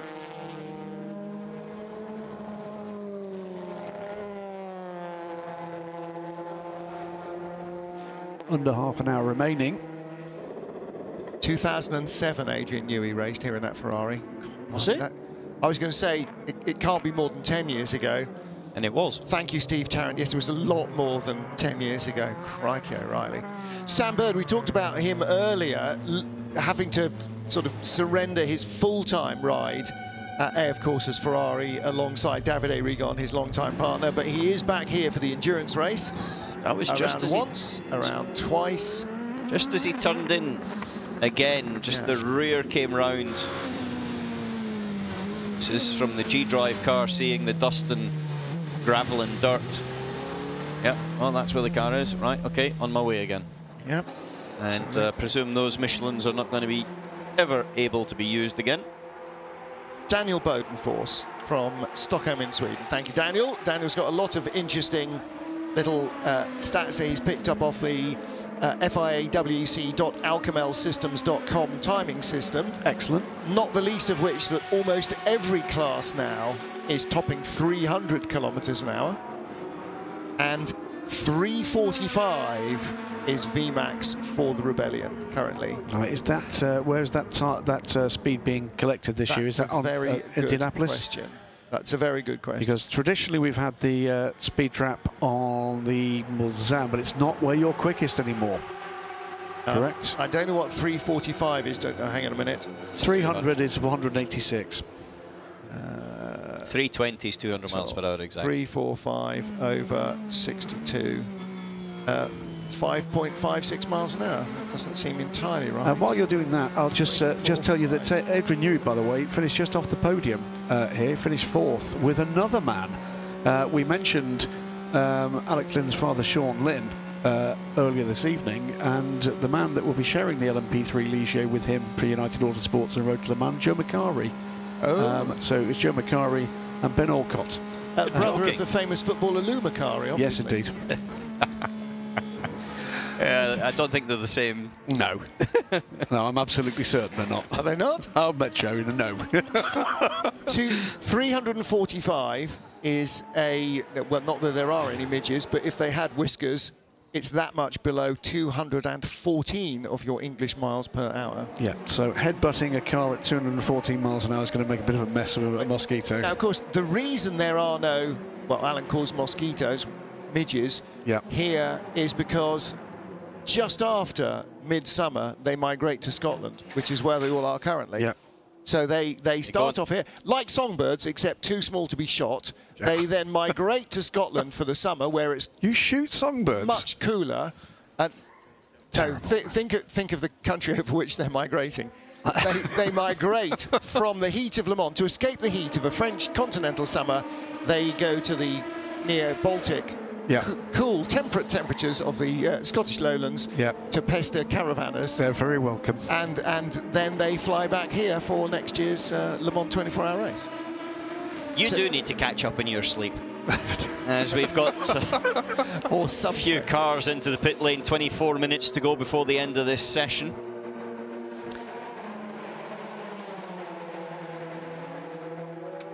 Manuela Gosner sharing the Iron Dames car with Rahel Frey, and they were very unlucky, by the way, not to win at Ricard last time out. If it hadn't been for the final safety car, the worst that had done was second. They'd done a fantastic job, and they were leading by quite a chunk before that safety car came out. It was by far the best run we've seen for them across a race distance, and in challenging conditions as well. Very impressive indeed, and more power to them. Well, talking about Manuela Gosner, she's been very quick here, but unfortunately at the wrong point on the circuit. It was in the pit lane. She got done for 64.7 kilometers per hour in this practice session itself. So she's got to be careful on the way out the pit lane. Particularly, by the way, when we got the graphic of the number 17 car that did show the driver who's currently in the car, which I thought was a tad optimistic.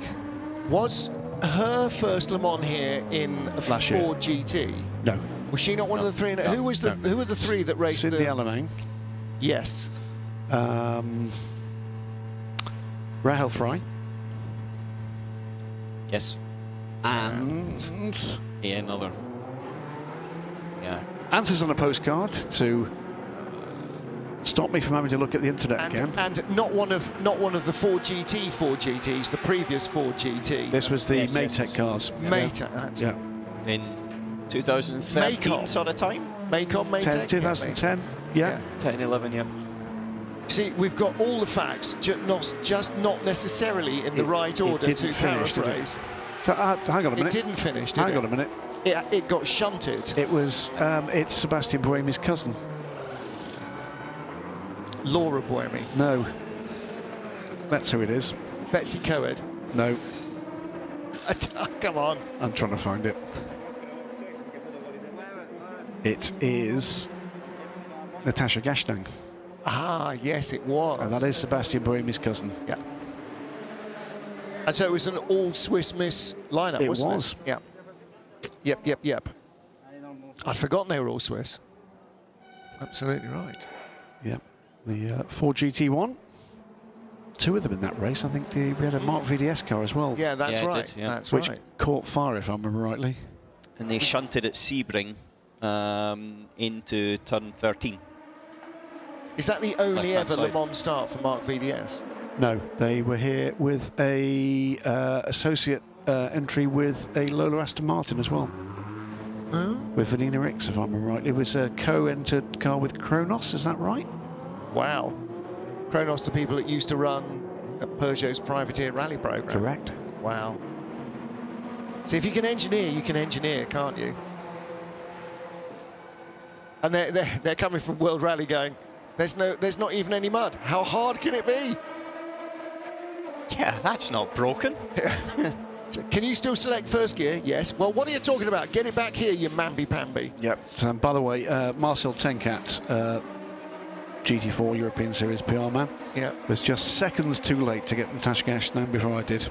So he's Marcel 9 cats. He's lost Yes, one indeed. of his life. It is very much appreciated. Marcel, good to hear that you're with us. Yeah, except Marcel is producing a list of Thai drivers which would clearly never be able to race together because there is no car long enough to get all 3 of their names on down the side of it, over the window.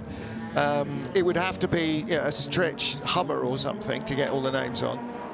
I don't think there are fewer than 40 letters in any of their surname, Christian name combinations. Bless them. And he only wants them to race together so that you have to pronounce at least something. So the answer, by the way, on Mark VDS is it was 2010 for the 4GT. 2011 was the joint entry between Kronos and Mark VDS with Vanina Ricks, another lady driver, of course. Yep. Another, well, daughter in this case of a very famous father indeed, Maxime Martin, who is here, of course, again this year, and Bas Leinders, currently the team manager of Optimum Motorsport.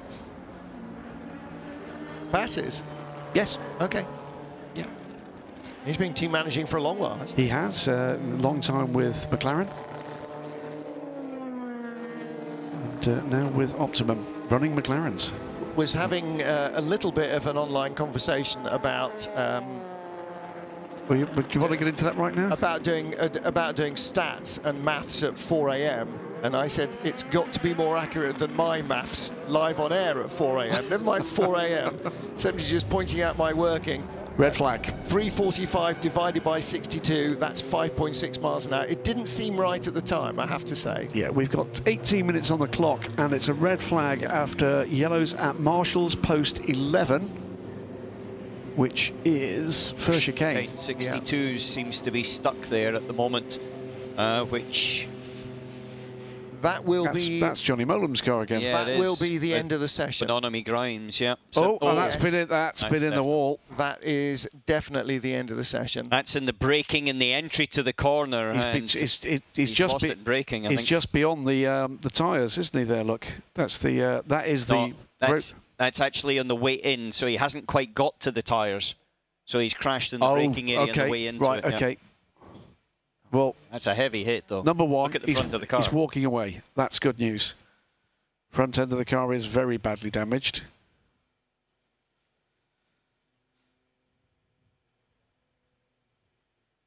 Well, the good news is Bonnet has walked away from that. Yep. Well, that's the third or fourth accident today that has done a lot of damage to the car, and modern cars being what they are, the driver has sustained none of it, but Red River Sport will have work to do. There is the yellow flags. We're going to see the car there. Debris field.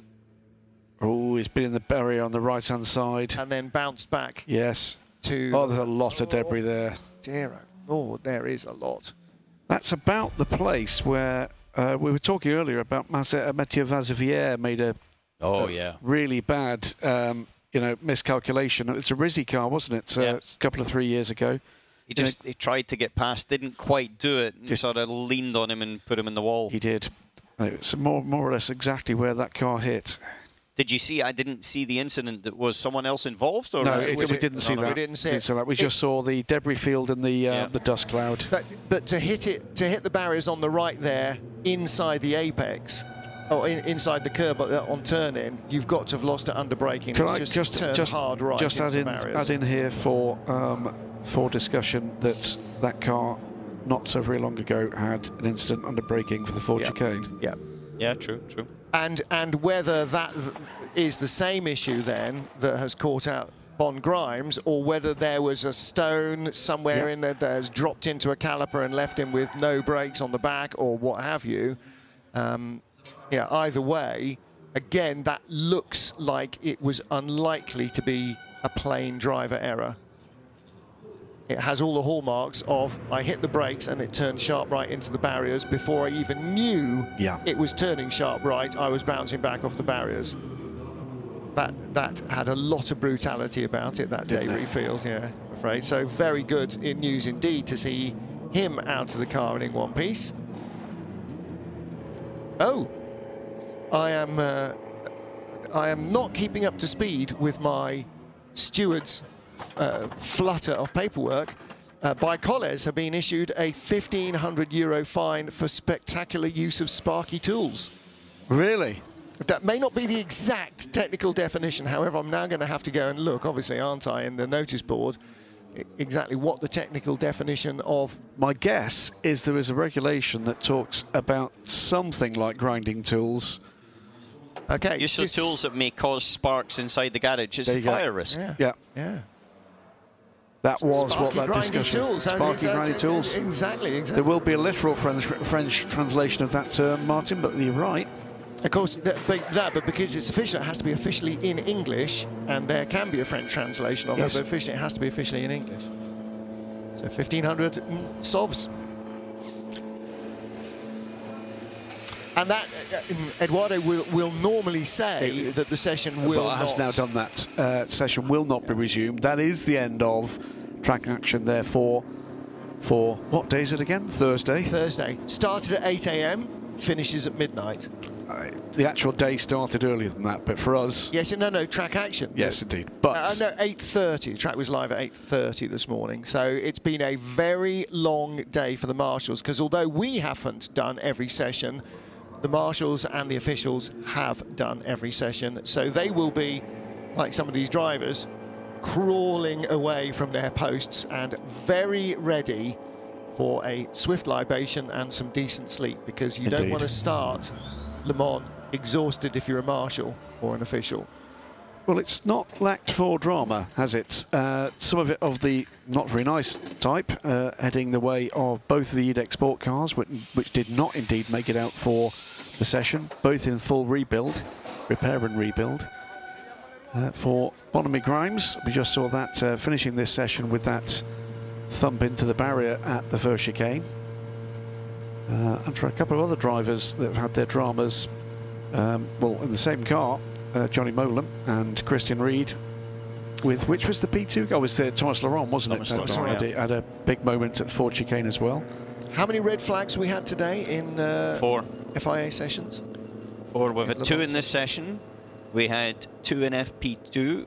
No, 5, sorry. 1 in FP1. Yeah. 2 in FP2 and 2 in this session. And in this session, we've lost 20 minutes, 40 minutes, basically. And of course, the one I completely forgot about was the by Colles. So 40 minutes in this. We lost 90 minutes in FP1 and FP2. No, 70. 70 minutes and 40 minutes in this. So nearly 2 hours of lost time, very close to 2 hours of lost time. Out of 3, 6, so 2 hours out of 10 hours potential track time. Yeah, 20%. You lose about 20%. Yeah. Wow. Give or take.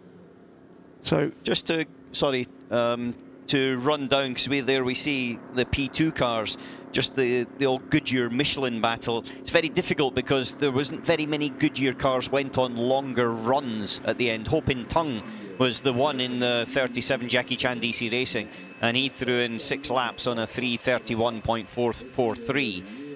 De Resta was very quick in the United in a 3:31.726 over 8 laps. Then you had after that as well. Jensen in the TDS car in the G-Drive 26, 3:31, 1:27. And then from there, another surprise for me was Trechenko, actually, in the Duquesne Engineering, 3:32.9.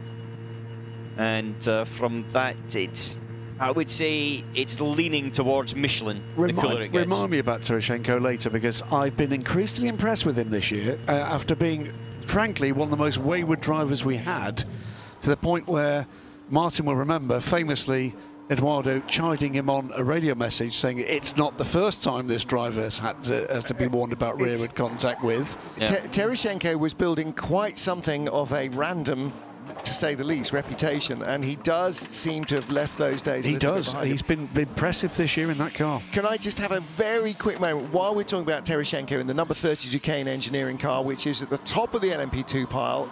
The man who brought it back into the pits just now was Jonathan Hershey.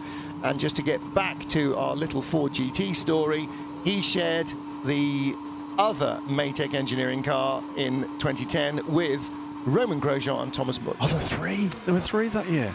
No, there were two. There was. No, there was a Mark VDS car as two Maytechs. Yeah, no, there was the two. That was the second Maytech car. Again, thank you to Steve Tarrant. He even included pictures of, or a picture of that. Now I remember that. I do remember something about that. It was the drivers' parade that year, and I don't know what was going on with Roman, but he wasn't in a very good mood. Remember it well. Standard day. So, looking at the end of our practice sessions for today. Final session, Rebellion and Toyota relatively even in terms of pace, but that's possibly not going to be reflected if Alan's analysis of our data computer is anything to go by. Toyota very likely to have a fairly strong upper hand in LMP1H by Colles, with a big accident for the car when it was in the hands of Bruno Spengler. They lost about half the session. In LMP2, Duquesne ahead of United Autosport's 32 car. G-Drive third quickest in this session. United Autosport's 22 car fourth quickest ahead of Racing Team Netherlands and Panis, the 31 car, the top Goodyear running car, the number 31 Panis racing car. And in the GTE Pro class, the 1, 2, 3 is the 92 Porsche, the 97 Aston Martin, and the 95 Aston Martin, picking a bit more pace with the Dane train moving into third in the session. So Michael Christensen a lap in the Porsche, which was almost a second clear for much of the session, closed in towards the end by the 97 and the 95 Aston Martins. GTM, because I don't think you've got it on your screens, have you, Martin? I haven't got there yet. The best of the Ferraris was fourth. That was the 51 car of Alessandro Pierguidi bringing it in the end. And the best of our visitors is the Ricci Competizione Ferrari, which was sixth quickest ahead of the second Factory Air Corsa car and the WeatherTech Ferrari. In the AM class, MR Racing, and it is worth mentioning that because, as we said, the 70 car was sort of quite a long way behind in the early sessions, but they have definitely produced, if that's race pace, then boy, they're going to be easy to spot because they'll be quick and bright yellow. MR Racing fastest of all, ahead of the 98 AMR car, with Augusto Farfus at the wheel at the end of the session. The Iron Lynx car number 60, Claudio Schiavone, having a trouble-free day today in that car. It was Andrea Piccini, I think, that set that time, though. Very likely to be so. Fourth fastest, Dempsey Proton's 88 car. And in fifth position, 75 from Iron Lynx. For me, it was just about, seeing how the light is everything and how I feel comfortable at night, and this was really good for me. I would have complained about the group level, like it felt like the tire didn't produce any group, but if it's a double split tire already, then this explains maybe a bit of this. So the main issue I have is locking front and rear. So I'm not so happy with the brakes, but with the balance, under the oversteer, it depends on how you stress the tire before. There is the grip and the balance quite acceptable. I'm quite happy with the balance how it was. Just with the locking and the amount of grip I had, I didn't like too much. Richard Leeds giving a thorough debrief for our benefit, as well as for the engineers there from the 91 Porsche, and very strong reminiscence of the way Hans Stuck speaks. I know they're both Austrian, but that is there's Richard. That is a very similar regional accent to Strisek. I'm not sure if he's from the same part of Austria or not. I might have to go and... if somebody knows, just tell me on Twitter and I'll try and remember to mention it tomorrow. Which brings today roughly to an end then. Tomorrow is a relatively quiet-paced day. It's not quite the no-track activity Friday that we're used to for the Le Mans entries. Friday morning, 10 a.m. local time, so 0800 Greenwich Mean Time. If you are watching us in the US, that is dark 100 wherever you're starting off from, I'm afraid. That's free practice 4. It is 1 hour long, so 10 to 11 local time, so 8 to 9 a.m. GMT, 0800 to 0900 GMT. You can do the translation, whether it's forwards or backwards. Good morning, afternoon, evening, Miss Jackson, everybody watching in Australia. And then Hyperpole. And whatever time of the day it is for you, or indeed night, I think 11:30 local time for 30 minutes might be some of the most frantic track action you will see all weekend here at Le Mans. Hyperpole with 6 cars from each of the 4 classes, basically having a single lap shootout, free for all for one and one for all. That could be very entertaining. 11:30, 09:30 Greenwich Mean Time for Hyperpole. And that does it. The rest of the day is given over to the Road to Le Mans series that will have its first race tomorrow, to track action for the Carrera Cup support race, which will have its race on Saturday. Of course, Road to Le Mans will also race on Saturday. We'll be covering some of those sessions for you too. The Road to Le Mans race 2 will be shown on Saturday morning, as well as the morning warm-up, which is a 15-minute session, and then at 2:30 in the afternoon, the 88th running of the world's greatest endurance motor race. Before I finish this sentence, Alan McNish will be out of the door because the helicopter is already warmed up. Yep, the Chinook is awaiting him with the armchair on the ramp. And 2:30 Saturday afternoon is the witching hour, where we start the first September Le Mans race since 1968. I'm sorry, I said 69. 68 was the only other time that Le Mans has not been run in June, and that was, of course, because of the major civil disturbances in France, particularly the student riots in Paris, for which 1968 is famed. That's why Le Mans happened in the autumn. Rebellion, Toyota, Rebellion and Toyota, the top 4 cars in LMP1H and LMP1, and the 5th LMP1 car you'll find down in 18th place amid the LMP2 field, which was headed by Duquesne, 32 from United Autosports, 26 from G-Drive, and the 22 United Autosports car in 4th place. Top Goodyear runner, 6th place in the class, that was Panis Racing's 31, ahead of fellow Goodyear runners, 37 Jackie Chan DC, 16 Algarve Pro, and 38 Jota, and the other Goodyear runner is the other Algarve Pro car number 16 in the LMP2 category. There are no tyre battles in any of the other categories. In GTE Pro, 91 Porsche was the fast, 92 Porsche rather was the fastest, ahead of a pair of Aston Martins, 97 and 95. And then in the GTE AM class, it was MR Racing ahead of AMR's 98 car and the 60 Iron Lynx Ferrari. 2 cars did not set any time whatsoever. That's 17 and 28 from IDEC Sport, both of which have been stripped down and are in the process of being built up. We hope to see them in free practice. We hope to see you too as well.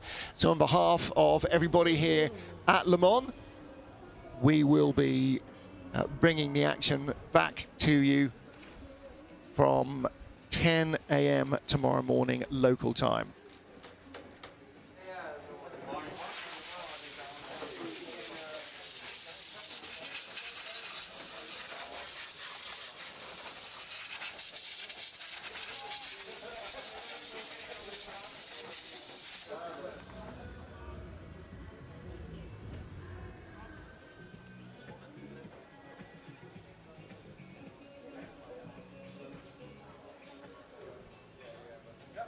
So at just a minute to midnight here, Central European time, from Graham Gooden, who remains with me, from Alan McNish, from Martin Haven, from Ben Constanduris, from Jamie Campbell-Walter, from Peter Dumbreck, from Alex Le Gui, who joined us today in the pit lane, and also on behalf of Hayley, who will join us tomorrow, and the whole ACO television crew here. Thank you for being with us. Delighted to be able to get some racing back on TV from Le Mans, and it is a strange atmosphere. There is something very, very unusual indeed about being at Le Mans and not being surrounded by an overwhelmingly massive, visible in all directions, sea of humanity. You know who you are. Most of you are watching at home, I'm sure, and ruining the fact that your annual trip to Le Mans has not been possible. Hopefully 2021 will rectify that, and hopefully we will be able to go some way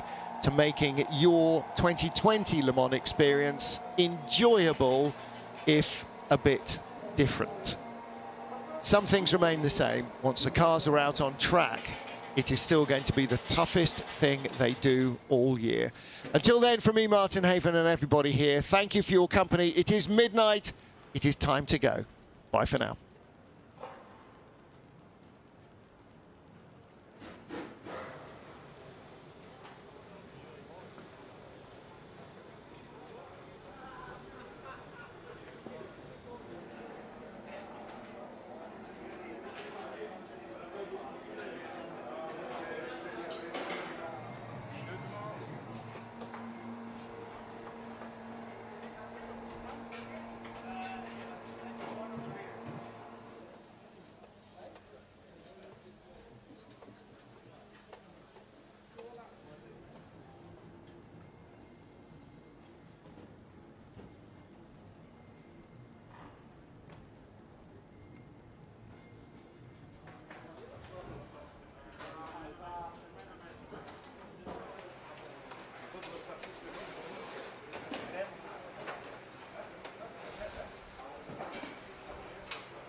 You gonna come get changed with me?